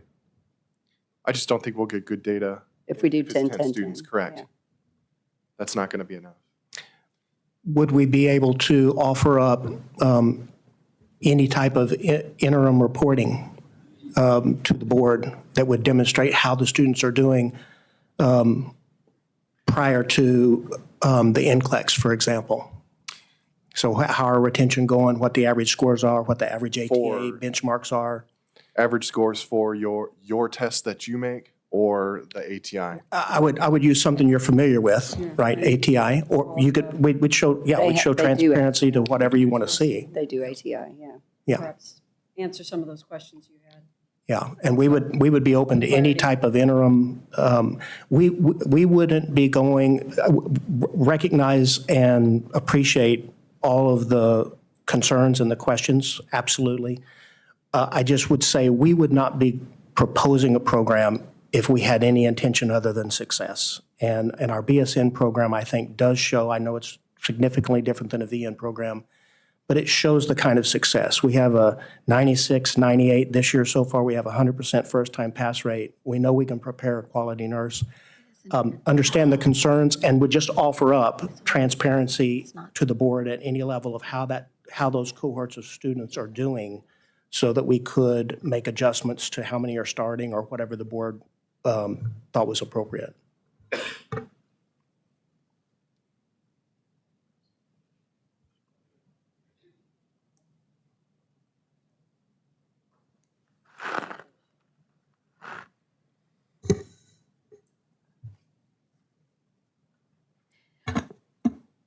Well, I think that the part of the group, we haven't taken a vote on this, is that we're not comfortable with 30 and going to 90. And so however that would look different, I think needs to be considered. And I appreciate your fact, if you stay, you should be very proud of your program. And everyone that comes to us is very proud and they think it's going to work. We also have had students that the program's closed. And so we would rather take care of these things in the beginning and not have an issue for you or for the students who are public. So I think we need to figure out what that, Dr. Hooper, do you have an opinion for us? My standard answer is I cannot give advice, but I hear what you're saying.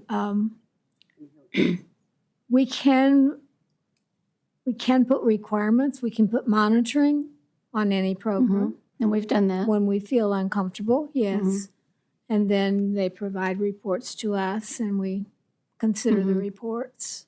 I would feel more That's in our comfortable if we rule. had those We can do requirements. that. Even with 90 students, if we had those requirements, I would feel a little bit more comfortable with that. So monitoring, I would say quarterly monitoring of student progress. That would Especially tell with us. that, especially with the first cohort that's going through.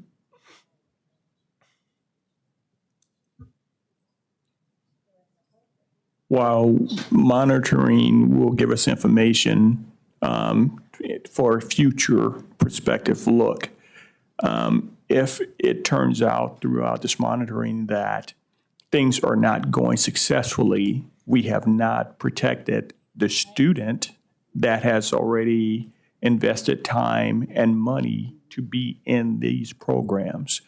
Also, it does sound a lot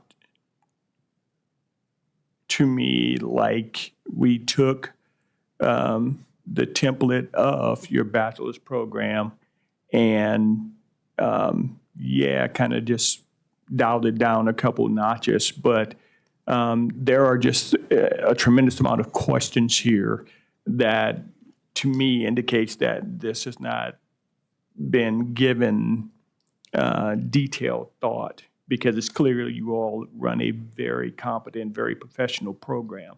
And I don't think that this is a look that represents what your bachelor program shows.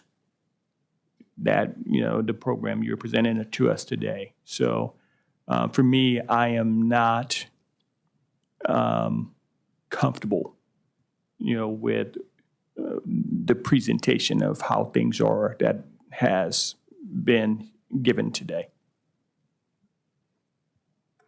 Thank you, Rick.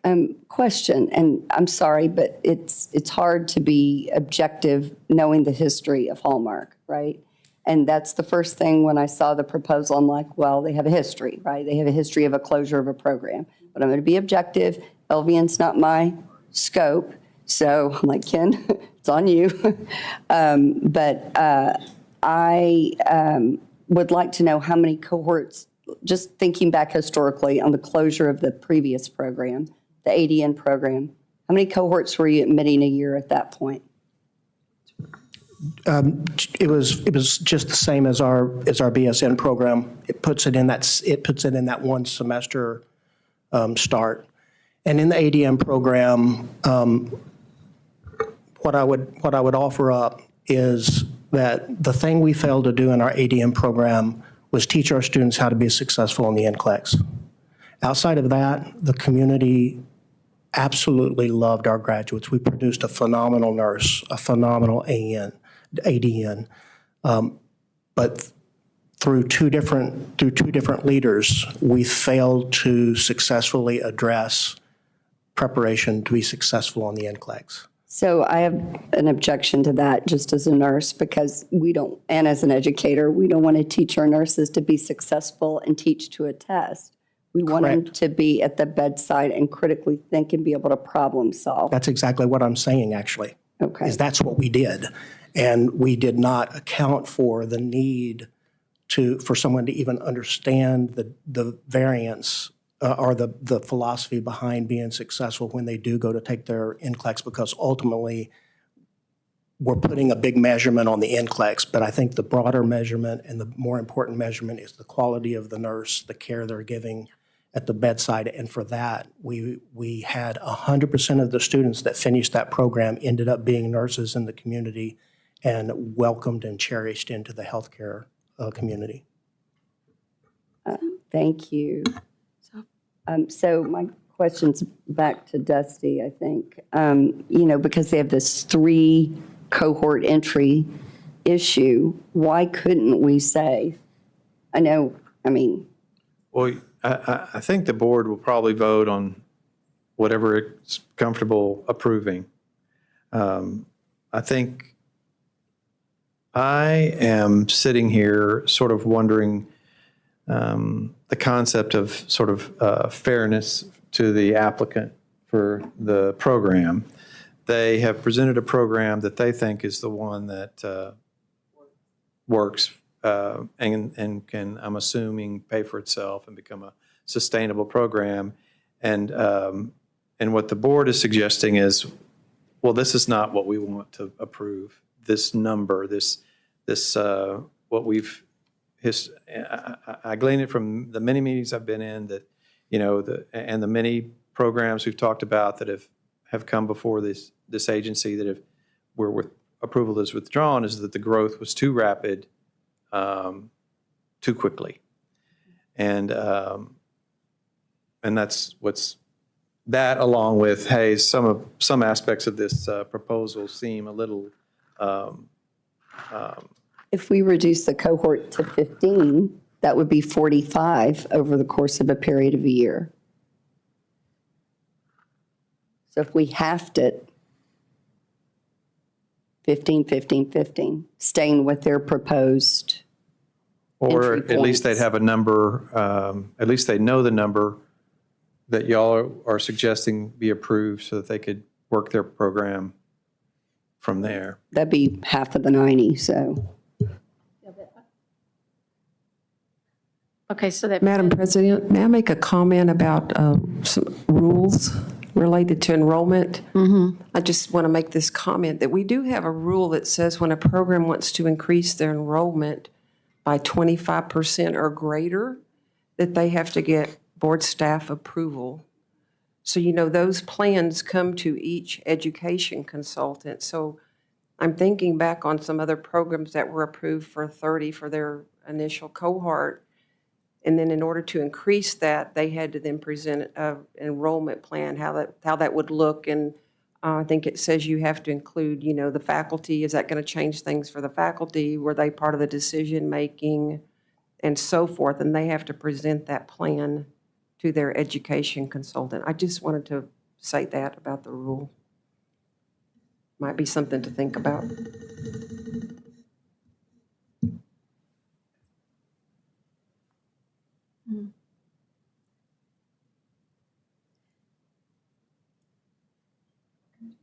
I feel like the board should be prepared to say yay or nay on the program that's presented, and not necessarily attempt to modify it, through a motion. And if they can't approve the board as presented, then maybe they can entertain one that, based on this deliberation at a different time. That seems laborious. Well, and then we can't come back for a year. Right. When you put a proposal out, you can't bring it back till that. So, but in our motion, we say impose the condition requirements in the attached letter, which we've done, monitoring, and we've limited, if we've said 2 cohorts the next year instead of 3 or whatever, that's always been a condition that we've done. So I don't want them to have to not do. We're just trying to figure out what's the best plan for. Sure.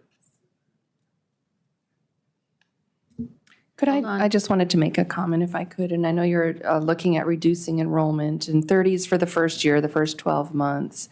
And for financial reasons and clinical placement reasons, having cohorts of at least 10 or 20 would be truly ideal for faculty and then for our students as well. So if you're looking at a reduction, if it's at least 20 per cohort, that would get us to 60 that second year.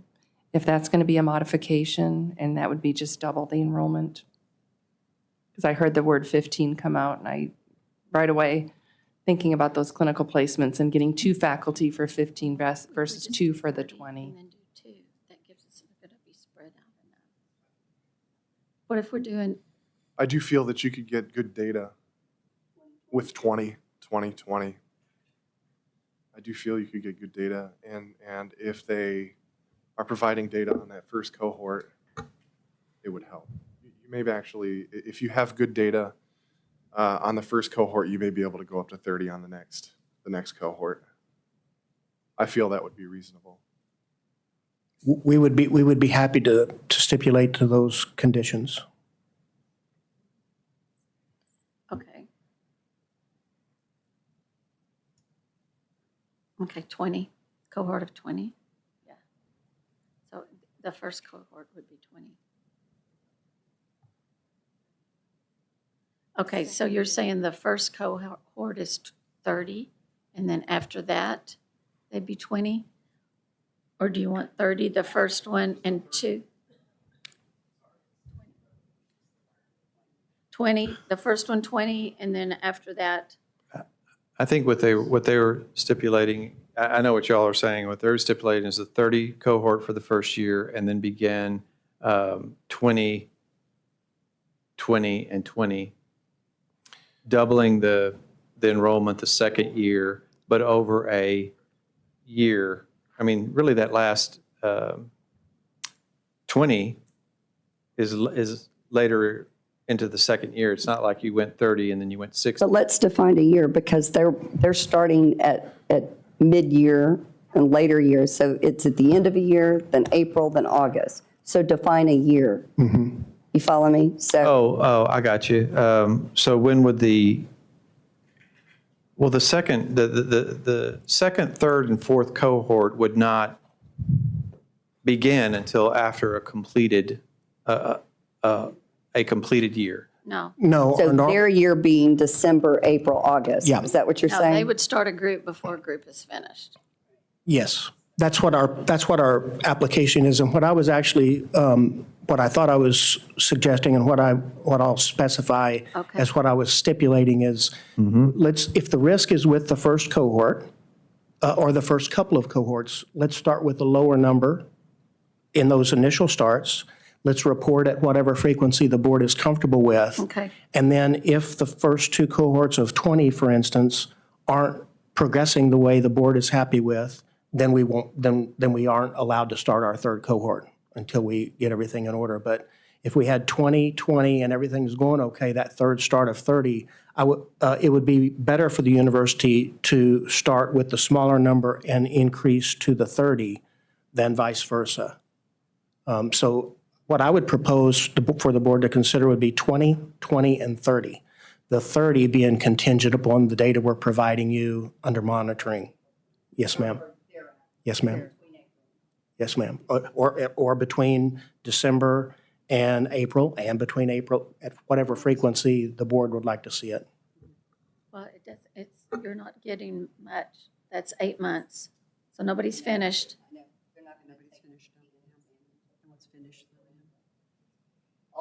And that'll only be one quarter. So we'll have a little bit of data. December 30, April 20, August 20. The December group still has several months before they finish.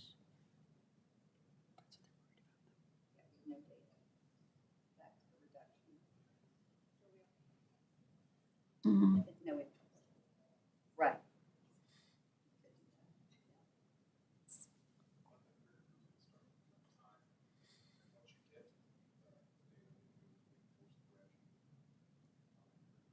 By August, you have two. You have a December and an April.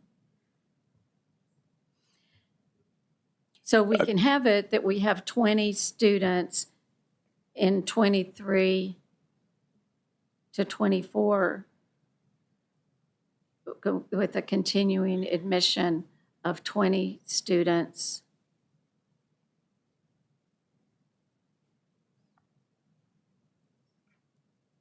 So we have to put a little bit more instruction on it when they can go up. Well, I think the monitoring's already. We've got monitoring, We've got monitoring. Reduce the cohorts to 20. for each entry point, just because we're not going to have any. Mhm. So December, April, August, they can admit 20, that's 60. And and And then we'll get a report by the end of the year, or prior to the next cohort Mhm. being admitted. But they have to come back to the board anyway if they're going to increase. So will that increase, if we increase by 25%, then they come to the staff for that? Is that with staff approval? Yes, and we look at all the data before we approve anything like that, yes. We have strict criteria on what we look at.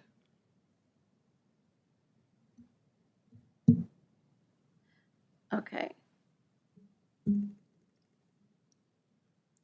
So, Madam President, this is a question of clarity. I think primarily to Mr. Johnson. Who's talking? Rick. Rick, I'm sorry. It sounded like you were further away. I was like, what Throw in voice? your voice. Sorry. Okay, just to try and clarify in my mind, if, we get December's cohort and April's cohort started, hypothetically at 2020, before we begin the cohort in August, we will have quantifiable. So you won't have the NCLEX data, but you will have their attrition rate 3. and whatever ATIs that they have, whatever standardized tests that they have, that's showing the progression. Because I believe right now, as far as ATI goes, you have fundamentals ATI, and you also have the med-surg ATI, and then the comprehensive predictor. But you also do the pharmacology ATI as well as mental health ATI. Did you get that? You guys got the whole thing. So they will have plenty of that data. They just won't have the NCLEX yet. Okay, so we will have that data, and that data will be presented back to staff. If we go 2020 before we allow them to go up to 30 for hypothetically August, they will come back to staff with that data for it to be reviewed prior to that increase at that time. Right? It would have to because it's over 25%. Okay. August. Anytime it's going to increase over 25%. So we would have to come back.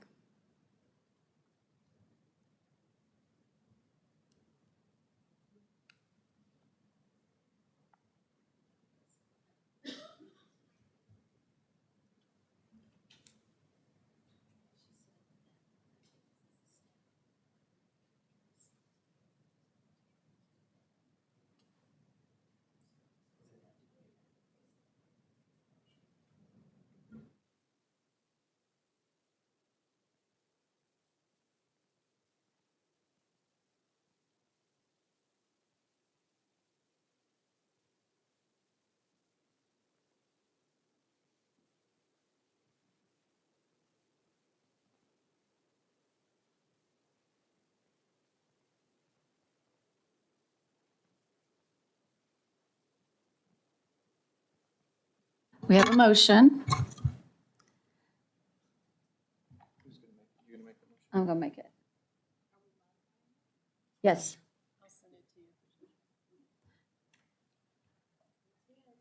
Okay.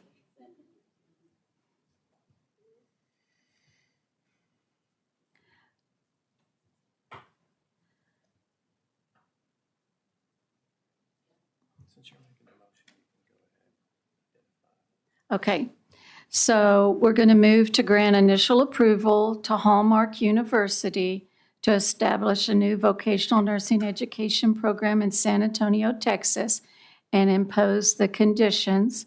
Number one, the program shall not admit more than one cohort of 20 students in 2023, with a continuing admission of 20 students in 3 admission cohorts per year. If intended to increase, we will follow the rule, and they may contact staff for an increase approval. Number 2, monitoring reports. Kathy, that's problematic though, if you say 3 admission cohorts per year, because there's only 2 per calendar year. Okay, we can clarify. There are actually 3. So there's an April, December, April, August. right. So, but in next year it would be April, August, December. 3. Yes, yes, ma'am. Yeah, in that next. Yeah, see, that's why, 2024. I know, but I said 2024. I said 2023 is 20. Continuing 3 admissions for, just say 2024, right? Well, no, because it just goes on. May. The motion was okay. So he said it's okay with continued admission of 20 students in 3 admission cohorts per year. Per year. It's after, it's Okay, gotcha. Okay. per, Yep. okay. Madam President, can you repeat after? Yep. In 3 admission cohorts per year, if intended to increase, will follow the rule The board rule to go to staff for increase approval. You said,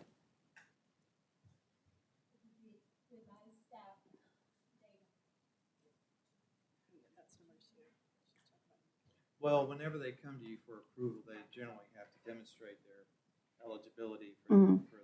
and that's just Yes. written. They have to follow the rule, and we have an education guideline that spells that out and what has to Right. be included in that plan That that is, they that's send to a us. given, because that's our policy, so they will. It's in board rule.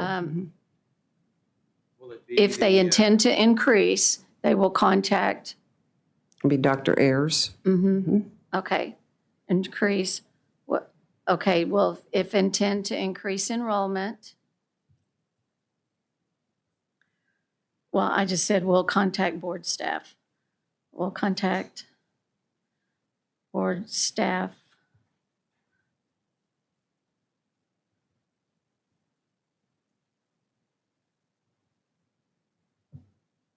for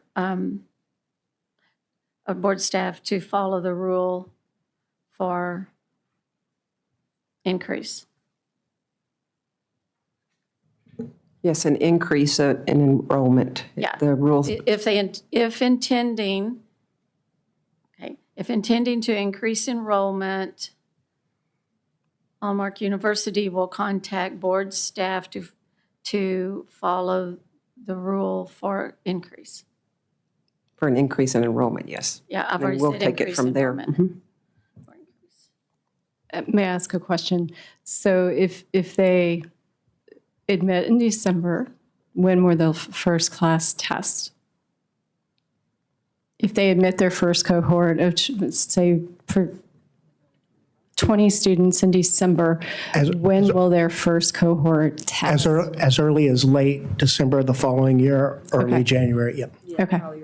So They could test in the end of 2024, because it's an 11-month program. right, that, okay, Yeah. right. I can say that I know the program, when I was program director, they graduated early December, and there was many that tested before the end of the year. Right. They were on top of it to get, so there's. So we will have some pass Some rate data. to evaluate in 2025. And so as this order is written, it's pretty explicit that they're limited to the enrollment that's in the motion through the end of 2024. And I guess I just bring that up. Because the rule doesn't allow any request until there's a NCLEX. Right. Well, They're on initial approval and they're Right. limited to the board order that would be set by the new motion today. I don't think that's what you want. well, Or we talked about it is. monitoring, but does the rule say you have to look at the NCLEX? I mean, so we're going to look at monitoring, going to see how these students are doing. They're still moving on, they're still admitting. We can name what we monitor. Okay, Yes. do you want me to have that in this? Monitoring reports? I think we're probably going to vote and give staff prerogative to Per staff? perfect with legal consultation. Mhm. Then we know it should turn out all right. Monitoring reports per staff/legal.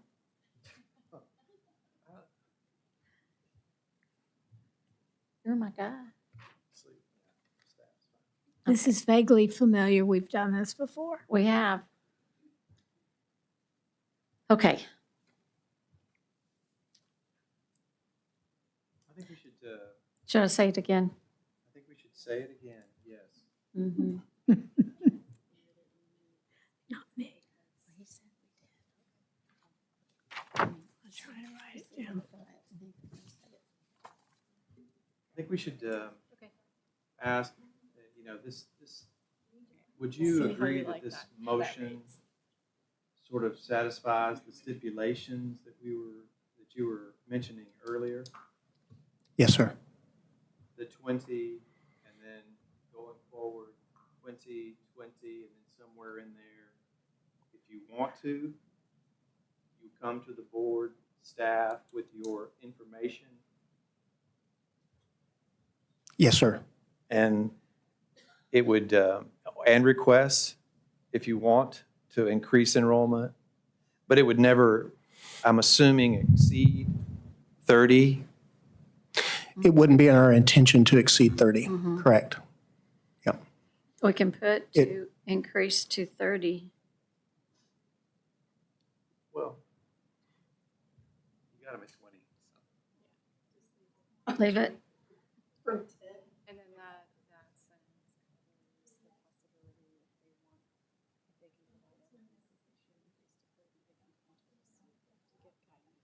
Okay. All right, so we've changed it just a smidgen. As y'all recall, under the board's policy on these rules of parliament, the simplified rules of parliamentary procedure, when a motion is made, the chair has the power to modify, to implement the intent of the board. So there's no like, And that's what I'm doing. Thank you.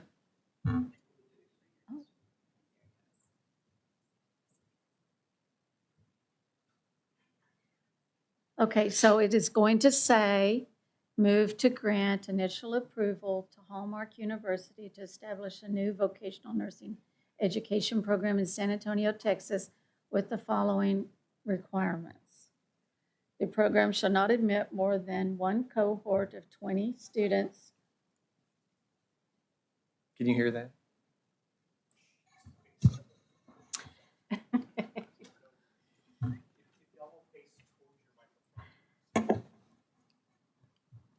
Do I need to start over? Okay. Can you hear me now?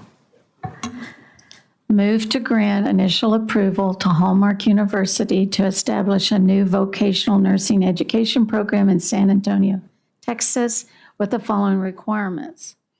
The program shall not admit more than one cohort of 20 students in 2023, with a continuing admission of 20 students in 3 admission cohorts per year. If the program intends to increase enrollment, the program will seek rule guidance from board staff. The program shall provide quarterly monitoring reports as requested by board staff.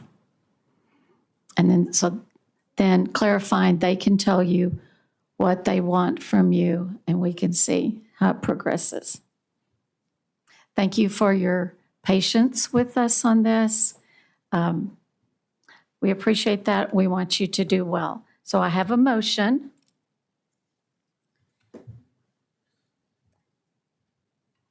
And I need a second. This is Allison Edwards. I'll second. Okay. Yes. Yes. Mm-hmm. And it's that same one that she did. Okay. So any other discussion? And thank you all for your discussion. And especially, I love how Rick comes in with his consumer. It's just an example of how important everyone's opinion is. So thank you for that. So we will now vote. Kathy Boswell? That's me. Kathy Boswell, I vote for. Daryl Chambers? Daryl Chambers, 4. Laura Dis? Laura Disk, 4. Carol Hawkins Garcia? Carol Hawkins Garcia, 4.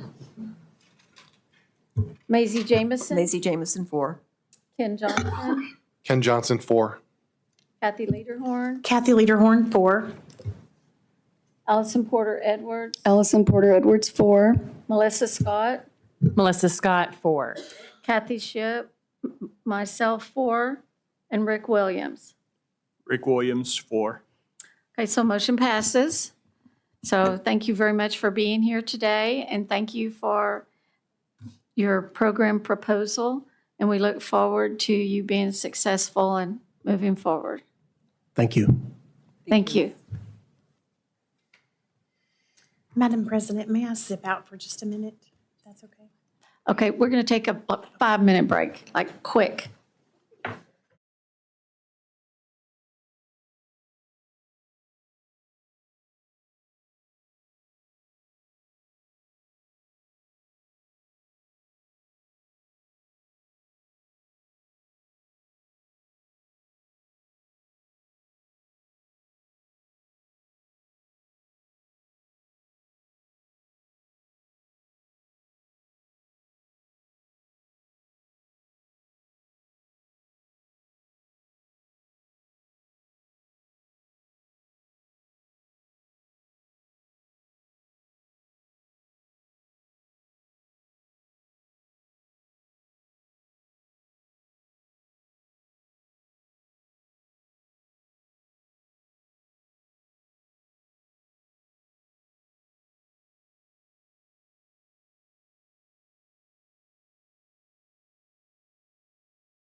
Do you go by Pamela or Pam? Pam is fine. Pam is fine, thank you. So sorry we're running behind. It just kind of happens like that. We were clicking all day long and then, so thank you for patience and thank you for being here. Appreciate it. So this is Board Development, Texas Center for Nursing Workforce Studies. Pamela Lauer, Program Director, Texas Department of State Health Services. Thank you. Thank you. Good afternoon, board members.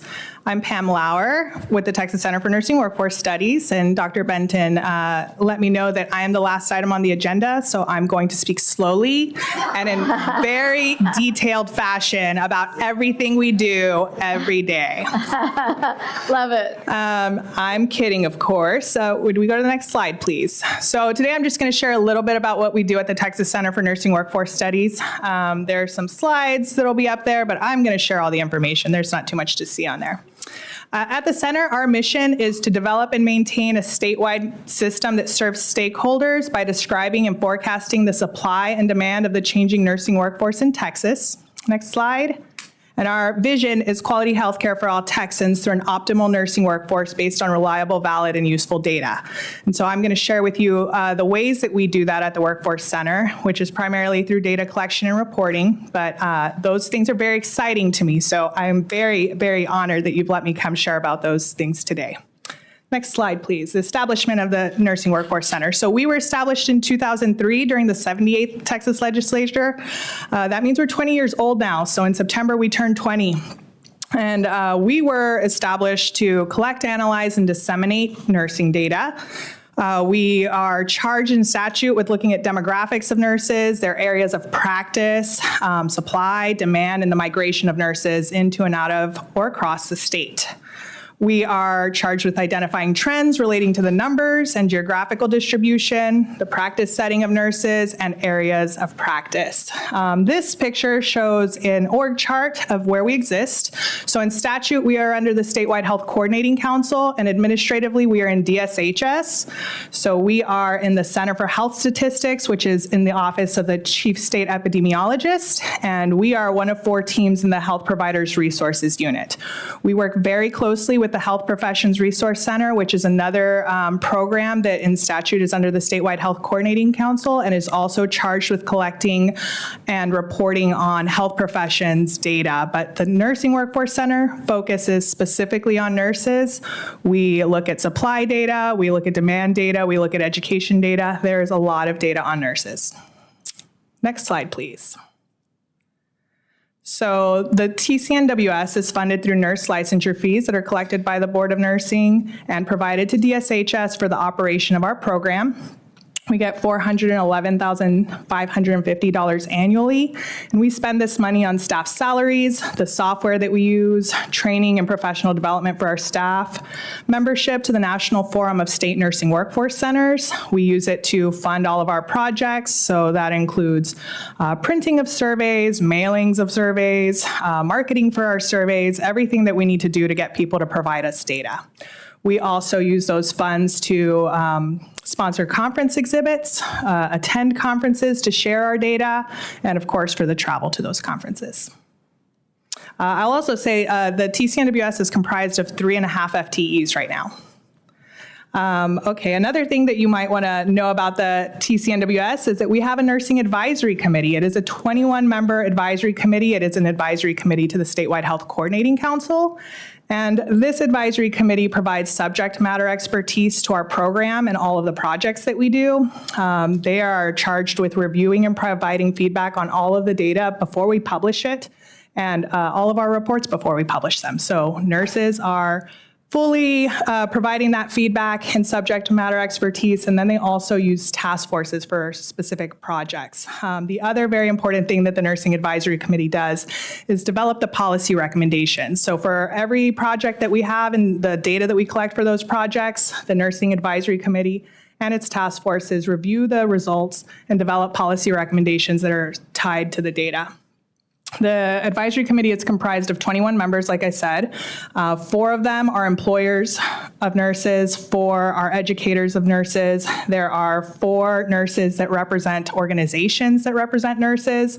one that represents an organization that represents educators, 2 nurse researchers, 3 from state agencies, including the Board of Nursing, the Coordinating Board, and right now DSHS. We have 1 representative from the Statewide Health Coordinating Council, 1 LVN, and 1 non-nurse consumer member. Next slide, please. Like I mentioned, the advisory committee uses subcommittees and task forces to provide subject matter expertise to all of our projects. So these are very project-specific groups. They are comprised of members of the advisory committee as well as other subject matter experts and stakeholders from across the state. And the task forces and subcommittees specifically help us with developing the survey instruments. They assist with marketing all of our surveys and projects. They review report drafts before they go to the full advisory committee, and they help draft the policy recommendations before they're considered by the full advisory committee. Next slide, please. Okay, so what do we do at the Nursing Workforce Center every day? Like I said, we work with data. In doing nursing workforce research, we focus on the supply, the demand, and the education of data. And we have several projects that fit into these categories. Next slide, please. For our supply data efforts, we use the Board of Nursing's licensure renewal data for a lot of the data that we report. Through this data, we look at the number and the geographic distribution of the nurses in our state. We look at their demographics, their age, their race, ethnicity, the education levels of nurses. We look at their practice information. We use the data to look at the migration of nurses between regions of the state or into and out of the state. And the main things that we produce from this data are supply tables that include counts of nurses, for example, for each county, how that relates to the population. We develop supply ratios, things like that. We have demographic dashboards for RNs and LVNs. And then, of course, we also develop a larger, more in-depth demographics and trends report every so often. Next slide, please. The other supply data that we do is, this is a new project. We have surveyed school nurses in Texas. So this survey is currently being done right now. We distributed a survey starting October 1st to over 8,000 nurses who identify themselves as a school nurse in Texas.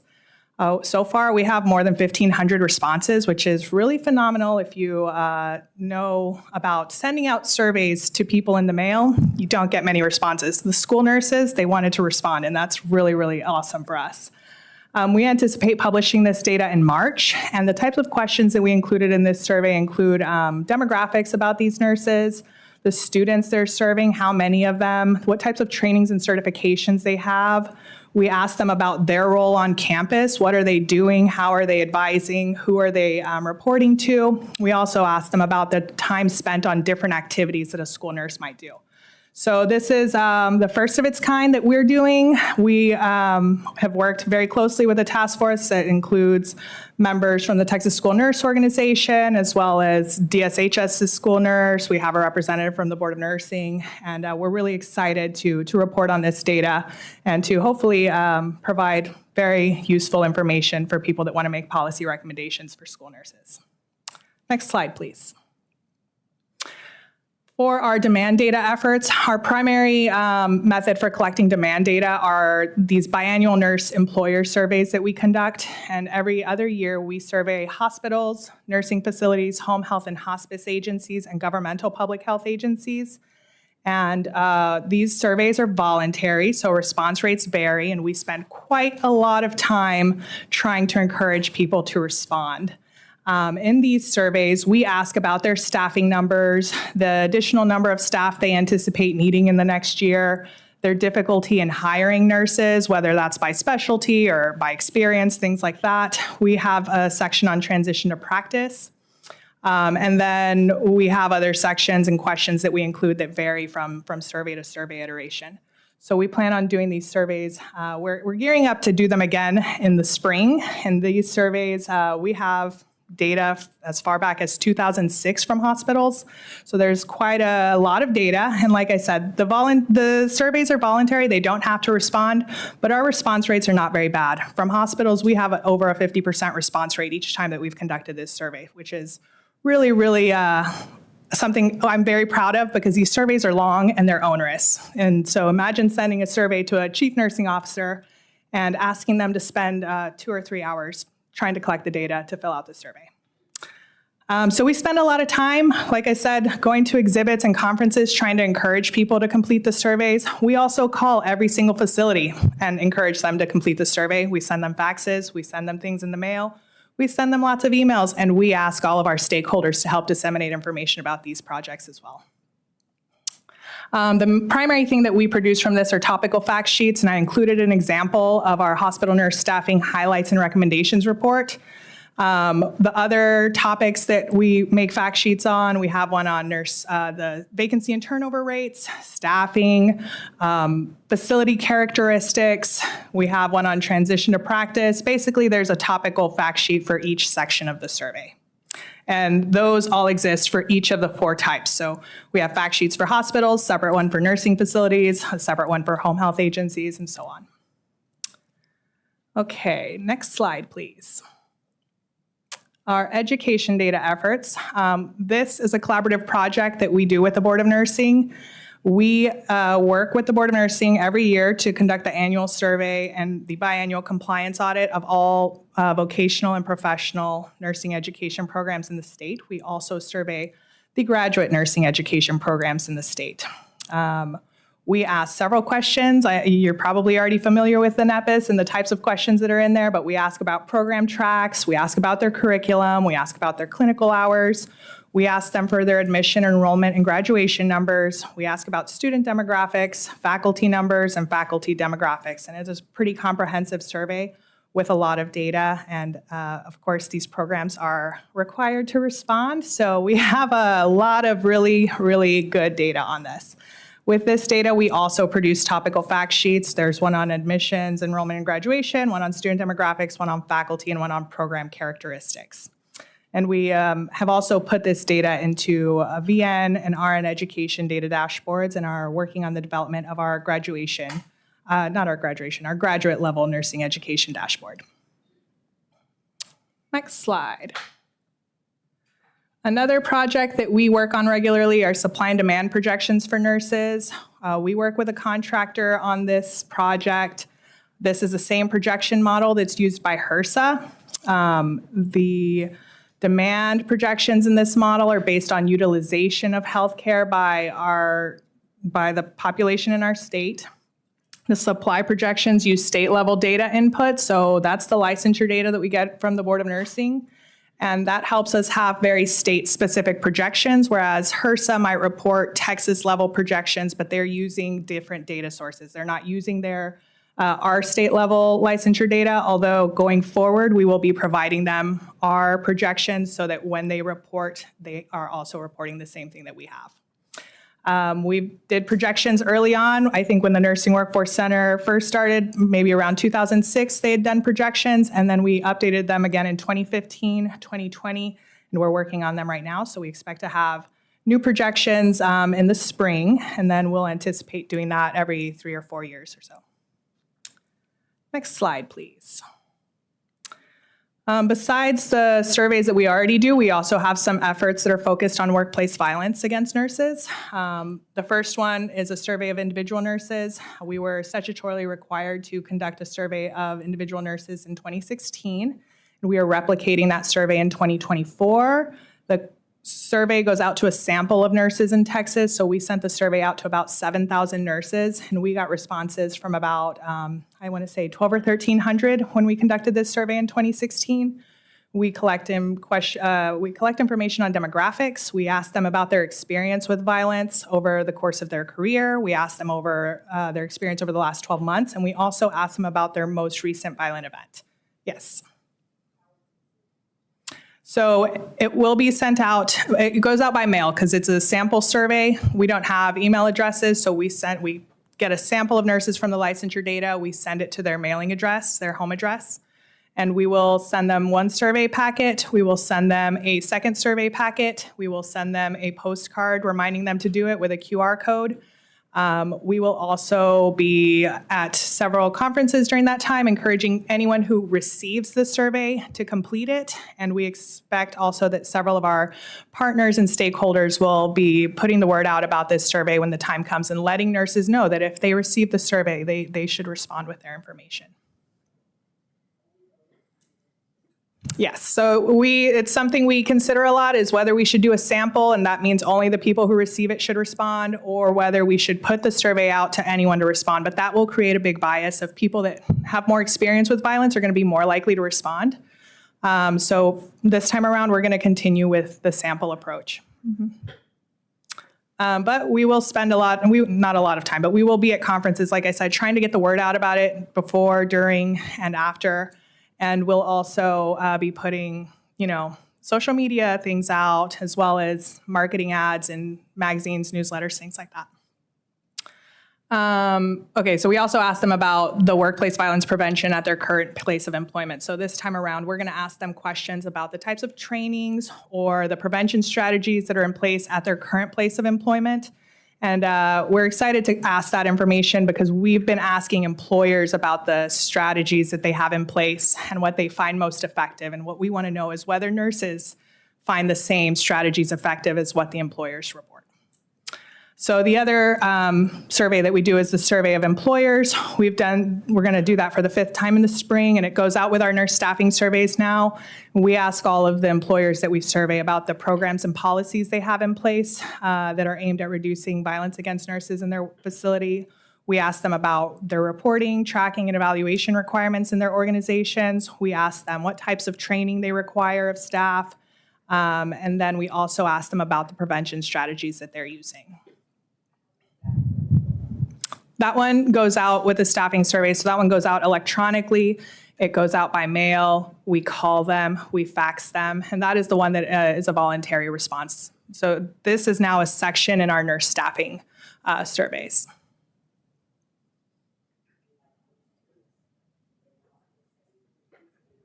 They go to the chief nursing officers in the hospital setting. In the nursing facilities, it goes to the director of nursing. In the home health agencies, it goes to the agency administrator. And in the governmental public health, we're not really asking about workplace violence. Okay, next slide.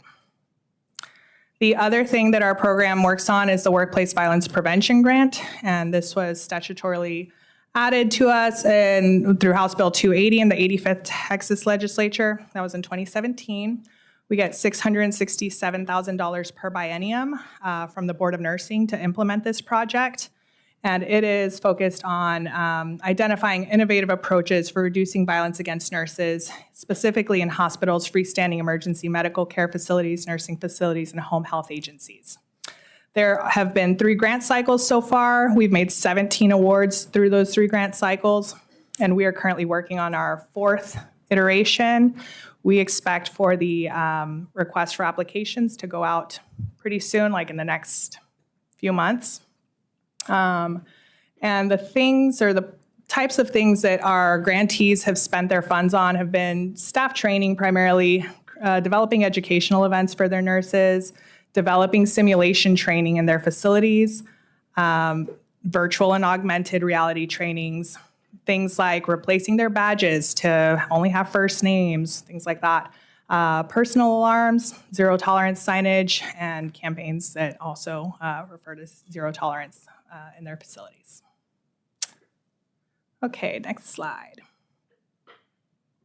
So besides those things, we also participate with the National Forum of State Nursing Workforce Centers. There are about 40 workforce centers in the US right now. They all do different things. Not all of them are focused on data collection. Some are focused on programming and educational services and other things. But we are one of the centers that does primarily data collection and reporting. We also present and exhibit at many conferences. Like I said, that is how we get out to make sure that people know who we are so that when they receive our surveys, they are more likely to respond. And then, of course, we spend a lot of time completing custom data requests. So for whatever data is on our website, there's so much more that we have available. And we're always happy to provide custom data requests to anyone who has a need for data that isn't already publicly available. Next slide. I think that was the last one. That's right. So that is where you can find our website. That is our email address. We are always happy to share data and information with people, and I'm happy to answer any questions about what we do at the Nursing Workforce Center.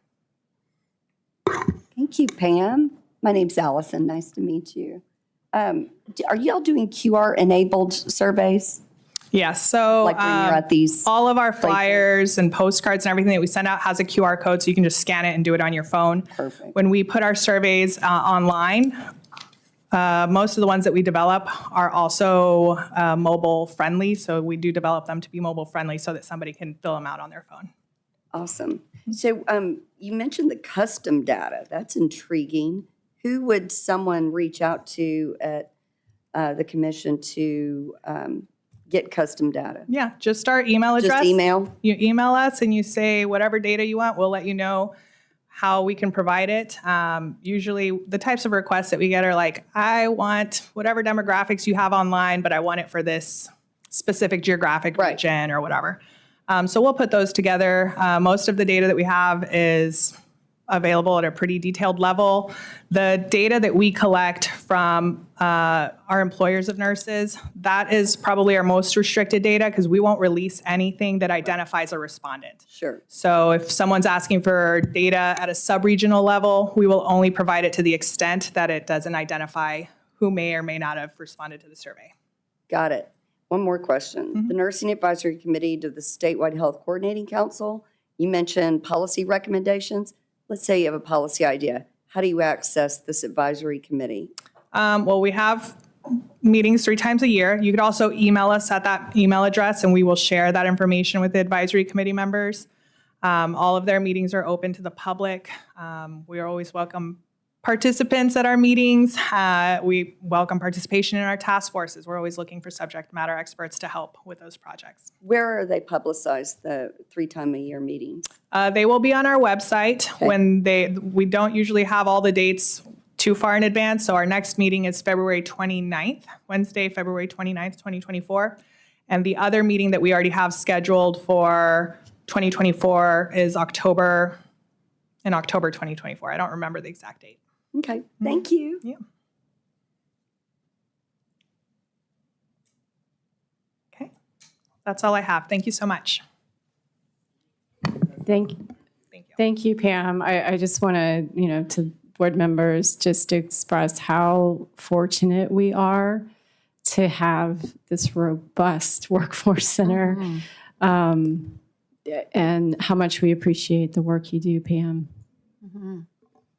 Thank you. I appreciate that. And I also have to say the Workforce Center greatly appreciates the Board of Nursing. We very much appreciate our relationship with the education consultants and everyone that we work with at the Board of Nursing because they're always so responsive and helpful and supportive to our work. So thank you so much. A few years ago, NCSBN wanted to produce national data, and they took copies of our data reports, which were phenomenal. Texas is one of the few states that collects that data. So it's just great. And did I hear you right, Pam? 3.5 FTEs? Yes. $411,000 budget? Yes. That's crazy. That's crazy awesome that you produce the level of these reports with that few FTEs. So we actually had 5 FTEs, but the funding has had to stretch a little further. So we anticipate being able to continue to produce the amount of work that we have, but we just dropped down to 3.5 FTEs this past summer. So at our National Council State Boards of Nursing last meeting, we had a huge presentation, Richard Smiley. So you know him, I've worked with him. Yes, I've worked with Richard. In 2017, I was representing the National Forum of State Nursing Workforce Centers with their 2017 National Nursing Workforce Survey. So that is when I met Richard and worked with him briefly. Yes, and so he said they're doing in 2024 is their next survey. And so, I mean, it was phenomenal, all the stuff that he had and did. I mean, everybody was really, really impressed with it. And then it's like, well, because we helped with it too. So, yes. So that. Sometimes I hate You know what? I call people up and I'd be real nice when I talk to them. And I listen to them when, they're like, why should we complete this survey? And people ask, why should I waste my time filling out your survey? And we tell them, people use the data. And then I point them to legislation that is passed that has been supported by the data that we collect. Oh, good. It's legit. It's legit, and that there's not going to be any retaliation if they actually say things that, oh, my employer says that they are against workplace violence, but yet they put us in positions, that sort of thing. So you are doing a service for that. So Thank you. sure. So thank you for coming. Sorry that we were delayed, and we just appreciate it. Thank We you. really wanted you to be here. It really matters to us to have this board development and to be up on things. And we see reports, but, we're inundated 4 times a year with all of this. So really having a face with the name and the whole project. So we do appreciate it. And we have to have it because we have to prove what we do and how we do it. And there aren't enough of us. Yes, I appreciate that. And I'm happy to come share any information that you are interested in having about any of the data that we collect. I'm happy to do that. Thank you. Thank Has you. the number of nurses and the number of nurses in need ever? No. So no, like when we look at our projections, and our projections, like I said, are based on utilization of healthcare. They're not based on labor market demand. So labor market is the number of jobs out there and the projections for job openings. What we look at is how much healthcare has been used. That is what the model we use looks at. So based on that, no, the demand for nurses is much greater than the supply and much greater than what we could feasibly produce in a year based on the numbers that are produced by schools. So They've never crossed? not in my lifetime, they haven't. But I don't, as far as I know, there's been a nursing shortage for a very long time is what I hear. Yes, thank you. Thank you. Thank you very, very much. Okay, so with that, I don't think there is anything else that we need. Welcome, Kathy. We hope you'll be back after today, and that that you're glad that you're with this motley crew of people here, and new people with the board. We're glad you're here, and you survived your first meeting, and hopefully you'll be back, and we're glad to have you and our IT guy back there, and so it's a team. We all work together. So, and congratulations, Dr. Hooper, on being reappointed to the leadership succession. Yes, at NCSBN, and she always has the best presentations, and her car tag says Doctor Who. So cute, and that's, and she did this, showed these slides, and after moving out of her other office, she showed her garage that's immaculate, which wouldn't be my garage.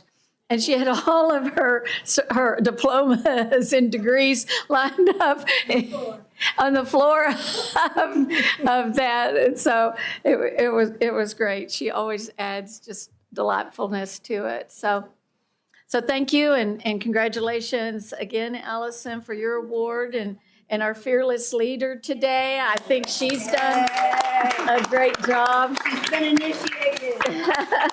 She has. So we know we're in good hands. So thank you all, guys. And anything else? Is that it? Okay, it is 4:20. Another one's in the books.